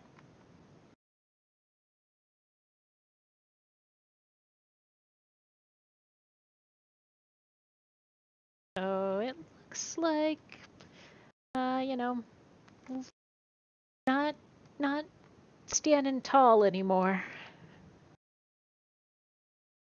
Alrighty, and that will end my round.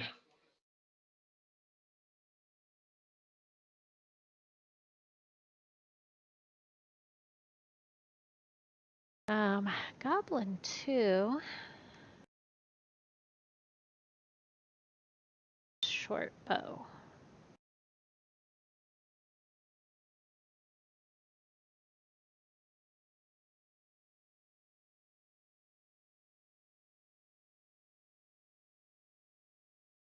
Ouch. For real? But it looks like it just went through a little bit of your shoulder. It didn't go deep or anything.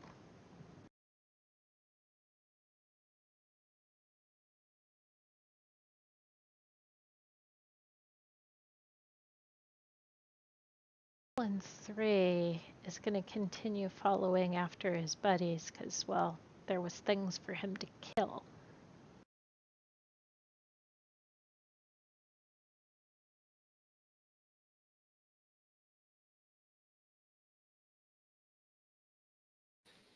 So he's just gonna run by me.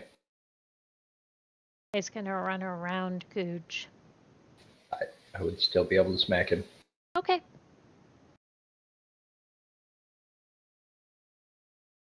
And you do.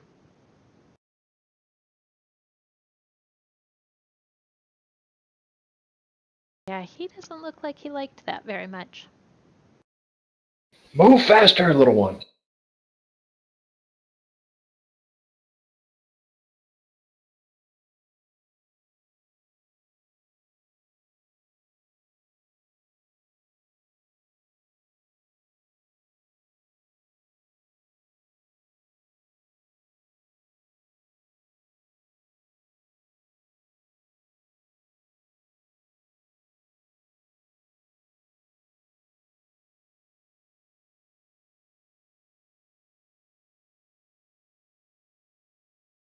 And that doesn't feel good.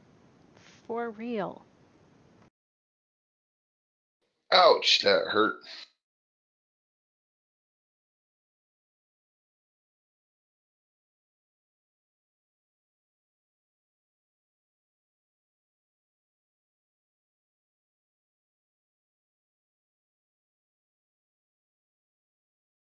Oh shit, they're getting close.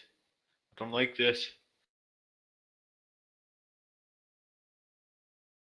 Like that even less.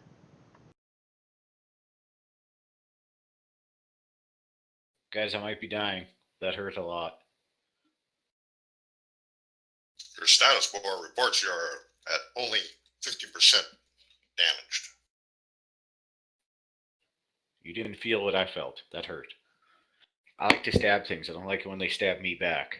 I suggest you stab faster then. Hey-oh. Duly noted.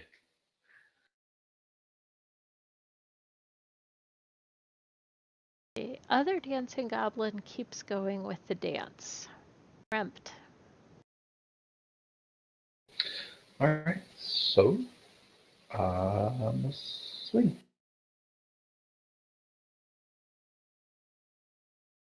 That's a Oh. hit. Why can't I be level 3 already?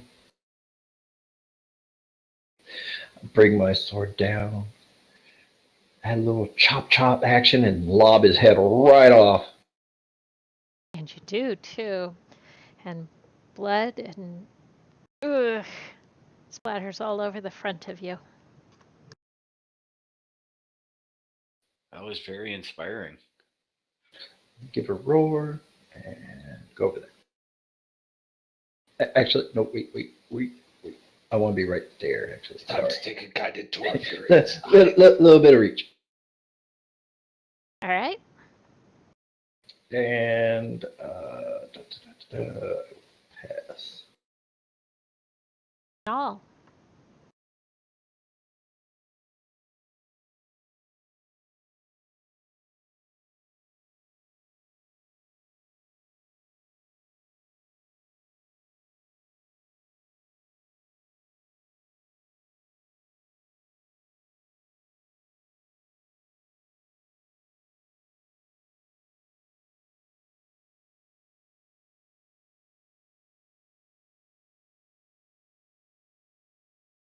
Got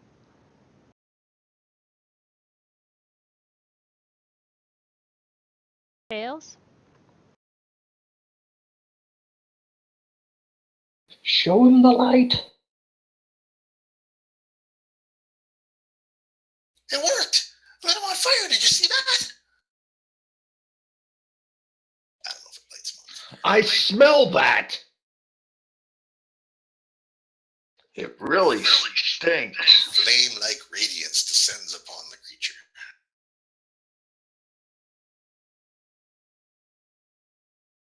So Lord Merriweather starts scrambling backwards back into the stone pile. Dumbass. Well, Roan. out of character. We did not make it known that we're here to help. We kind of just came in and And there's a big bugbear charging Yeah. towards him, right? lopped the guy's head off and such. No worries, Lord Merriweather. We're here. Friends. To be fair, he doesn't understand what I'm saying either way. I agree. I yell out, friends! Lord Merriweather, rescue is here! And also, the goblins went where I wanted them, majority-wise. So, It works. I just want to stop the ones from casting at this point in time. All right, Roan, you're up.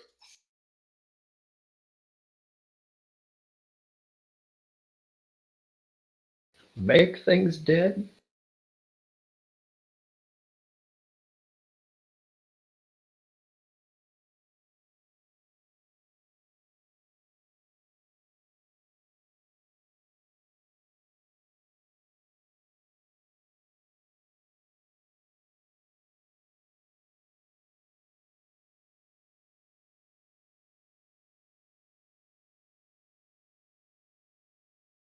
Get him.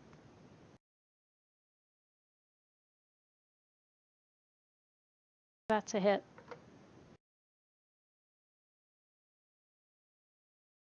Nice hit. Nice. Huzzah!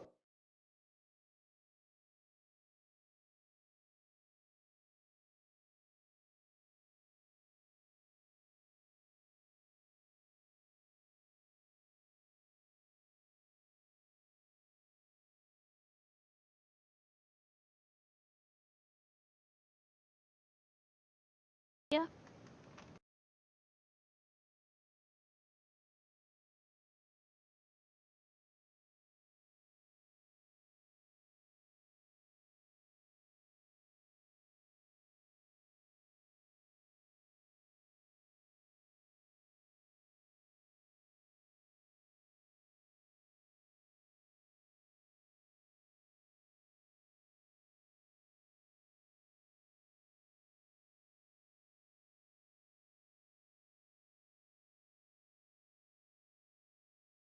Hear me? Or am I dropped again?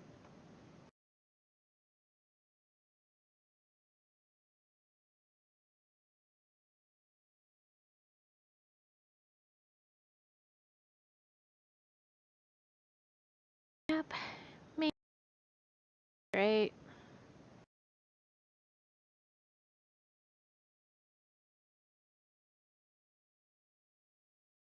Now.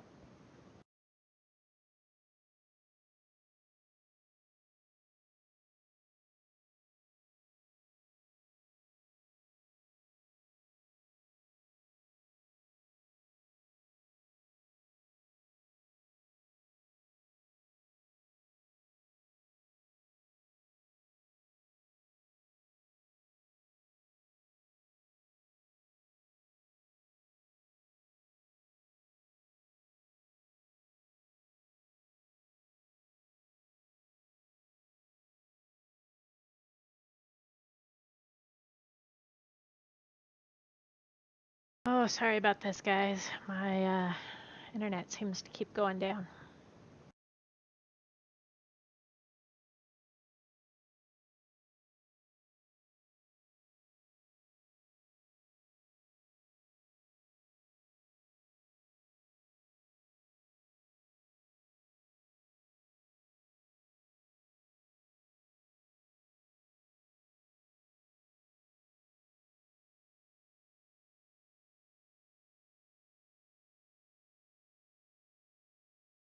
Position denied. Yeah, it's because it booted all the way out.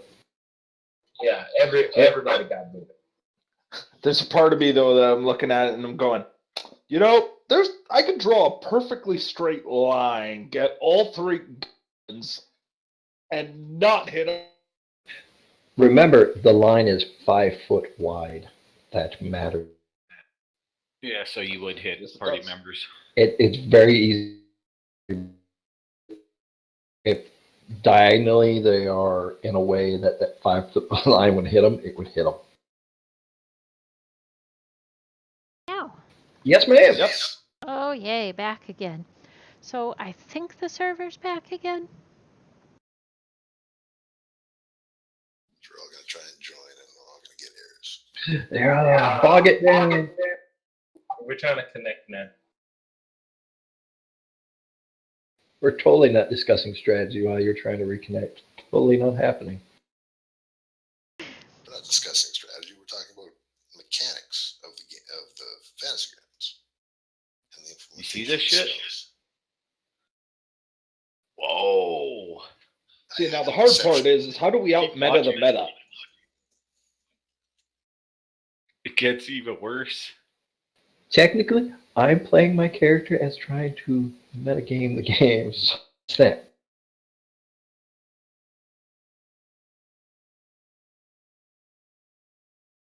How come you keep going down, Exocar? Well, it's affecting all. Like I have Twitch on another computer. It's affecting everything. So I think it's my internet dropping. I'm in Colorado. We're having sketch weather right now. So I think that's it. That'll probably do it.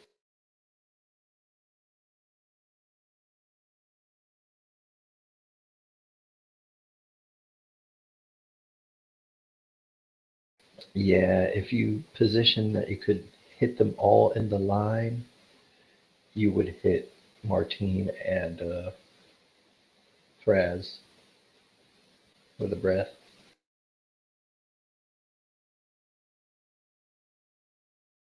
I probably have the lowest health of all those people there, so I'll be the first one going to sleep. She can target and then go from there. So there's that. See, I'm at the northernmost goblin in that fight, and specifically target the southernmost goblin. That line just clips the two goblins behind and the third, but doesn't impact you guys. Yeah, if you You went, mean like that? yeah, Move that square over. Move over one more to the right. Like that? Yep. Yeah, in theory that would work. Oh, and to draw those lines, you just hold both your mouse buttons down and drag. It'll do it for you. If you want to do it for yourself. And then you just Thank double you. click both of them, and it'll get rid of them.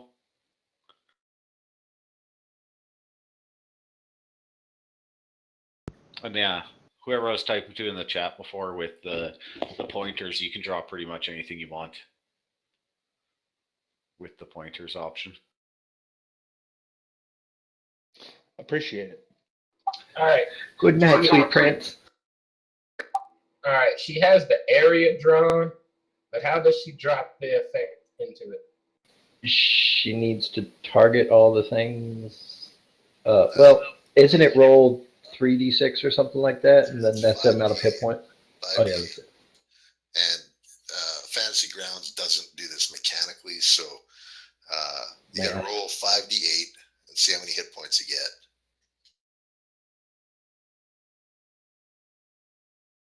Yeah, it doesn't.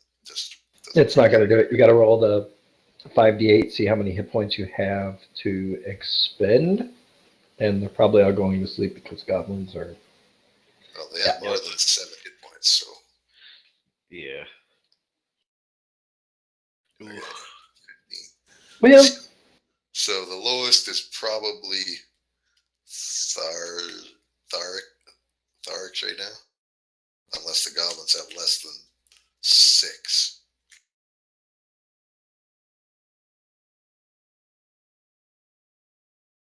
Four and five we're talking about, right? Yep, 2, 4, and 5. Four has less than. Actually, they all have less than 6. Okay, so starting with the lowest. That would be Goblin 5. Now we subtract that from the 15 that she rolled. All right, 12. Okay, so then the next lowest. Goblin 4. Okay, so he's unconscious. So in the effects. Actually, you have enough with 15 to cover them all. Okay, does it also hit Thraz? I have 6 hit points left as well. But like it starts at the lowest. Yeah, and you just subtract however many from each one, and then. So after hitting them, she has 5 left. Which would not put him to sleep. Damn, close though.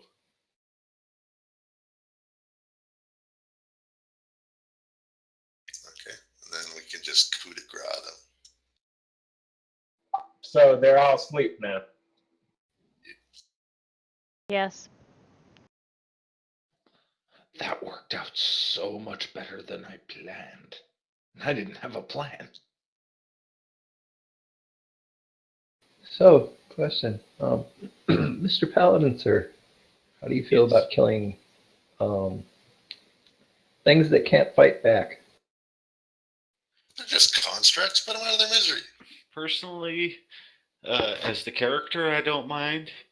As my paladin, they attacked us and we're on a mission, and they do not reside in the good area. Neither do I, technically, so I'm not too upset about it currently.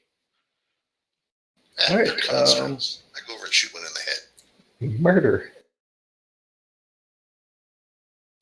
Yeah, I'm not too keen on killing something in its sleep. I'm gonna head out to the Lord.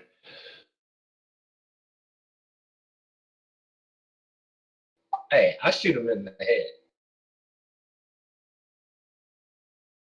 You want to still go by combat tracker for now? No, it's your intention to Oh, do away with these 3, I'm correct? gonna murder him. I'm gonna murder him hard. I put a bolt through one's head and whatever Derek does. I'm gonna cleave one in half. And you do, because, well, they're unconscious. Surprise! I still want to use my Dragon's Breath, because so I am going to do that. that's unconscious. Poor little guy. So I believe I can target them both like that. Sure. So it hits both, so you actually have to target both so that They auto fail, by the way. Since they're unconscious, it cannot move. So it's damage. Yeah, it's a dex save. So do I just do the damage? No, that literally when you're unconscious, you cannot pass any saves. You Can't just save. fail and kill. So yes, You would can. roll damage. I'm waiting for the DM. It's kind of her game, guys. So Oh, you know, you can let her make the decisions. That's Yes. how I prefer to do it. Yes, you can just roll damage. Thank you. Bye-bye, goblins. yeah, roasty toasty. you turned them to goo, and we didn't even get a chance to search the bodies. I always wanted to do that in real life, though, so I had to. Ugh. And Just I'll made move a before mess. the end of my turn. Speaking of searching there. bodies, do you intend to be doing that? Yes. I need my arrows. I will search the one that I shot in the head. Retrieve my bolt.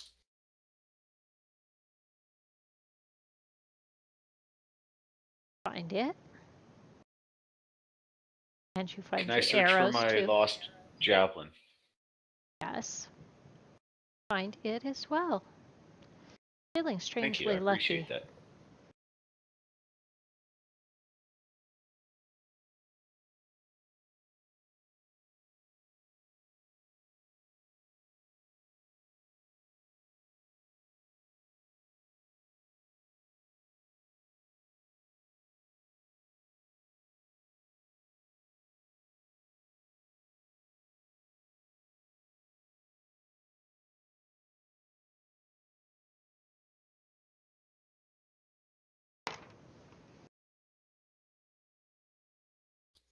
Okay, so what's happening? I was gonna go help talk to Lord. Yeah, I believe Remt and Survok are both going to attempt to speak to the Lord Eric Mayweather. I'm going to go sit beside the fire in lots and lots of pain.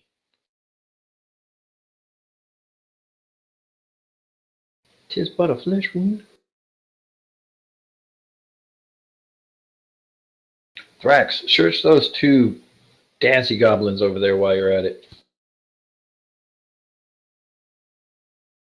Holy. 32? Your Oh, condition. sorry. Your condition monitor seems to indicate you're the most heavily wounded. I'll see to your wounds in a moment.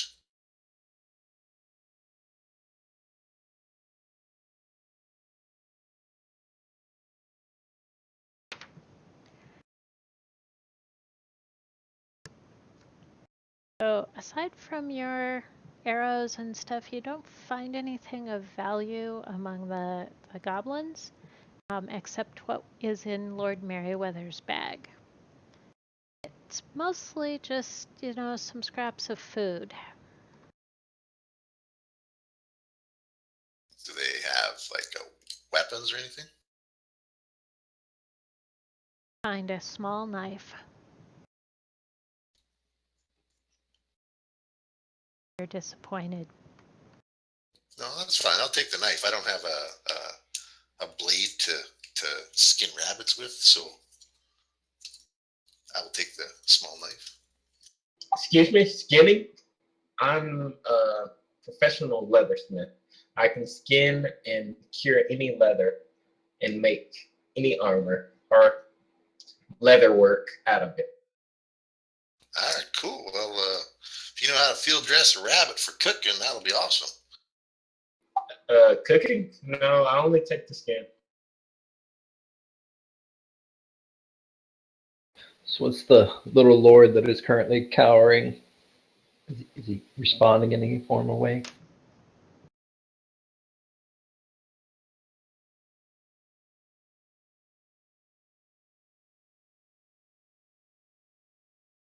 Probably pooping his pants about this time since I walked over.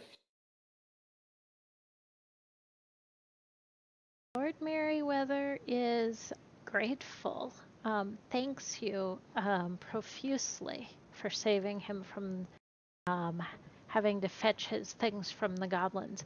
Though he says he's a character and probably could have handled them on his own.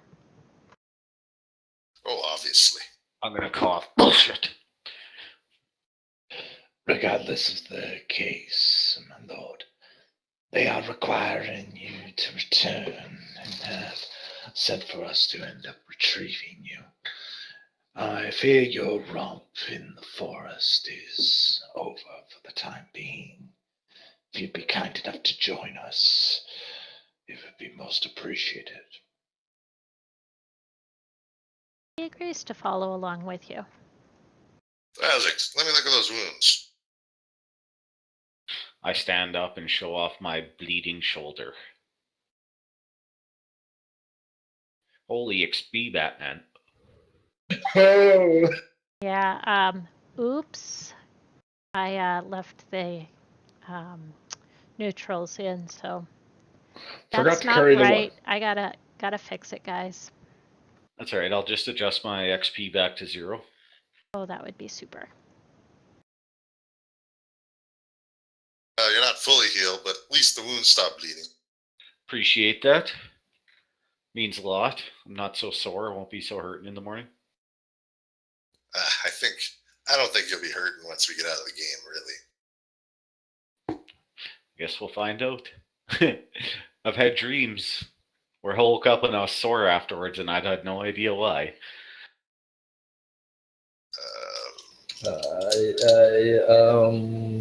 Yeah, okay. What you do in the privacy of your own bedroom is your business, and that's a little too uncomfortable for me. So I'm going to go over here and talk to these other guys. Look at the time. Good dwarf. How are you doing today? I'm doing well. We came out of that relatively unscathed, I think.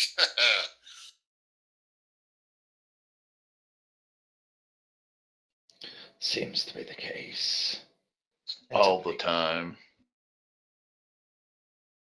So it's at this point that Envisha and her little cart pull up. Toot toot to get your attention. Hey, look, she brought me the PDF. Sweet.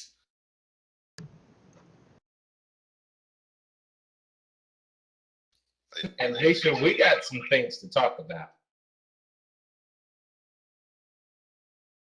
You're all on the cart. She begins driving back in the direction you came from, Midway, and she drops you off so that you can collect your rewards there. And then she puts you back on the cart and takes you all the way back to Braden. You can collect your rewards there as well.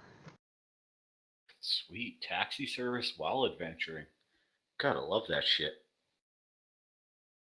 Yeah, how do you propose to, once the game is up and active, I mean, you're not going to drive around all the adventures, are you? How do you plan to bypass the travel? Well, we probably won't always bypass travel.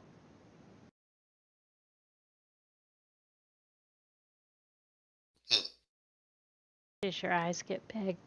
But we're still working that out. Very, very cool. Very cool. Is there some literature on the history of your world, like we can immerse ourselves a little bit better? Oh, the history of this world, you mean? Yeah. Certainly. Actually, we're using regular D&D adventures straight from Wizards of the Coast in amongst this, so pretty much any Wizards of the Coast documentation will do. Okay. It's similar to the world around Phandalin, if you're familiar with that. That's in the Forgotten Realm setting, if I'm not mistaken. It sure is. Okay, excellent. Unfortunately, you took all of our electronic devices, so we're not going to have access to that knowledge base on the Wizards of the Coast website there. So, Well, you do well, in your I guess we rooms can on your access it. TV. That's true. That's true. Excellent. Yeah. All right. That'll work. That'll work.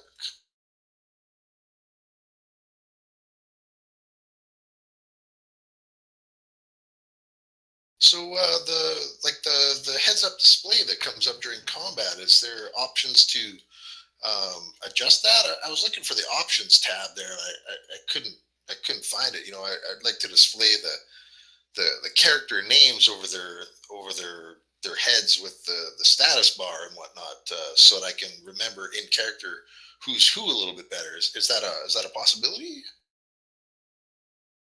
That's an interesting idea. Harold, did you hear that? Let's see if we can implement that for next game. Pauses for a moment.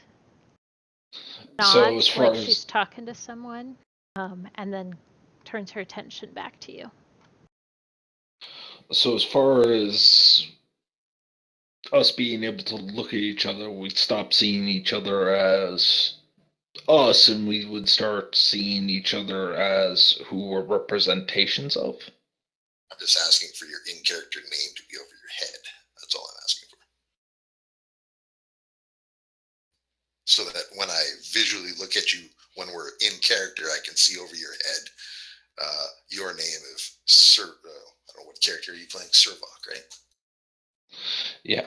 Okay. I can understand that. It gets a little difficult to remember all the names. I'm still learning all of yours. So. Well, that's right. I'm referring to each of you guys by two separate names: an in-character name and an in-character name, right? Yeah, gotta admit that's something that's a little bit tricky.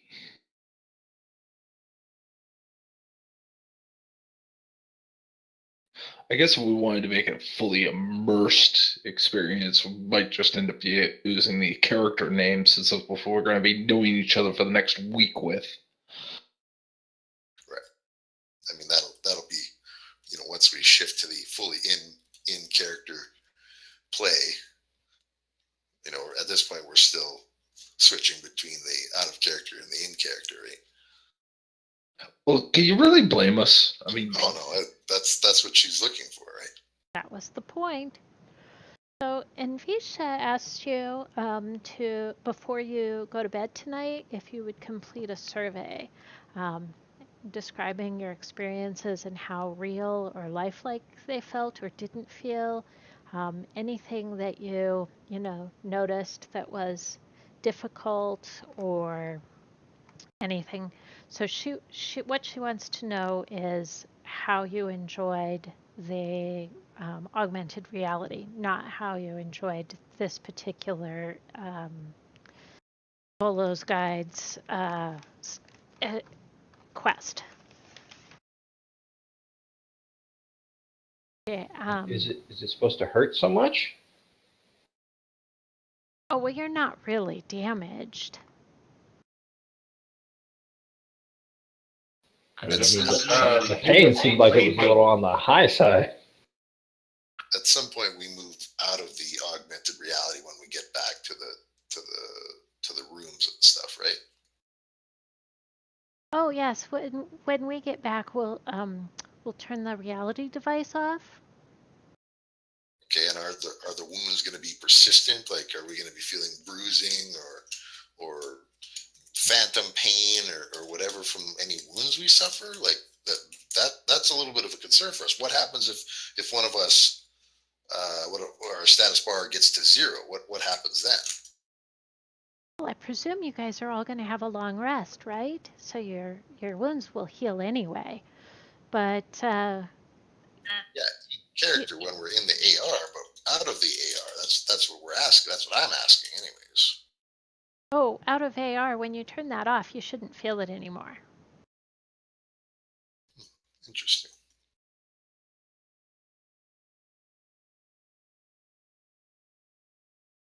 All right, so I guess we ride back and make small chat about the things we noticed and things we didn't notice. And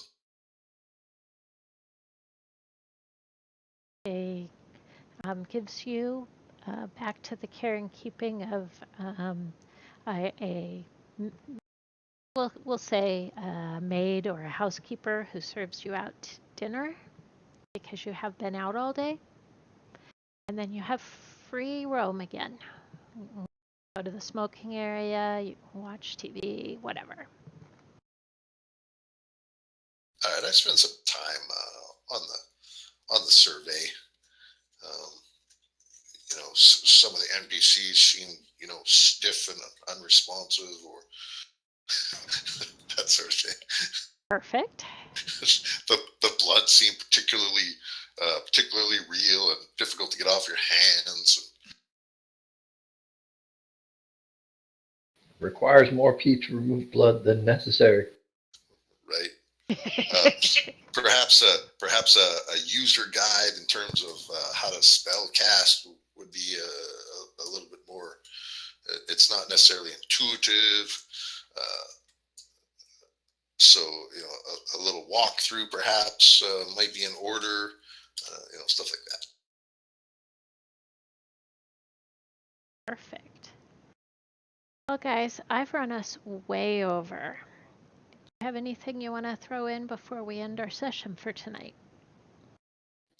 Don't forget to hit that follow button and stay tuned for next week when we end up finding out on how these players eventually start to gel together and what nefarious plots actually end up being found out in amongst this institution that has created augmented reality D&D and what their true aims are for.